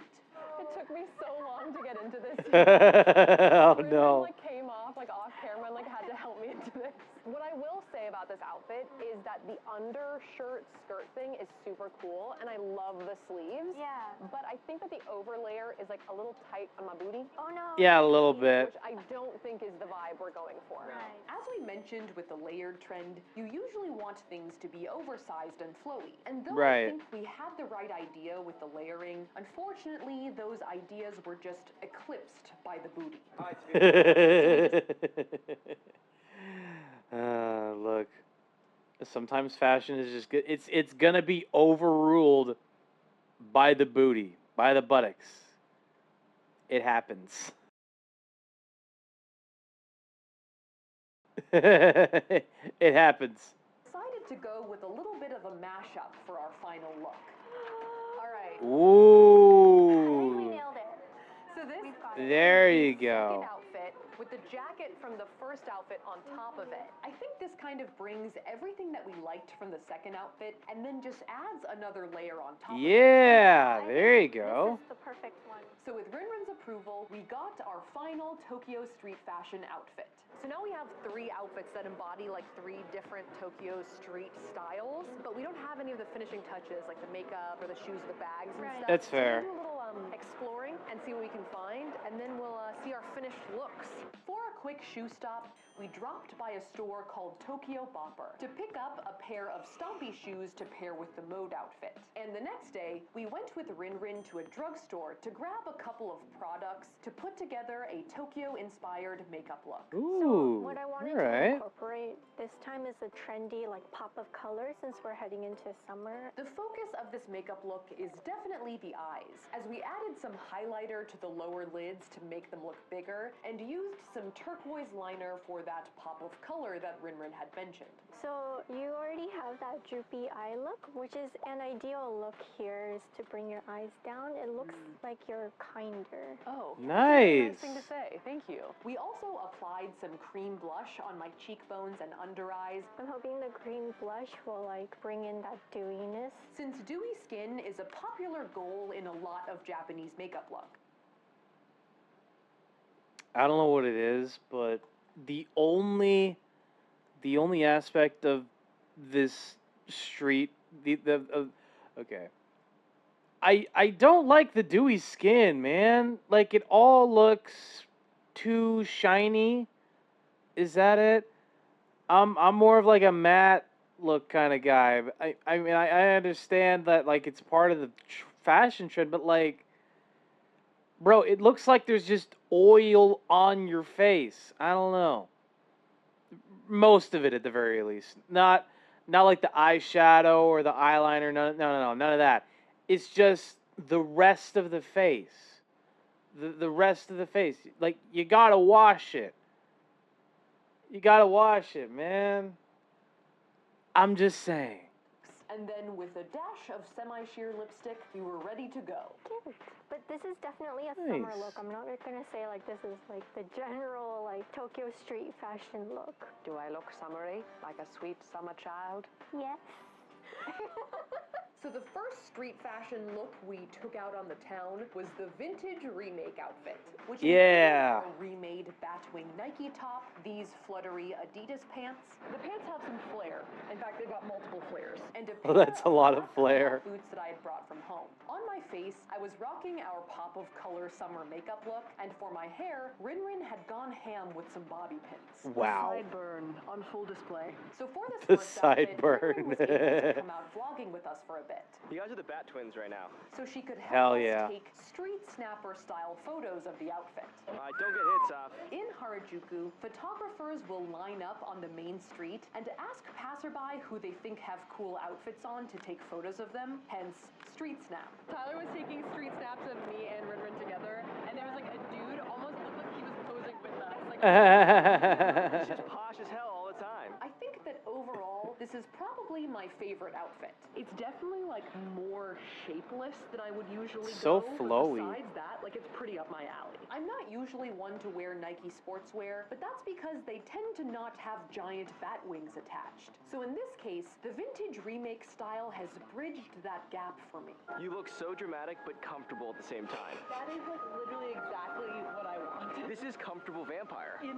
Yes. Comfortable vampire. Also felt at home There you in this go. outfit because it reminded me of some of the unusual clothing items we've tried in the past. This outfit is kind of like if the band Ruffle t-shirt and the Y Project like long sleeve denim jacket had a love child. I think it captures a lot of the fun of the giant 4-foot sleeves. The danger of hitting someone with a large denim tube. Yeah. The real obstacle I could think of with this outfit was that because there's a lot of stuff hanging off of it, it feels like you could accidentally dip it right into your food or drink.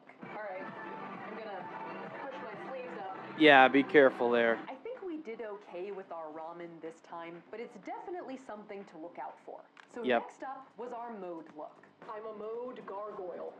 Like a Nova Babe for mode. Hashtag mode gargoyle. For the completed outfit, I donned our white maxi shirt, asymmetric jacket, Yeah. wide-brimmed hat, and these shoes that we got at Tokyo Bopper. For my makeup, I substituted the pop of color out for some plain black eyeliner, though I kept the cheeks flushed. Rinrin also suggested that we could slick my hair back for this outfit, but my hair has to be curled for the wall outfit, and there was only one time that the hairstylist could take me in, so it's curly. Even That's though fair. this look is color-wise definitely in my zone, I would say that it's much more formal and structured than I would usually go. I feel kind of like a business casual Dementor. But nonetheless, there was something theatrical about it that I... Yeah, no, this whole outfit right here, very, very dramatic, to say the least. I can't quite put my finger on it, you know? I loved. Harry Potter. In particular, the No. hat was like the best prop. Part of you is bird-like.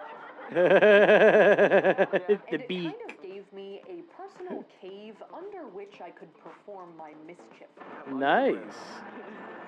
I'm under the brim. I don't like that. I need an adult. I will say it was a little sweaty, probably since it was late May, but the no pants aspect made it bearable at least. So I've got swamp bra.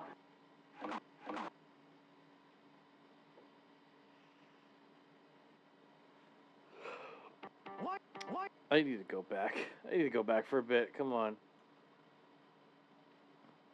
But not the... Oh my god, get out of here. I will say it was a little sweaty, probably since it was late May, but the no pants aspect made it bearable at least. So I've got swamp bra, but not swamp butt.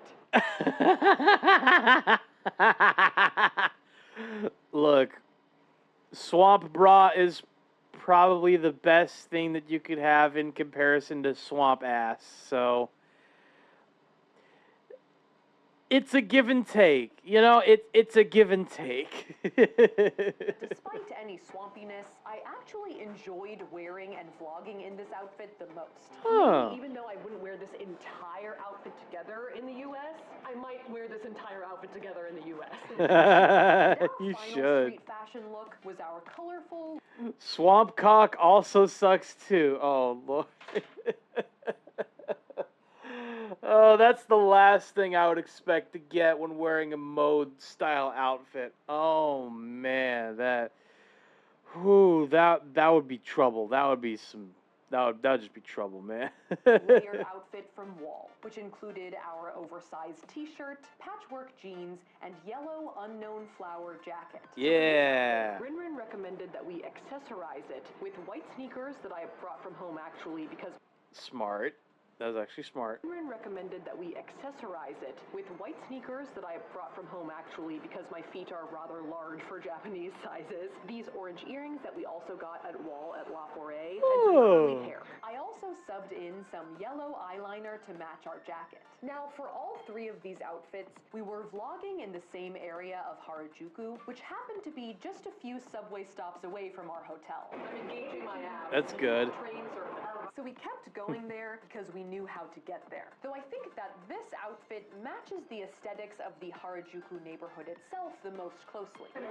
That's kind of insane to think about. Knowing that like the last outfit they're trying out is the one that fits in with the vibe of Harajuku the most. Like with this giant teddy bear. Now that is some serious layering. Yep. This amazingly cute multicolored ice cream. Wow. As it's getting more melty, I think we should get that away from the layered clothing. Yep. So this outfit is definitely the furthest away from my usual style, and not just because of the color, but also because of the silhouette and texture. I'm almost just like a mountain of clothes. Yeah. I didn't mind being a moving pile of laundry. I like how it flows as I move. I weirdly like this sort of like kilt at the bottom. Yeah. A little bit, yeah. The thing I didn't really like about the layered look was the effect that the layers had on my body temperature. As in, I was warm. Warmer than I was even in my full-on mode suit. Oh no. Oh no. Nice breeze coming down this alley. Yeah. It's kind of like opening up the air ducts. I had to fight the inclination to take off some of the layers. It's supposed to be the colorful layered look. So I had to stay layered. But I think that for more everyday wear, I'll probably don these items separately as I like them all individually. Yeah, I think that's fair. I mean I like the shirt and the sneakers, although she brought those from home. Patrick jeans, I like the look of those. I like them. Specifically, I love the pants, which you can barely see in this outfit. All right. Safi Road. Right. So those were my All Tokyo right. street fashion looks. Even though these outfits are supposed to represent 3 different trends, there are some commonalities between them that are kind of emblematic of Tokyo fashion in general. All of them are sort of like long, and in general I'm pretty like covered, just to provide, I guess, like maximum area for more layering. And they're all also kind of asymmetric. This one has a little sort of half kilt, and all the other ones have their own little asymmetric flares. I think that all 3 of these outfits are pretty different from current US fashion trends, at least the ones I'm aware of. And That's fair. Rin seems to be right in that there's more of an emphasis on layering and draping, and the clothes seem to skew a bit looser overall. But regardless, I'm excited to bring these looks back to the US because I feel like I can incorporate different items from them into my own wardrobe, and in some cases, just wear them head to toe exactly as is. We're going to make Mode Gargoyle a thing, if it's the last thing I do. I'm not sure if Mode Gargoyle is gonna be a thing, but hey, you do you, man. It'll work itself out eventually. Thank you guys so much for watching, and a big thank you to Rin for helping us out with this video. I've linked both of her channels in the description below, one of which is in Japanese with English subtitles, and one of which is her English channel. So go check those out. If you liked that video, make sure to smash that like button, and if you want to see more videos, just make sure to smash that subscribe button. A big shout out to Rochelle for watching. Thanks for watching, Rochelle, and I will see you guys next time. The fucking pause game is insane. Oh god, I love my pause games so much.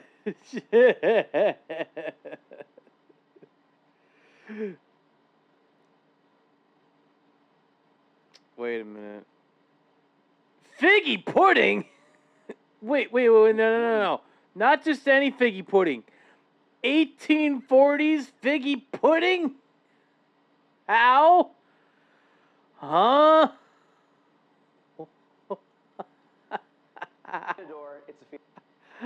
Oh no. Oh, Tyler, you sweet summer child. What's going on?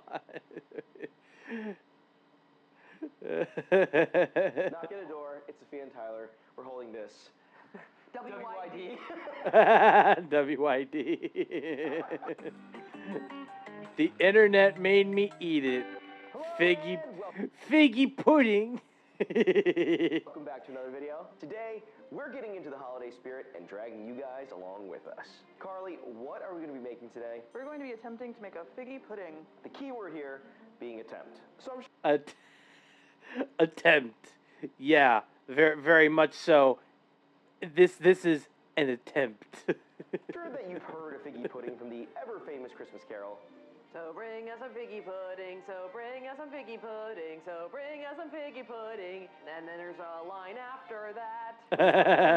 I've never seen a figgy pudding before, and I've always been curious as to what they taste like. So we found a 19th century recipe for figgy pudding that we're going to be trying out today. But weirdly enough, it doesn't include figs, and it doesn't look anything like pudding. At least not what we here in America consider to be pudding. Right. It's more of a bready lump with fruit in it, kind of like a fruit cake. Oh god, not fruitcake. Anything but fruitcake, bro. And it's kind of a long and arduous process. So without further ado, let's get figgy with it. Ooh, I like that. So there are actually several recipes that you can find for figgy pudding, with slight variations for each, and some are slightly more modern than others, as it seems like a thing that might still be eaten in the UK, but we wanted to go apparently. So we decided to follow this 1845 recipe from Modern Cookery for private families.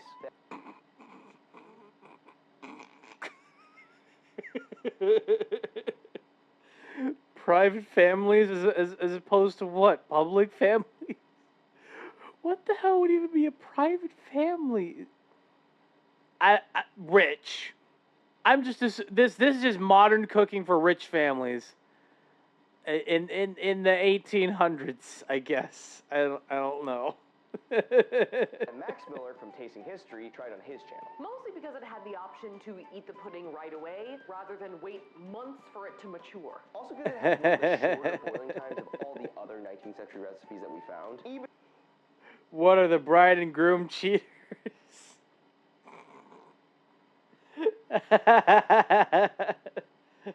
And they have private families.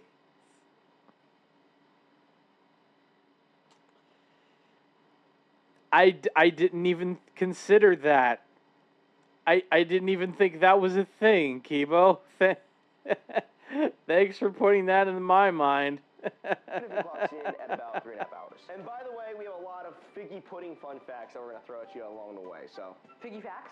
Figgy facts. Figgy facts. Oh no. All right. First up, we're going to take our pudding cloth and we're going to boil it for 20 minutes. And this is supposed to sanitize this before we actually use it for our food. So, safety first. I've never heard those words come out of your mouth before. Usually do that. We don't usually put safety first. All right, let's do it. Let's boil some water. So we got a lot of water in here. Water. Not gonna be a fast boil. Water. Let's throw it on. All right, go. So while we wait for our water to boil, here's our first figgy fact. Figgy pudding is also known as Christmas pudding or plum pudding. Huh. Christmas plum pudding. I didn't even know that was a thing. The term plum originally referred to prunes, raisins, or grapes, and pudding traditionally meaning dessert in the UK, with an authentic English pudding consisting of animal fat, dairy, eggs, and bread that is either steamed or boiled. Steamed bread. Oh. And that's what this cloth is for, to steam the pudding. Okay, I think our water is boiling, so let's go take our pudding bag over there. Cloth, pudding cloth. Bag. Pudding cloth. It looks like a bag. Ready? Yeah, a little bit. A little bit. All right, let's put this in. Stick that in there. Yeah. Hello. Ooh, it's hot. There you go. Ooh, it's hot. All right, with that soaking back there, we can start to put our ingredients into this large Pyrex. Good. So we can start making our figgy pudding. It's like a jacuzzi back there. It's humming. Why do I feel like we're in like a potion shop? It's like the gurgling, you know? It's the gurgling in the back, gives you the It's a little bit, yeah. Cauldron vibes. Exactly. I am loving it, actually. So first we're gonna go in with 3 ounces of flour. It's close enough. Yeah. All right, let's do it. Now we're gonna add 3 ounces of breadcrumbs. Whenever I think of breadcrumbs, I think of like a meatball, you know? So I'm thinking like this, maybe we're making a giant raisin meatball. Oh yeah. You know? A giant fruit ball. All right, so next we're going in with 6 ounces of raisins. All right, show me the raisins. Huh. There you go. There's the raisins. Wow. Here's my general preface. Not a big raisin guy. Not a big dried fruit guy in general. This is not the video for you, dude. I'm trying to be festive here, okay? Maybe what we should explore on the channel is like ants. What do you mean ants? Ants on a log. Is that what you're trying to? Yeah, is that what you're talking about? Like bugs? Just in general. What are your interests? Just in general. I saw someone make like a chocolate cake with bugs. Okay. You mean like eating bugs? Yeah. Oh, okay. So with our raisins in, get in there. Are you serious? There you go. Now we're gonna add in 6 ounces of dried currants. We've got a lot of currants, raisins, plum-adjacent things. Well, you got to think about dried. It's a lot of plumage. 19th century. It's just a lot of plumage in this recipe, apparently. I don't know why that is. I don't know why there would be so much plumage, but look, you got raisins, you got currants, you got... I don't know. Maybe there is actually a plum in there. Who knows? Who knows if there's actually going to be a plum added to this figgy pudding? English people would have. Right. Currants seems to be high on the list. A lot of dehydration. That's where it's at. It's 1845. You mean the currants, baby. I've never even had a currant. Give me a currant. You want a currant? Currant taste test, everybody. And it's just it's a grape, but it's just this. It's tiny. Tiny. This. You said a currant. It's so small. What do you want? I don't know. I'm all plumbed out. God damn it. I don't know what you want from me. I don't know. I want generosity. I want kindness. I don't want a fucking millimeter-long currant. Oh, no. It mostly tastes like a raisin. Yeah. Yeah. Now we have our raisins and our currants in there. Wow. Yeah. The ratio. The ratio. We're going in with brown sugar. Thank God. We're adding in some just good old classic sugar. Try to offset some of that. Now that's looking like something I could eat. Here we go. We're getting somewhere. We're getting somewhere. This ingredient is our most like wince-inducing, upsetting. Probably the most 19th century on the list, like sort of old school ingredient. Probably the most unusual to our modern sensibilities. Right. and we're dealing with lots of currents here. And it is beef suet. Oh, please don't explode. Beef What does suet? it look like? It looks almost like pork grinds. What? What on earth? They look like packing peanuts in there. The name is bad, but its definition is also bad. It is the crumbly, fatty part of the cow that surrounds the kidney and the loins. Oh, so we're getting God. some beef loin in there. Wow, yeah. That's Wow. 6 fun. ounces is a lot of beef suet, actually. Something has to compete with the current. You want it to be this? So next up, we have 4 ounces of minced apples. I think that this is... Okay, apples should help with like offsetting the beef suet. I hope. This is gonna rebalance it because these are actually fresh minced apples, so they are not dehydrated. So hydrated fruits coming in for the win here. And then There you next up, go. we need 2 ounces of candied orange peel, candied by Oh. Carly herself. They smell good. Okay. I know, right? Can I eat it? Probably. Oh, that's very good. Yeah. Wow. Good. Compliments to the chef. Compliments to the chef. Well, Chef Carl. All right, so while I'm cutting up these orange peels, I feel like it's a good time for a figgy fact. What you will Another notice figgy fact. suspiciously missing from this dish is fig. Now, in local Cornish and Devonshire dialects, fig meant raisin. So original figgy pudding recipes didn't have any fig in them. But in the 1860s, a woman named Isabel Beeton took the fig reference literally and published a popular figgy pudding recipe that actually used figs. Oh, so it was more like it was like a cultural difference. So figs, literally, but no, it's actually raisins. Huh. Book called Book of Household Management. But in our recipe, we're staying authentic, baby. Pre-1860, we're not putting in the fig. So with Yay. the in, now we're going to add a half teaspoon of nutmeg with a little bit of ground mace mixed in. Ooh. Yeah, I love nutmeg and Okay. mace. Good old world vibes to them. Ancient trade ingredient, you know? And then the recipe calls for a few grains of salt. We're just going to assume that means a pinch. There it is. There you go. It's a pile of dried fruits. Honestly, it looks kind of good right now, as long as you don't really know that that is suet. And then next up, we have 2 ounces of brandy. Can't say Oh God, it's gonna get boozy up in here, baby. Here comes the brandy. Brandy, I've never really had it.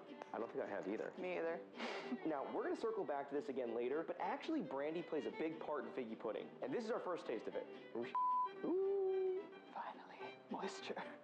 Moisture. Finally, we're going to come in here with 3 eggs. There you go. There's the eggs. What surprising. That was the biggest yolk I've ever seen in my life. Now we're going to mix all of this together until it's well combined. Oh, here we go. This is How? interesting. Oh my God. There's How just in the world? so much current This is gonna craziness. work. It's kind of interesting though. How does it smell? Yeah. I'm getting hits of brandy. A little bit. I'm smelling a lot of that candied orange. Hints Huh. of raisins here and there. Let me smell. It kind of smells like a bar. You know Like what a I'm Luna saying? bar? Yeah, or like if you're like in a bar, there's a lot of like. Oh, you meant like a...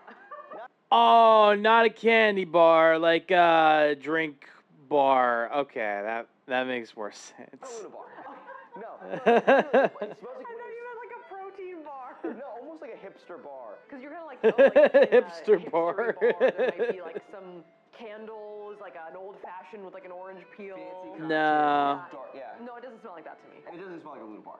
It does smell like a Luna bar to me. So the cloth has 1 minute left. Okay, so it's been 20 minutes of our cloth boiling. Ah. Ooh, that's hot.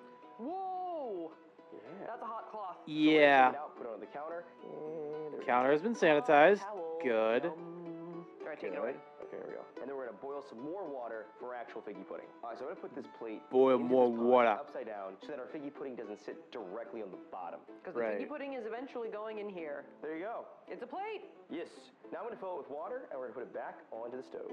We're gonna wait a second to actually turn our stove back on because once it starts boiling in there, that plate is gonna start rattling. So we're gonna finish our figgy pudding and then we're gonna put it onto there. So back to the pudding. Now that all of our ingredients are mixed together, it's time to form our mixture into one ball. So now what we're gonna do is we're gonna grab our boiled pudding cloth, putting this in here. We're gonna lay it down on this counter and we're gonna grease it with Crisco. Ooh. Okay. That's out really nice. It's not bad. So Not a we're bad going idea. Crisco directly onto my hand, and we're going to massage it onto our pudding cloth. It's like forbidden chalk. And this is basically us greasing the pan. Okay. So the pudding doesn't stick to the cloth after it's boiled. Cool. Great. Look at that greasy rag. All right, so next up, I'm gonna take a spoon and I'm gonna sprinkle flour over my Criscoed cloth. It says there can never be too much flour, so take from that what you will. Yeah, take from that what you will. So now I'm gonna spread it out with my hands. That looks fun. It's not bad. Yeah, go nuts on the flower, basically. Alright, stop. My hands are full. Why don't you hit it with a figgy fact? Let me hit you with a figgy fact. Back in the Middle Ages, they used the stomach of an animal to twist all the ingredients together before moving on to a pudding bag. Ugh, you use animal guts before... Ugh. We're using today. But nowadays, more modern recipes use pudding basins so it doesn't have to hang dry like it used to, and it's much easier to keep the pudding from sticking to the sides. For sure. Upgraded from the sheep stomach to this. That's a good upgrade. Yeah, you upgraded from sheep stomach to a cloth bag, so it works for what it is. I think that if we were a little bit weirded out by the suet, I don't think we could handle the sheep stomach. Should have gone really authentic. So now that we have our pudding cloth Criscoed and floured, we're going to put the cloth over this bowl. Ready? Yep. Saf's pushing, I'm pulling, and then we're going to make the cloth match the shape of the bowl. There you go. Looks good. Great. And the next step is just to pour all of your figgy pudding in there. And to get all the figgy pudding right in there. The cloud of flour. They said you can never have too much flour. Yeah. Tyler's iron grip Wow. on this bowl is incredible. Knuckling it. And now we're going to pack it in here. I'm excited about this. Good. Because we're making it. You have to eat it. All right, so now that we have our pudding in, we're going to close the cloth around our pudding. Ooh. What a Whoa. soggy bag. Then we're going to twist it closed and try to get it as close to a ball as possible. Should I mold it? Yeah.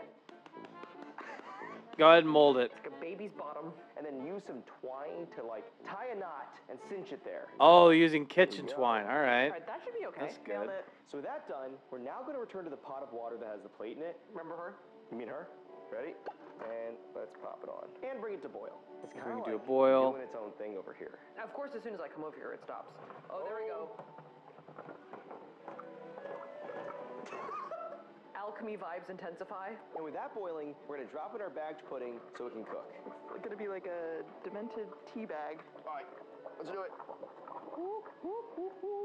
It's going to take 3.5 hours for this to cook in there, so then we're going to take a break. Yeah. You might need to lower the heat a little. Just a little bit. Just a little bit. Lower the heat.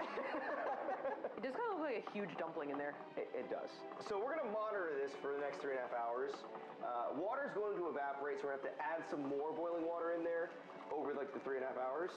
Sorry, what were you saying? Wow. She's so dramatic. And if we still have a house, we'll check back in with our figgy pudding. Okay, so it's... Did she spoon it? Did she spank it? I don't know. 3.5 hours of the rattling, boiling. Just tending to my figgy pudding. We're ready to take Just tending to my figgy pudding. Our demented Remove tea it from the bag. water. Okay. Well, that's that, I guess. And to hang it up so that overnight it can dry, so that tomorrow we can taste it. Yes. Okay. Wow, wow, wow. What does that smell like? That's some bath water that probably should not be sold. Yeah, probably I not. get mostly hints of brandy. Smelling it at this heat. A lot of It's brandy. brothy. A lot of brandy. So we're gonna let this cool for a second. Wow. A wet lump. Then we're A gonna wet tie this lump. braided tassel onto it, which we're gonna use to hang it up. Truly, my nightmare in life is braiding hair. Oh, so God. this feels like the same arena. Okay. That's why I braided the rope for you. I appreciate that, Carl. That's good. Cool. Yeah. Does that go anywhere? It's still a little, well, it's oily. Listen, it's not a sheep stomach, so I think it's a win in that regard. I'm happy about that. Oh, I'm lifted. Yeah. First lift, baby. Wow. We have Come lift on. off. Okay. One more time. Wow. Okay. Wow. Okay, wow. There's something very old worldish about just like hanging up your food in a sack to dry. Like, I just love it all the way around. So you said bring you some figgy pudding. Well, here we come. Here we go. All right, Tyler. Will you hold the hanger? Yes. So now we are going to attach it to the hanger. Oh, bring that taut. Careful. Okay. We're kind of like trying to drape it over its shoulders. Yeah. Right? Very nautical. Like it's wearing the pudding like a necklace, kind of. Okay, so we have our bag tied to the rope knotted onto the hanger, and we have a room that we're going to hang it in that has a closet with I think a bucket that's going to catch any drippage. It's also next to our Halloween costumes, so it's all happening. Okay, let's get ready. Coming towards you. You gotta be careful. Ready, I'm coming. This is a nightmare. Go. Careful. Okay, All right, go, go, go, go, go, go, go, go, go. Okay, yeah. Go, go, go, go, go, go, go, go, go, go, go, go, go, go, go, go, go. Okay, in the back. Oh, yeah, oh, wow. In the back. There you It does go. have a hole. There you go. In the There you back go. There you go. Ready? There you go. And then we have this this plastic bin here to catch any drippage. Wow. That's That pretty should well work thought out. Wow. And that is our figgy pudding. All right, do me a little pose. Usually I do this pose in front of a refrigerator that we're putting things into, not the closet. Alright, so the idea is that by tomorrow, it will be dried, cooled, and edible. And then we're going to, well, here's the tease. We're going to light it on fire, and then we're going to eat it. And then we're going to eat it. This figgy pudding is really going through it. Let's go! Okay, so it is the next day. Our figgy pudding has been in the other room, dangling like some kind of saw trap. So what we're going to do is prepare a sauce from that same 1845 cookbook that we're going to pair with it. This is also sort of where we enter the booze portion of the figgy pudding. Wow. There's a lot of booze involved. I mean, there's already brandy inside of it. Yes. But our sauce has a lot of booze on it. Yes. Oh, no. Entwined in it. Yes. And also we use booze for our final stunt with the figgy pudding. But we'll talk about that more when we get there. A stunt. Yeah. No, that is what it is. It is a stunt, yes, It is. exactly. Right now we are An currently incredible doing the first stunt. of our sauce, and in it we have 2 ounces of sugar, the rind of half of a lemon, and somewhat less of an orange peel, with a half a cup of water boiling. Foamy. Yeah. Very foamy. So that's what's going on now, and I think the general idea of this sauce is like warm things up. We want to serve our figgy Yeah, pudding just warm things up a little bit. Maybe flaming hot. Flaming hot figgy pudding! We're going to cook that for 20 minutes and then strain it. It does smell somewhat less orangey. Somewhat more lemony? Yes. And then we're going to move on to the butter, the flour, the lemon juice, and the booze. And for our sauce, we're going to put in a half wine glass full of brandy. Okay, here we go. That's a pretty hearty glass of brandy. Yep. Pretty hefty, yeah. It's a lot of brandy. Yeah.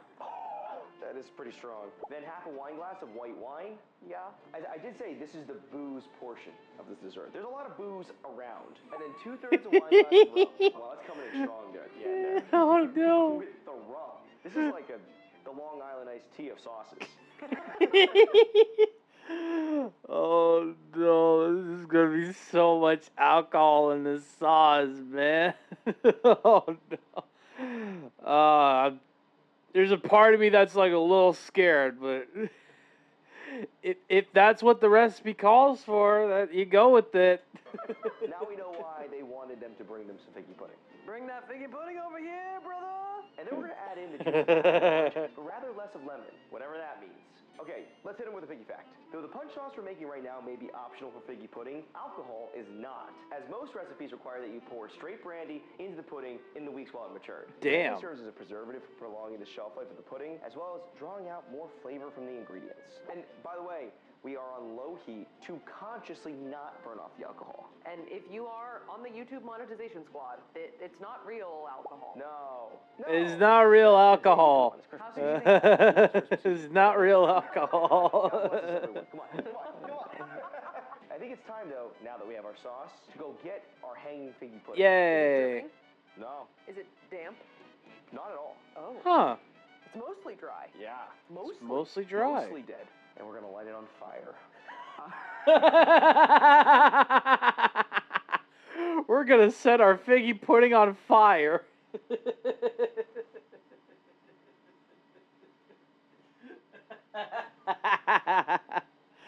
Oh, God. Here it is. Our dried figgy pudding. Love it. All right, it's time to de-sack this thing. All right, Ty. Yeah, okay. So you got to open it up. Great. And Carly thinks it'll probably still stick to the sides, even though we Crisco'd. Yes. Yep. But we just got to get it out. All right, let's unfurl our figgy pudding. This is the product that has inspired song. Yep. Demented tamale vibes? For sure. Yeah. Because it kind of looks like a corn husk. Oh my God. Is there like an indent in the middle? Yeah. Oh my God. There's a lot of Crisco still. There's I an feel like indent in the middle of it. a layer of pudding is coming off. All right, there it is. Wow. Whoa. Ta-da! Wow. What's that? It could just be flour or Crisco. One of the two, man. Flour. It's one of the Is it two. residual sack Could be. That's the worst thing I've ever heard, but could be. Sack residue? Let's not use the word sack around this thing. It's too late. How does it feel, Ty? It's sturdy. Sturdy? It's solid. I mean, I'm pretty proud of it right now. I mean, listen, it's something. It's not falling apart. It's something. It's maintaining its shape. It's brainy. Wow. That's our figgy pudding, people. That's her. So now is the time for us to share our final figgy fact. Right. Which is that figgy puddings are often served flaming. There is an excerpt from Charles Dickens's A Christmas Carol, in which he talks about a flaming figgy pudding at Bob Cratchit's house. Yes. Oh.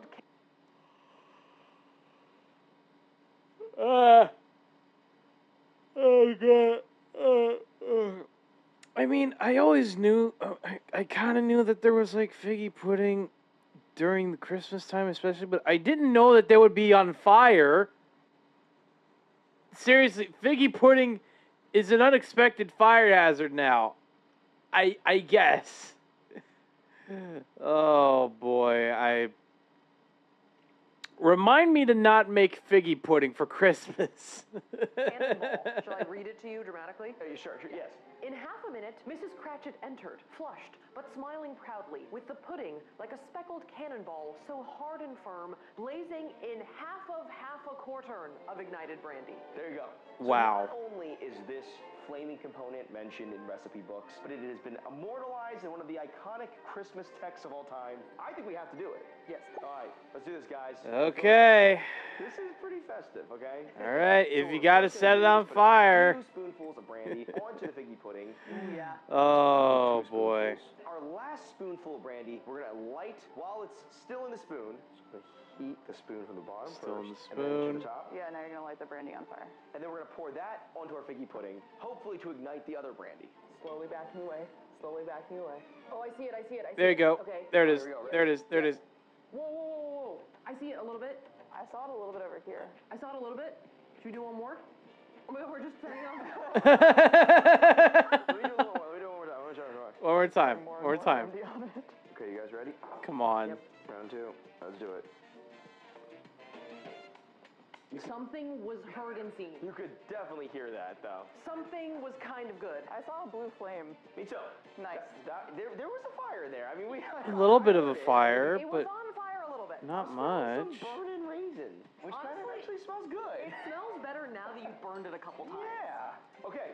So, all right. Let's heat up our sauce and eat this thing. Do you cut it like a cake? Yeah, you do like a slice, like a little triangle. Come here, real piece. Oh, it is dense. Oh, it is dense. Oh, yeah, that is dense. Okay, ready? Yes. Oh, it looks kind of good. All right, ready? Huh. I'm gonna rotate this towards you. Yeah. Oh my god, you can see the hole. Yep, there's the hole. There's a dent in the middle. Honestly, though, like the slice that you sliced doesn't look so bad. It looks pretty good. Looks a little appetizing, I'll give him that. Anything that you desire, set it on fire. Yep, that's the saying for figgy pudding. You set it on fire. Because apparently it's meant to smell better. But, oh boy, why? Martian, did you have to smack the cake with your bro? I don't know at this point, man. I really don't. Figgy pudding scares me because I now know that, like, you actually have to set it on fire. And I'm just like, why? Why that, man?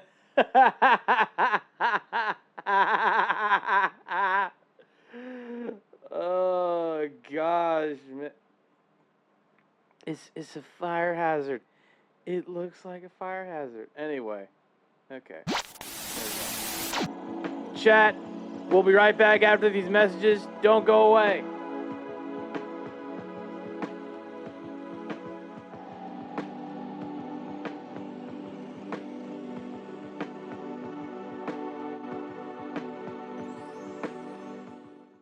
time to celebrate is quickly coming to an end. The Ford authorized clearance is in its final days. This is your last chance to get $1,500 cash back on any new 2000 Ford Ranger, and your last chance to lease a Ranger SE for just $189 a month for 24 months with $1645 due at signing. That's right, $1,500 cash back on the best-selling compact pickup in America for 12 straight years, or lease one for $189 a month. You only have a few days to get these great authorized clearance deals on Ranger. Get to your local Ford store now.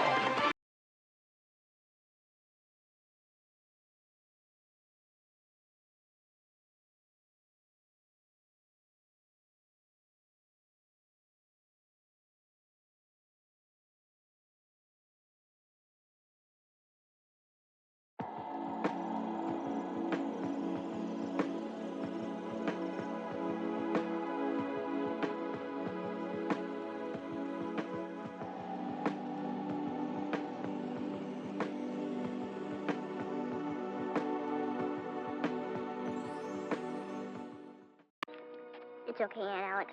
I'm a man now. Oh, thank you. That reservation still standing? Barely. And how you doing, little partner? Walker told me I have AIDS. So, what are we going to call her?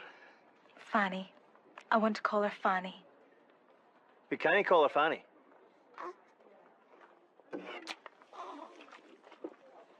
Fanny, I like it. It's unusual, unique. My mum's a Fanny. Granny was a Fanny. She'll be joining a long line of Fannies. Aye, it's good to keep up tradition. Oh, Fanny, you're just like your daddy.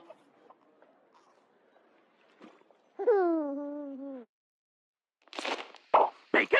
Gotta get that bacon! Yummy, crunchy bacon, bacon, bacon! There in that bag! Who wants a bacon strip? Me, I get it myself, but I don't have thumbs! Yum, yum, yum, it's bacon! I love you. Bacon strips. There's no time like bacon time. Whoa, Pops! Micro Pops for Micro Licks. Nice car. What is it? Oh, it's my new Kia Optima. Should have got a Toyota Camry. I got leather seats. Me too. Yeah, moonroof. Yeah. V6 engine with Sportmatic transmission. 5-year warranty. Welcome back for the ad breaks chat. Whew, I have no idea. I have no idea if you got any ads. But feel free to let me know if you did. Feel free. All right. Let's continue. Looks very bready. I kind of have hope for it right now. You have some hope? Yeah. All right, Tiny Tie. Okay, so first... I'm just going to hope that surprisingly none. Damn. That's surprising to me, man, for damn sure. Oh, God. I'm just going to hope that particular optimism isn't misplaced for this figgy pudding. I'm just saying. We're going to try it with our sauce. All right. Roti. You do the just that one slice? If I hate the sauce, I want to go with the ice cream.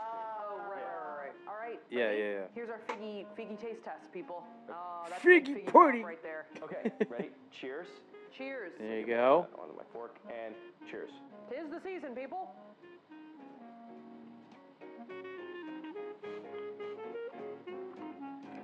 One word. Tangy. Tangy. Wow.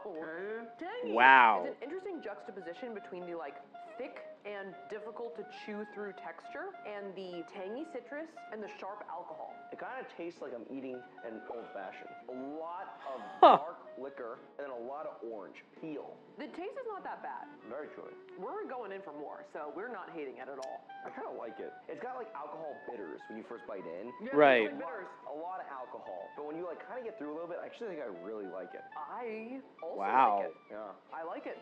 I love it. I like it. I would like to try it with a little bit of whipped cream. Well, ice cream or whipped cream? I don't want ice cream. All right, so I we're don't going want ice on cream. mode. There's a little bit of whipped cream in there. It's good. That's good. Wow. It's adding texture to my ice cream. I like that a lot. That's good. Oh, wow. Yeah, that's good. Oh, yeah. That's good. Oh, yeah. Biggie pudding, baby. It's kind of like a rum raisin ice cream, right? Conceptually. I think this is going to be our Christmas prank going forward. We should bring figgy pudding to everybody. We bring them some figgy pudding. Should we just show up with a nondescript sack? Oh, you show up with the Still in Just show up with a sack. we destroyed that plate. Okay, well, we learned a lot here today. Actually, we really did. We really learned a lot here today. A lot. Nice. We learned a lot of figgy facts. We learned basically what figgy pudding is at all. Yeah, right. We learned Pretty that much. figgy pudding is also kind of good. Yeah, a la mode with whipped cream. Here's my last question. Do you feel festive right now? I really do, actually. Yeah. It could be Huh. brandy. Yeah, no, it very much could be the brandy. Hope you two have fun with being festive. I feel festive. I'm feeling festive, people. God bless us. Exactly. Everyone. We had a And with that, if you like that video, make sure to smash or gently tap that like button. And if you want to see more videos like this, you can smash or gently tap that subscribe button. Here are our social media handles. Here is our merch website. And with that, we'll see you guys next year. Nice.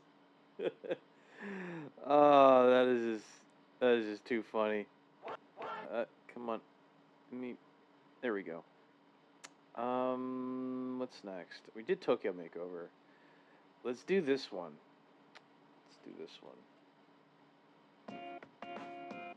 Oh, this is perfect. I went vintage shopping across Asia. Let's go.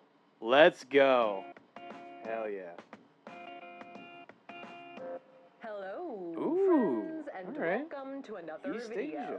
For a bit of a throwback episode, this week I'm going to be showing you guys some long-lost footage from our East Asia trip in 2019. Oh, where shit. We went shopping at 8 different vintage stores in 3 different countries. Now, 2 years ago, we went on a trip to East Asia for 3 weeks to visit Tokyo, Seoul, and Hong Kong to explore beauty and fashion trends, different shopping experiences, and cheese. Lots of cheese. Lots of cheese. Even more cheese than I expected. But God, I remember that so much. And during our travels, I thought it would be cool to visit a couple of vintage clothing stores in each location to see how they compare to each other, as well as how they compare to vintage stores back in the US. And also, of course, to gather myself an international vintage clothing haul. You know what? That would actually be kind of sick. Going to, okay, actually, realistically speaking, maybe not traveling to East Asia, but like maybe shopping in like a couple of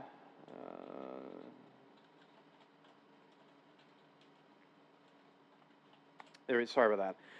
It would, you know what, I think it would be kind of cool shopping for clothes that are available in Japan, South Korea, Hong Kong. I think that would be kind of cool. That'd be kind of a cool idea. Online shopping for clothes in East Asia, or at least like vintage shopping in that aspect. I did see like one Matt KC video where he bought a Wii at a Japanese thrift store. That wouldn't be a bad idea either, just like shopping for electronics, vintage electronics online as well. That'd be kind of cool. Keys thrown in. Now, it has been a minute since our trip, and we did try to produce this video last summer. Right. Honestly, I was not really in the right headspace to do it, as it was kind of hard to watch all this footage from the before times where we were traveling and spending time with our friends, having fun. This is fun. And that is totally fair. Honestly, that is totally fair, trying to produce a video in 2019 and going through the pandemic and just being in the throes of everything. I can send you a website that sells a lot of Japanese, Korean, Chinese, Taiwanese, Hong Kong, all that. Hell yeah. I'd love to see it. Although I imagine it would be expensive because tariffs. Good God. Why the tariffs, man? It's stupid. Anyway. But Tyler and I do really love this footage, so we wanted to share it with you guys. Also, it's a bit like sucking the venom out of a wound to be able to finally put it together. So, our international vintage clothing haul is still here. So Wait, what was that? So, our international vintage Wait. clothing haul. Oh, that is such a really good bootleg of Patagonia. It's funny too, cause like when I was working in Costco, not for Costco, but like in a Costco, there were times when I saw someone wearing a Patagonia jacket, a Patagucci. That's Here, fire. So I figured better late than never, right? Also, it feels like it might be a while before we'll be able to travel like this again, so we kind of are also doing this because we miss it. So Yeah, without further ado, that's fair. let's dive right in. Now, our first stop on our Asia trip was Tokyo, Japan. where we teamed up with our friend and fellow YouTuber Rin, who helped us Nice. produce our unique vending machine video. I think I've slowly Oh yeah, I remember that one. roped Rin into trying the hornet larva, as well as our Lolita makeover video. Look, we're cats! Oh. And as someone well-versed in the Tokyo street fashion scene, Rin was able to recommend a few vintage shops we should check out. Nice. Which were located in the famously fashionable Harajuku neighborhood, which is well known for its many stores, boutiques, and Instagram cute food locations. And the first stop on our list was this store, Kinsella. Ooh. Now, Kinsella is kind of like a wonderland of 90s kid nostalgia. Yeah, Ty, this is Ooh, 90s nostalgia. Oh my god. You know what? Okay, I just realized this right now. I think what would be even better than that is getting like clothes from the 2000s, if it's possible. You know what I mean? Like 90s is awesome. 90s obviously that's like the most colorful and out there, but 2000s, you got some heat. You got some heat in the 2000s for sure. Everything. We've got the Spice Girls, and then we've got a MC Hammer doll. Oh my god. Tees, chunky sweaters, and bright neon windbreakers. I'm getting kind of like a Fresh Prince vibe, a little bit. Yeah. Creepers too. Yeah, Now, a fair the store bit. owner says A fair that bit. he focuses mostly on athletic, hip hop, and skater fashion from specifically the 80s and 90s. Yes. 80s and 90s hip-hop fashion. Fuck yes. Yes. Just yes. Although to my and Rin's dismay, he's also bringing in a lot of millennial, like 2000 stuff. Yeah! It's so trippy that that's now vintage. You know what I mean? Granted, this was back in 2019. Now I am sure that the 2000s are considered vintage. I'm like, is that fashionable again? There's also a Pokemon Gotta Catch 'em All hat, like right in front of you. How could I miss that? The store owner also said that he sources almost everything in the shop from driving up and down the coast of California. Damn. You were able to get all this from Cali? Man, I want to go back to California again so bad, but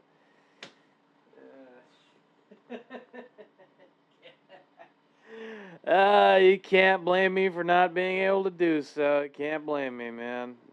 I want to, but it is what it is.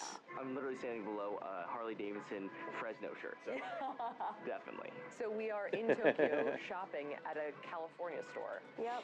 And overall, I would say that we found a lot of stuff we really liked here. Lots of Chicago Bulls stuff. Oh my god, this is the Charles Barkley Godzilla collab. That's Oh amazing. shit. The only thing that was a bit off-putting... It's the ET. It's the ET merch. Come on. Like, look at this one. Look at this one right here.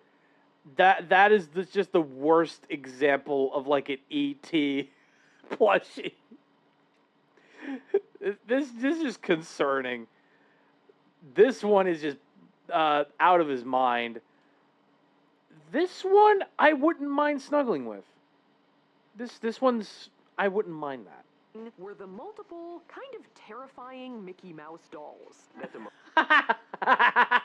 It was the Mickey Mouse dolls? I didn't even notice. Order Mickey Mouse.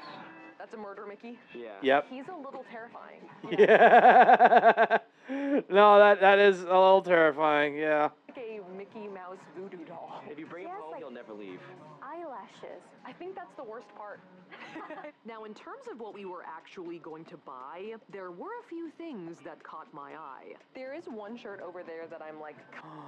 Ooh, a Sudoku shirt. Wait, that's actually kind of sick. kind of liking. That's like an empty crossword puzzle. It's very like Natasha. No, not Sudoku, crossword. What am I saying? That's still really cool though. That's still really cool. Still unwritten. And funnily enough, going through the footage now, there are actually quite a few things in this store that I'm like, damn, I should have got that. Yeah. Disney's Beauty and the Beast on Broadway. A new musical. Why do I like low-key want that? But at the time, I was pretty worried about room in the suitcase. That's totally fair though. Because this was store 1 of 8. So the only thing I ended up buying here was this oversized button-down with flaming skulls on it. It's like that Chandler Bing style. Yes.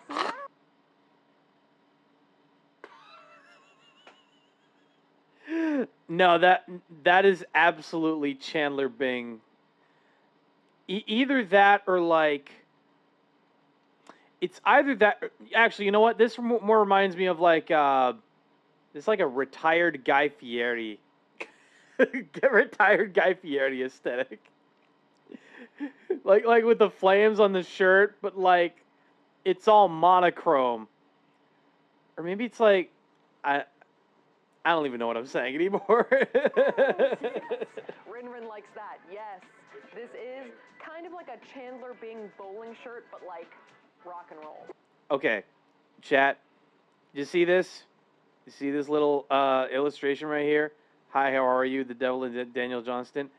I've been wanting a shirt with that design so much, simply because Kurt Cobain wore a shirt with that design. I even listened to the album. I even listened to the actual album that this art came from. And, you know, it's left field. It's a little out there.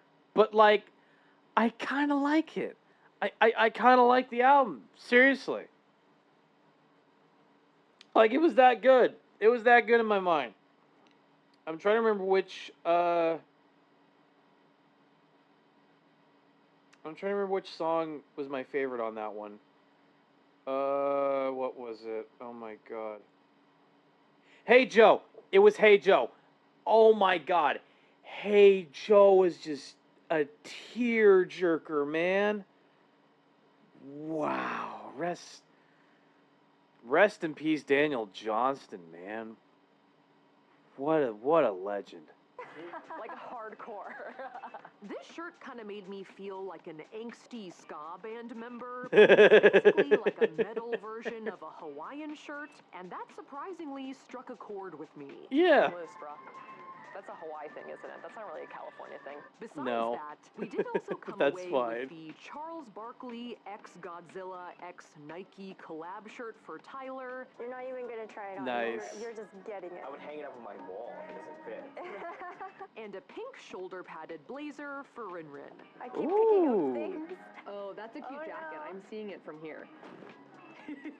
Before moving on to our next shop, we got stuff. Now, for our second Japanese vintage store, we went down the street to Dog Harajuku. It's quite intense if you're ready for it. The actual store is located It is down a sent. narrow flight of stairs in kind of a fashion dungeon with fluorescent lights, black walls, chain link fencing, static televisions. Whoa, that is so cool.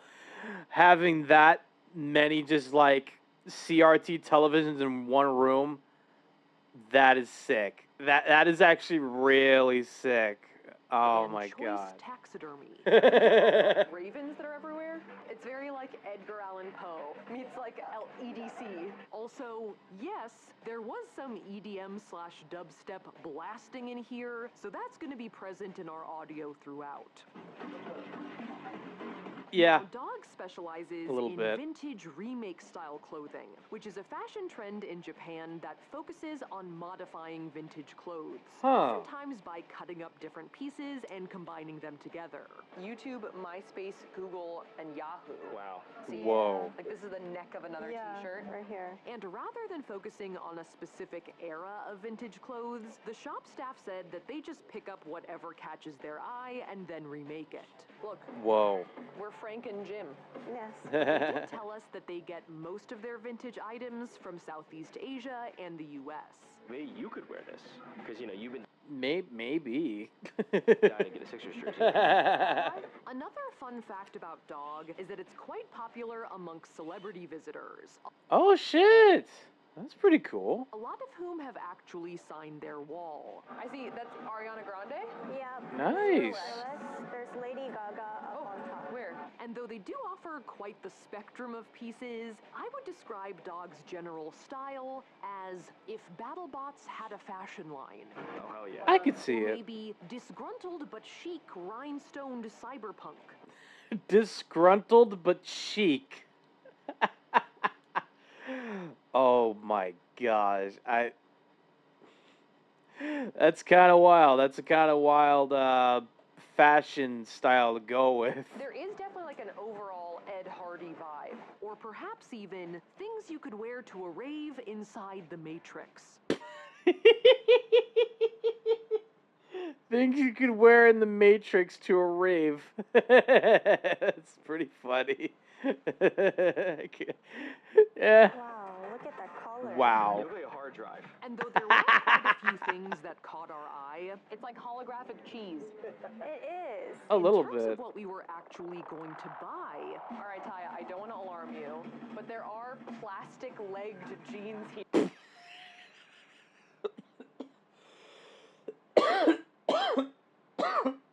Oh shit. Plastic legging jeans? What?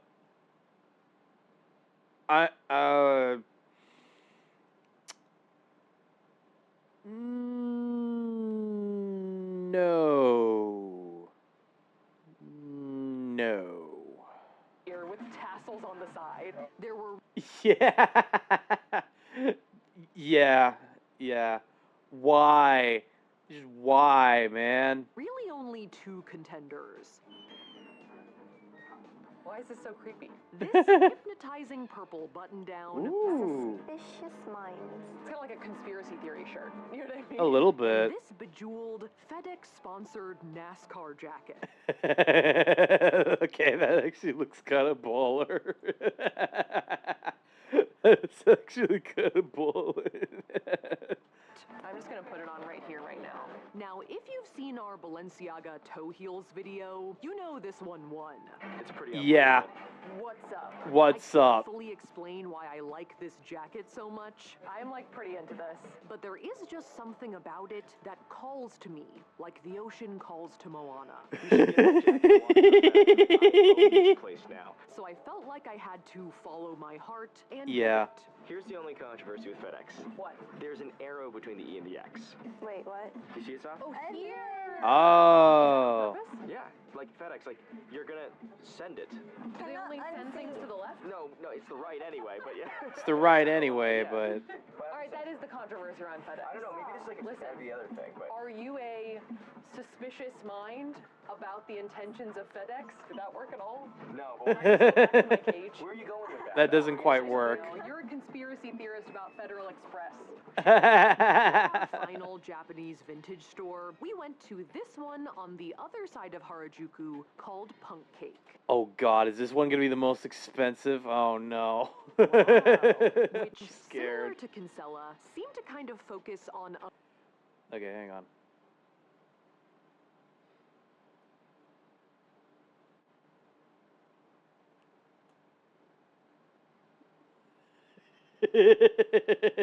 Yeah, pretty much.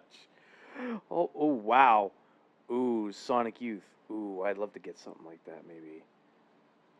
American nostalgia, though it did seem to lean a bit more 80s than 90s. There was That's weirdly fair. a lot of Alf. Very Alf underwear? No. No. No. Look, I know I'm an alien, but even I have some self-respect, okay? Like, Alf on a pair of granny pants. Yeah. Again, no. Like, even if you were a fan of Alf, you would look at that and just think, that's too much. That is just too much even for my blood. No. No, man.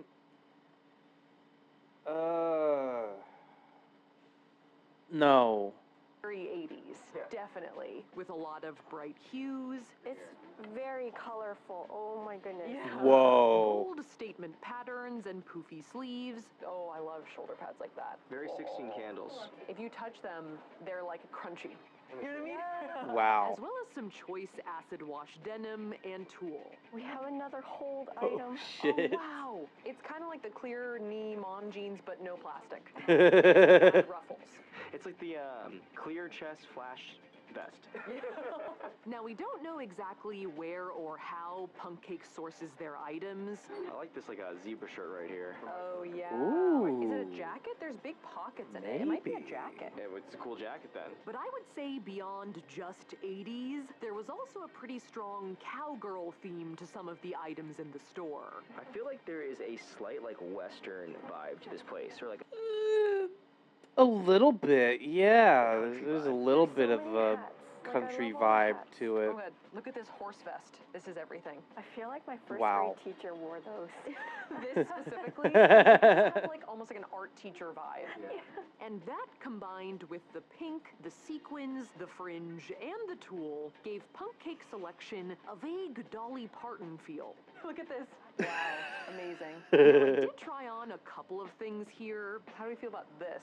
I'm having some inner turmoil about it. Like this black ruffled blouse. it's kind of like a little bit like Shakespearean. Absolutely. I Yeah, that is very Shakespearean for feel sure. that.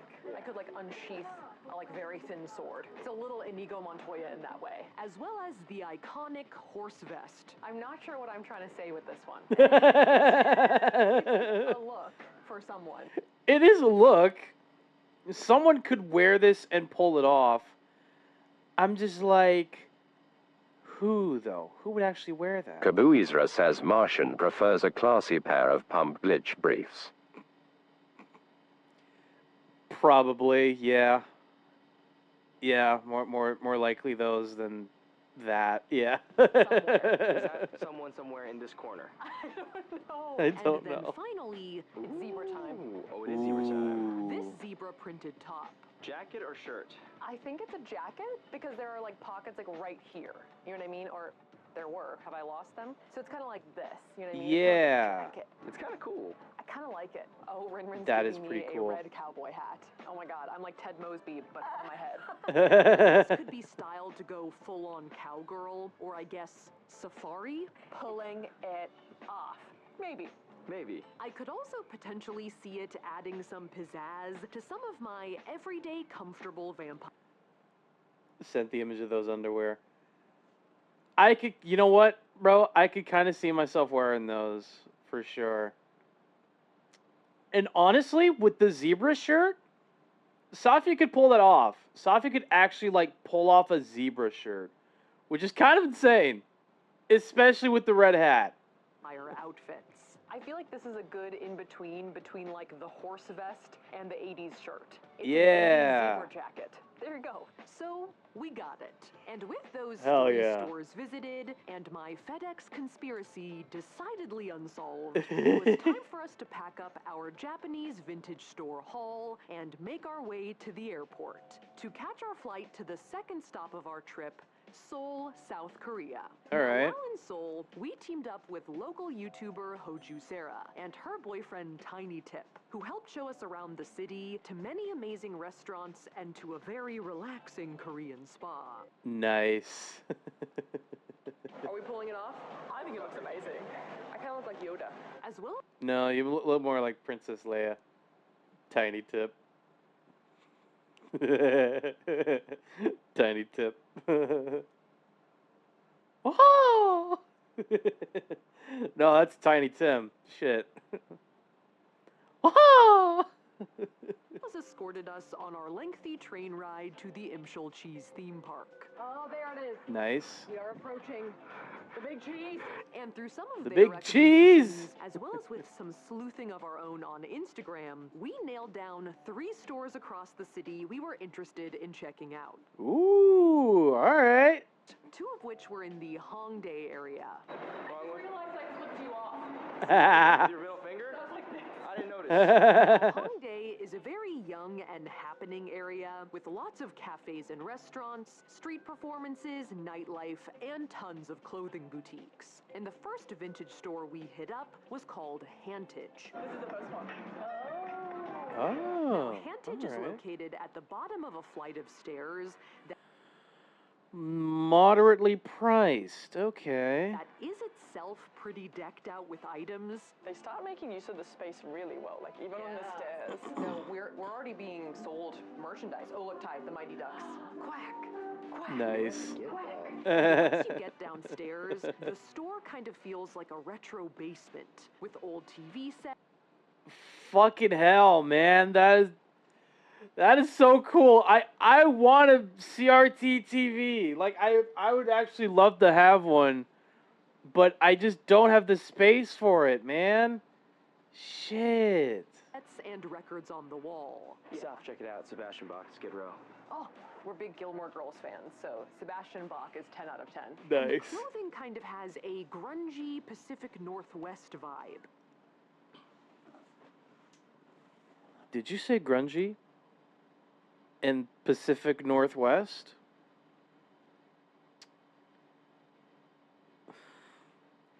If only I could order online, man. If only.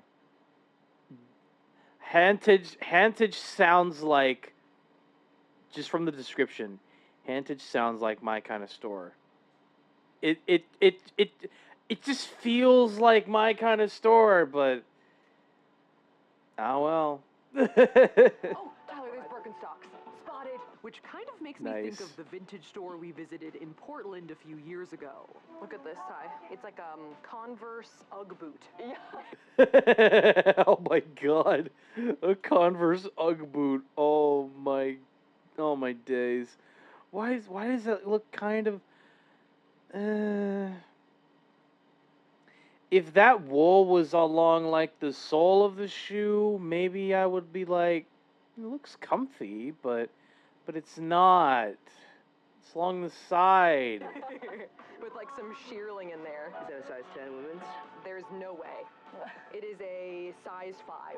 After chatting with the shop owner for a second, it seems like he doesn't really try to focus on one particular decade or style or source, and instead he just goes to wholesale vintage markets over in Ulsan on the coast. So he just goes there, picks out the ones he likes, and brings them back to his shop. Cool. So they come in from all different countries. Wow. If I had to pin it down, I would say that I was getting a lot of 80s and 90s with an emphasis on blazers, flannels, and jackets.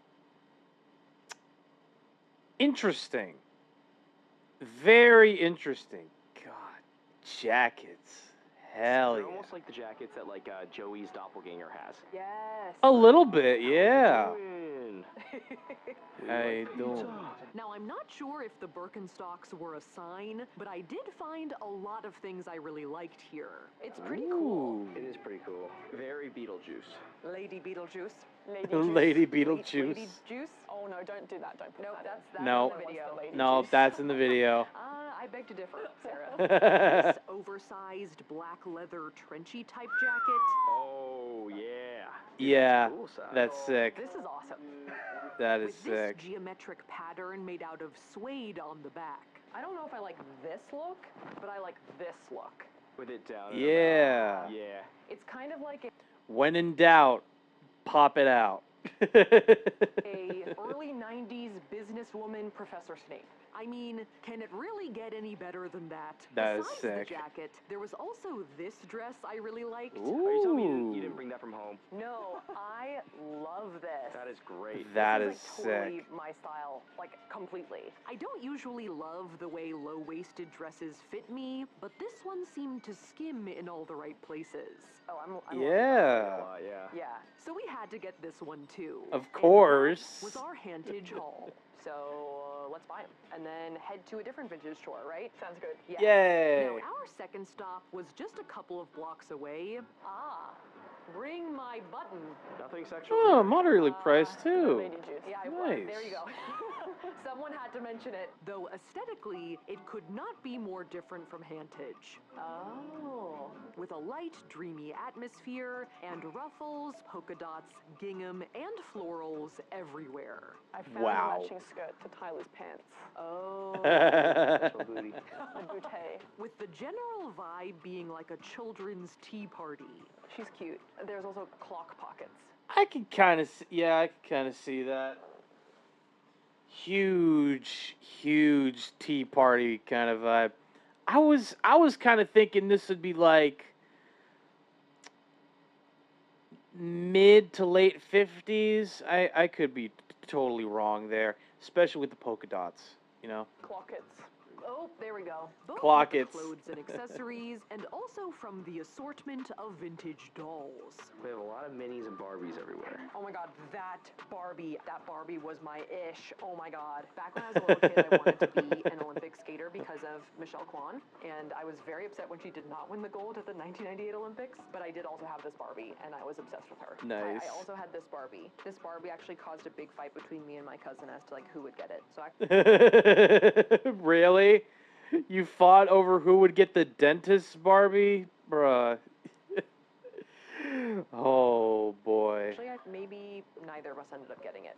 Damn. Now, rather than going for a specific era, I would say this place just had a unified style. It was very cute, very girly. Yeah, that's fair. Again, I was gonna say like mid to late 50s, but you know, this just seems to have like a style of its own, which I'm not mad at. I'm not mad at it. And full disclosure, not everything in this store is vintage. Some of it is handmade. The sign says vintage, handmade, and new. So everything, I guess. Yeah, But a little bit of shop everything. staff did let us know that a lot of their clothes come from Japan specifically. That's cute. Oh. That would be cute on you. It's kind of similar to your skirt. Yeah, I just picked out something that I liked. I was like, Safia, wear the thing that I'm pretty much wearing. Despite the pastels, I did find a few things to try on, like this little hat. I used to rock a mean bucket hat as a kid. I like that. Yeah? I actually do too. That's a nice bucket hat. Like a baby in a bonnet? Goth bonnet. And this Goth bonnet. gray buttoned-up dress. Ooh, oh wow. Do I look like an American Girl doll? Yes, you do. It's very, very. Oh my days. Yeah, no, that is very. You know what Safia looks like? Safia looks like if American Girl doll made a Secretary of State. or just like a secretary, an office, not office secretary, but like government secretary. Somehow, I don't know. Very different style. It's really cute. You look like Angela. Oh, from The Office? Yeah. Which unfortunately didn't feel like it fit me 100%. It seems like maybe a bit tight in the boobs, but we did end Of course. up getting this Of course. two-paneled polka-dotted skirt. Ooh. I like it. It's cool. It is kind of Nice. cool. I like the asymmetric bit at the bottom. That's what's kind of like selling it for me. It's a little vintage remade looking. Which, besides having a cool pattern, is also an interesting midi/maxi length, though I think this one was from the handmade rack and not the vintage rack.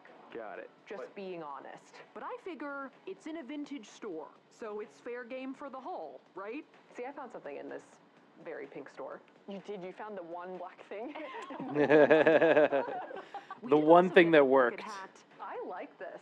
So technically, the two black things in the store. Yay! Positive feedback from you guys, and I'm feeling confident now. And with those in hand, we headed off to our final Korean vintage shop.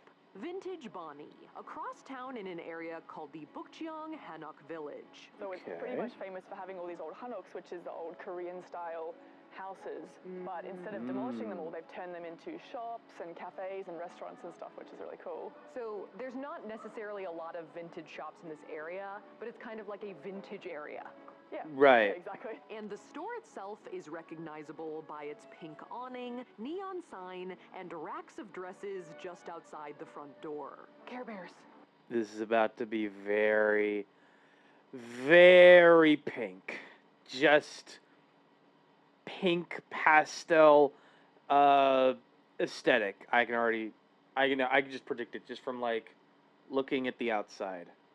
Care Bears everywhere. Now, if I thought Ring My Button looked kind of like a dollhouse... Yeah. I called it already. Look. Pink. It's just pink, just about everywhere. Ty, there are just as many Barbies as in the last place. Yep. This place was like 2 stories of dollhouse heaven. Old school Polly Pockets, like the tiny ones that were choking hazards. Like with an 80s Barbie dream closet downstairs and a full-on pastel clubhouse upstairs. Whoa. Giant Barbie Pez dispenser. Ty, oh my god, look at this. Behind the Barbie radio system. And in terms of the clothes, they seem to have a lot of 70s prairie dresses. This is kind of Whoa. a dress. I don't think it'll fit me though. Some lacy and ruffly numbers, like this to me is like a very 80s prom dress. As well as quite a few flowy and bright maxi dresses. There's a lot of sort of like Hawaiian style dresses behind me. Yeah. I would call this a muumuu. A fair now, though bit. The shop owner did tell us that she doesn't focus on any particular era, she does get most of her pieces from Japan, Korea, and America. And she certainly does have a signature style, which I would call pastel, crocheted, flamingoed, and floral. Very pink. And white to an extent, but very pink. Oh wow, I feel like Miss Frizzle from the Magic School Bus. She Today does. we'll be studying pollination and flowers. Now, in terms of what I ended up getting here, There's this one is kind of a cute dress. It's interesting. I don't know what Pink House Black is. Pink House? Ooh. Oh, it's a black dress and it says Pink House on it. All right, I'll take that. I did, as expected, pick up one of the only black dresses in the store. It's quite long. Oh, wow. Is it kind of interesting? It's very interesting. It's nice. kind of your style, so. Yeah. Ignore the like giant lump in the back that is the microphone. Oh, yeah. It's just like very shapely. But I think this dress successfully combines my aesthetic with the flowy maxi vibes of the store. Hell In yeah. the background, it's very pretty. Oh, thank you. That Yeah, actually I'm sure she kinda hasn't said works. The microphone lump either. No, don't worry. I think I need to get that checked out. I need to get that checked out. No, I actually Anyway. quite like it. Now, besides the black Pink House dress, I did also pick up a tchotchke from the assortment of mugs and teacups on the 2nd floor. Hey, Sarah, All are right. these for sale? Oh, so these are from the 1950s. Okay, because I need that. Yeah, of course she's gonna get the McDonald's one. Oh my god. These are all from overseas. McDonald's Wow. Breakfast Brigade. You know, we should take this to our McDonald's wedding, Ty. Yes. Officially make it to our Hong Kong McDonald's wedding because it is quite fragile. It is now a mainstay on our prop shelf. Yay. McDonald's wedding tumbler. So with those two very unrelated items purchased, it was time for us to stuff all of the things we had bought into our overflowing suitcase and head off to the 3rd destination of our trip. Hong Kong. Pretty cool. And in Hong Kong, we teamed up with Hong Kong-based YouTuber Taylor R. Careful. As well as her good friend Natalie, who helped us navigate the famous ladies' market in Mongkok, as well as organize our aforementioned McDonald's wedding.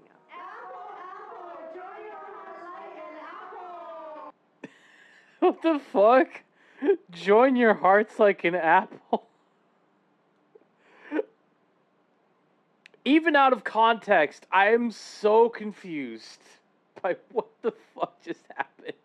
It was quite a time, and based on their recommendations, we found 2 vintage shops to check out. We did try to get to a third, but unfortunately, it was closed. Apparently, Damn. they're very busy, so they're opening later.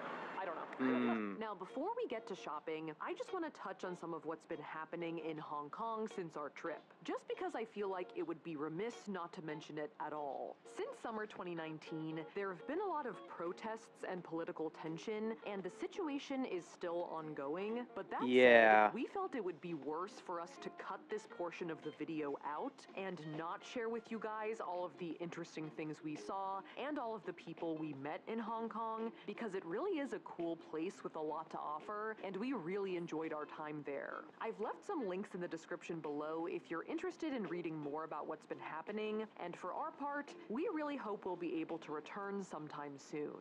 That's now, fair. in terms of vintage stores, first up on our list was Me and G, located in the Mong Kok neighborhood, which in general is a very fast-paced shopping area with a lot going on. It even holds the Guinness World Record for busiest district in the world.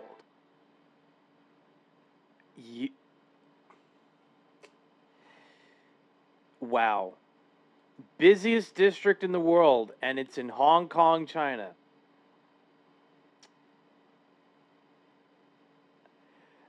Here's the thing, right? Here's the thing, right? I want to say I'm not surprised, but at the same time, just hearing that this is like the busiest district in the world,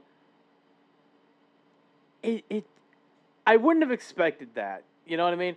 I genuinely would not have expected that to be the case. And Me and G was actually located on the same street as the ladies' market we had visited the night before. Oh. So now we're here in the daytime. It's got a very different feel. It does, right? Yeah.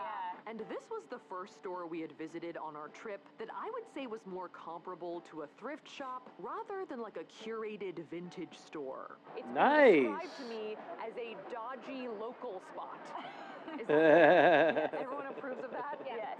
Yep, okay. There's just a lot of everything, all different styles, from different places at very low prices. The store itself is divided into 2 levels, but it seems like there are just all kinds of clothes pretty much everywhere. It's like cells going into the mitochondria. Like I'm passing the cell wall right now. Oh my god! Or a car wash. Like I feel like I'm getting buffered in the A little bit of a car wash feel to it, yeah. Definitely gave off the there are some hidden gems in here, but you're gonna have to put in some work to find them vibe. There's also Yeah. stairs. True. Shall we go up? Want to scope the scene? Yeah, let's go up. The second floor was similarly filled to the brim with racks on racks on racks, and not only was it Rack City, it was also Low Ceiling City. We will post on internet. Careful. You could put in jail. That's what it says right there. What if we post ourselves on the internet? Aha! I think you should be fine. With low-flying beams and random steps on the floor. Stop, are you standing on a ledge right now? Okay, I you don't are. know where I am. I went through a sudden growth spurt. Now, in terms of what conclusions I could draw about their inventory, they say that they get their items from Europe, Korea, and Japan, and they have quite the array. What is this? From t-shirts to button-downs. They're kind of like the muses from Hercules. Oh, they are kind of like the Oh. Yeah. Interesting. Factory jumpsuits, leather vests, dresses. This one's cute too. That one's good. Oh, wow, super cute. A lot of jackets and shoes. Wow. Yeah. If only I knew what size feet Christine has. Let me just start. From brands like Zara all the way to Ferragamo. I think the brand Wow. names are marked with a famous sticker. I did find a couple of things to try on, like this maybe baseball jersey. What does this say? Janky? Yes. It's kind of like the Yankees, but like the Hankies, which Yeah. ended up being a keeper. It's like kind of Nice. awesome, but I don't know really what's going on. It actually like, suits you. Not because you're janky. Natalie's recommendation was probably the best thing we found in the store overall. Basically, they are like real Japanese factory code. I don't know how they get it. It's super cool. Japanese factory coats? How in the world are you able to even... How are you able to even get those? Insane. Absolutely insane. Interesting. They had a ton of these decommissioned factory jackets. Yeah, I have a similar one that I've been wearing for like 5 years already. Taylor Wow. found a really nice aqua one. So yours is cool. Yeah, I like the embroidery. And after some digging, I found a gray one for myself. Ooh. That is this one really cute? cool. Yeah. That is I think sick. If you put that one down, you're not getting it back. Natalie's inching her way over here. We're like, Looking over. So we snagged it before Natalie could snag it for me. I think this Snagged is actually it. quite a cool find. Yeah, yours looks good too. I like it a lot. Yeah. Now, after an Wow. eventful time at Me and G, we hopped on the subway to get over to Hong Kong Island. To Central we go. To try to get to that vintage store that ended up being closed. So at Damn. that point, before visiting our last store, we actually headed over to the beach in Recluse Bay to film a towel-kini video for Taylor's channel. Seriously rained on. So now we're gonna go Damn. back into town and film our second vintage store. But I guess I'm just checking in now just to let everyone know that we are wet. And I look like Yep. Monica. Very wet. So our Very final vintage wet. shop was called Midwest Vintage, nearby an Ooh, area of Hong okay. Kong Island called Causeway Bay. I love how it's not raining now. As soon as we leave the beach, it stops raining. Yay! Oh my God, It's not raining. Now, Midwest Vintage is a pretty large, curated vintage shop focusing specifically on American goods. Online it says it's All the right. oldest American vintage store in Hong Kong. Yeah. And inside, the place has quite the Great American Outdoors vibe. Oh yeah. Oh. It's very Wow. like army-esque, cowboy, with some American flags. Just a lot of different American Americanisms in apparel, if that makes sense. Like cowboy, military fatigues, denim.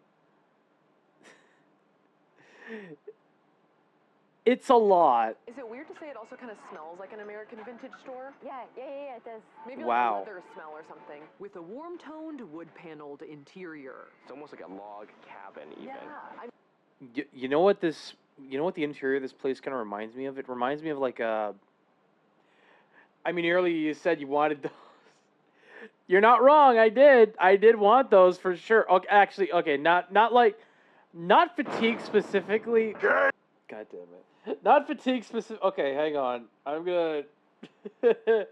All right, give me a sec. I'm gonna try to send you a link of like the military jacket I had in mind. I'm not even sure if it's in stock anymore. I'm gonna try to look for it if I can. Oh God. Okay, yeah, here we go. Here it is. I'll just get the link from Amazon for right now.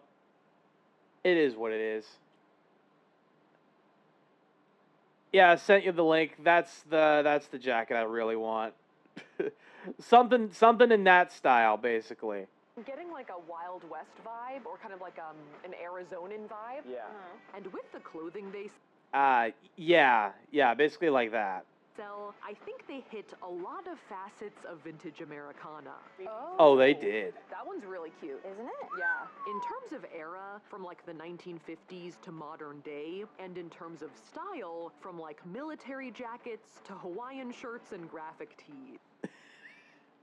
Low key, I kind of want. If I'm ever in my. Okay. I'm trying to think about this. If I am ever in my 30s, I just want to wear Hawaiian shirts. That would be kind of fun. I don't know. I just want to live life at that point and just not care too much, you know. Something to that effect, you know. It says sleep with a doctor and watch him operate.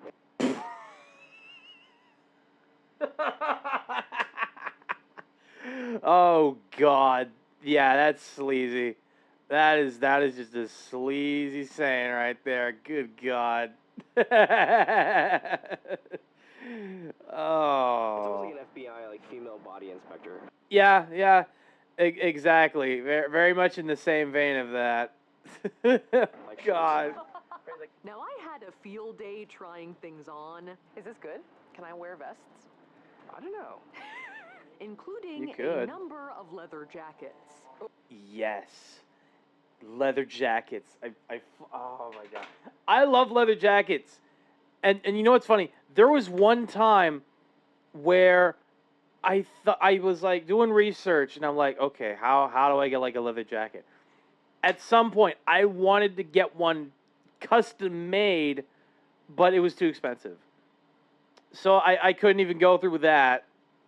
But it's fine, you know, it is what it is, really. I do have a leather jacket now, technically speaking. It's just not custom made. I'm still able to wear it, but it's fine. It's fine. Oh my god. Whoa. Damn it, the sleeves are a little short. But Yeah. What do you think? Frilly leather looks pretty good on you right now, Saf. Yeah. Unfortunately, every fringed leather jacket I tried on seemed to be too short in the arms. Damn it. Otherwise, I definitely would have gotten one. Oh, actually, this one's not quite as bad, but it's almost worse that it's closer. You know what Damn. I mean? Yeah. It's almost worse that it's almost long enough. Now, besides their vintage items, the shop also carries an original line of vintage remade items. Ooh. Oh my god, look. Ty, here's like the pocket of a pant. It's a pant. It's a they create pant. in-house. This is kind of like a Franken bag. It's like a bag with a little bag on it. Wow. It's a bag with bonus bag. It's a bag on a bag. Most of which have a general patchwork vibe. Ooh. Really cute. There's no mirror in there. Actually, I kind of like it. I do too. That's And good. boobs. Yeah. And I Geometric boobs. ended up liking both this cropped remade t-shirt and Yeah. this oversized version as well. Ooh, I like Nice. this. I'm not wearing any pants. It's cute. Yeah, let me live. Taylor's not even judging Just me. let me live. Everything at this point. Yeah. Which I did questionably try on without pants at the store because I didn't have any pants on hand. But it's okay because I bought it. So that means it's okay. And Yay. with those 2 shirts and a matching backpack purchased, it was time for us to get back That to is our sick. hotel, really struggle to get all of our suitcases zipped, and then head to the airport to catch our flight back to the U.S. Overall, I am very pleased with our East Asian vintage shop haul. Even 2 years Yay. later, obviously we only visited 8 shops, so there's only so much we can conclude from them, like overarchingly. But that said, besides how popular the 80s, 90s, and early 2000s seemed to be, I was surprised by how many of these stores sold American items. And even if they didn't focus on American clothing, how many of them displayed vintage American toys and decor in their stores? It's kind of impressive how many vintage toys and other paraphernalia that they display in the stores as well. Kind of insane, I'll admit. I was also interested to see different takes on the vintage remake trend in multiple locations. Yeah. As a quick update, luckily most of these places are still open and in their original locations. Yay. Unfortunately, Vintage Bonnie is currently closed, though they are still selling Aw. merchandise via their Instagram page and do plan to reopen at some point. Well, I mean, it's something, at least. Vintage also seems to have moved, but their new location is just a few short blocks away from where they used to be. That's another plus, another little plus there. Miss you, Safia. Miss you, Tyler. Miss you, Safia. See you next time. Aww. So obviously this is a little bit of a different video, and it might be weird to see this footage after so long, but I really hope you guys enjoyed it. We had a great time checking out all of these vintage stores, and also getting to hang out with our hosts in each place, and hopefully we'll get to visit again soon. But until then, I do have my bedazzled FedEx jacket to keep me company. Yay. Yes, NASCAR, they're here for me. Thank you guys so much for watching. If you liked that video, make that sure to bedazzled. smash that like button, and if you want to see more videos like that this, bedazzled make sure to FedEx smash that subscribe jacket, button. man. Here is my Instagram, here is my TikTok, and here's our Insane. live streaming channel where we live stream every Tuesday at 5 p.m. Eastern. So feel free to check any of those things out if they seem interesting to you. And with that, I will see you guys next time. Yeah. Hell yeah. That was great. That was a great video right there. Now I just gotta wait for the ad break, and then we could find someone to raid out to, hopefully. Hopefully.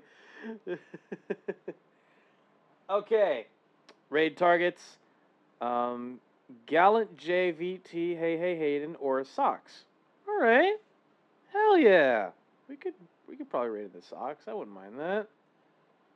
But first, ad break. We gotta wait for the ad break.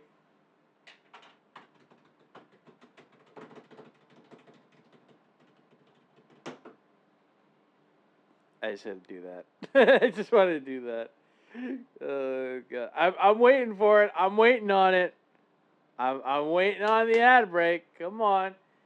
There it is. Chat, we'll be right back after these messages. Don't go away.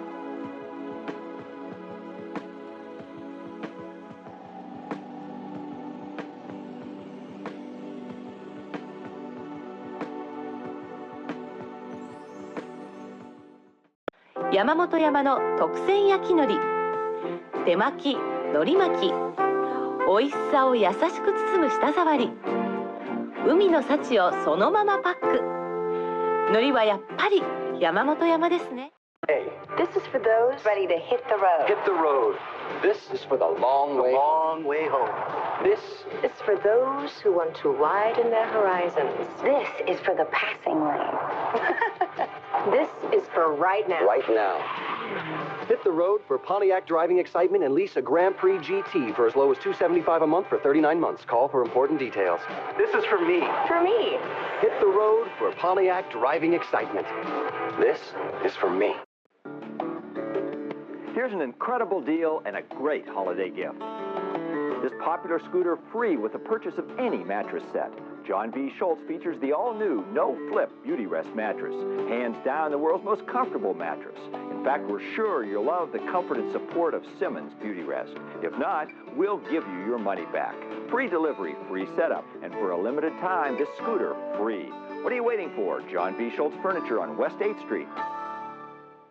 コルゲンの新しい風邪薬は効き目の成分が液状になりました。で、これが体の中に入ると、ほら、ほらほらほら、早いでしょ？効きます。コルゲン IB 透明カプセル。僕、ハム太郎。クシクシしたり、クシクシクシクシ。テチテチしたり、テチテチテチテチ。バタバタしたりするのだ。バタバタバタバタ。よろしくなのだ。バンバンフェルタッチシールも出た。お湯をかけるだけでトロトロのシチューがカップでできる魔法みたい。カップのシチューができました。ハウスカップシチュー新発売。 In 1991, a supersonic hero was born. Today, still wanted the world over, he works as part of a crack team, united in the fight against evil. If you have what it takes, and if you can afford them, you too can join the Sonic Team.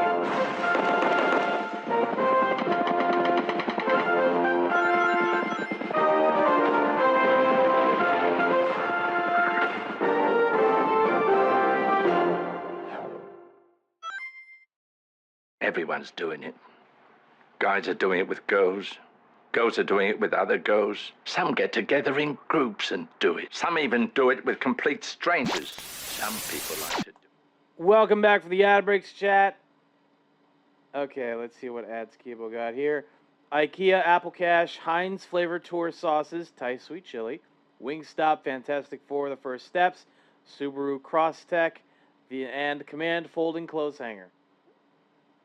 Yay, I didn't mess up. All right, excellent. Okay. Let's go ahead and raid on out to Socks the Wolf. And raid messages in the chat. Excellent. Let me go ahead and copy it. Yeah, copy the messages to make sure. All right. And we have Twitch open right here as well. So I'm going to... let me... Okay. There. Okay. Oh my god. All right. Thanks for the shrim. No problem at all, Kibo. Much appreciated, dude. Seriously. This is great. This is actually great, man. Oh, God. Also, fuck, okay. Voice cracks 4. Great. That's always fun. Man, this was such a fun stream because not only was I able to talk about the Clipse's new album, Let God sort them out. We also just watched an analysis video from Professor Sky for the first time on the stream. I'm so happy we finally got to do that because of a new album release. Like album I was actually so passionate and wanting to talk about. I'm so happy to have been able to do that. Oh my God. This is awesome. Terry, it's okay, dude. Feel free to watch the VOD. But thank you, everybody, so much for watching. I will see you guys again on Wednesday. Bye-bye! Bye-bye!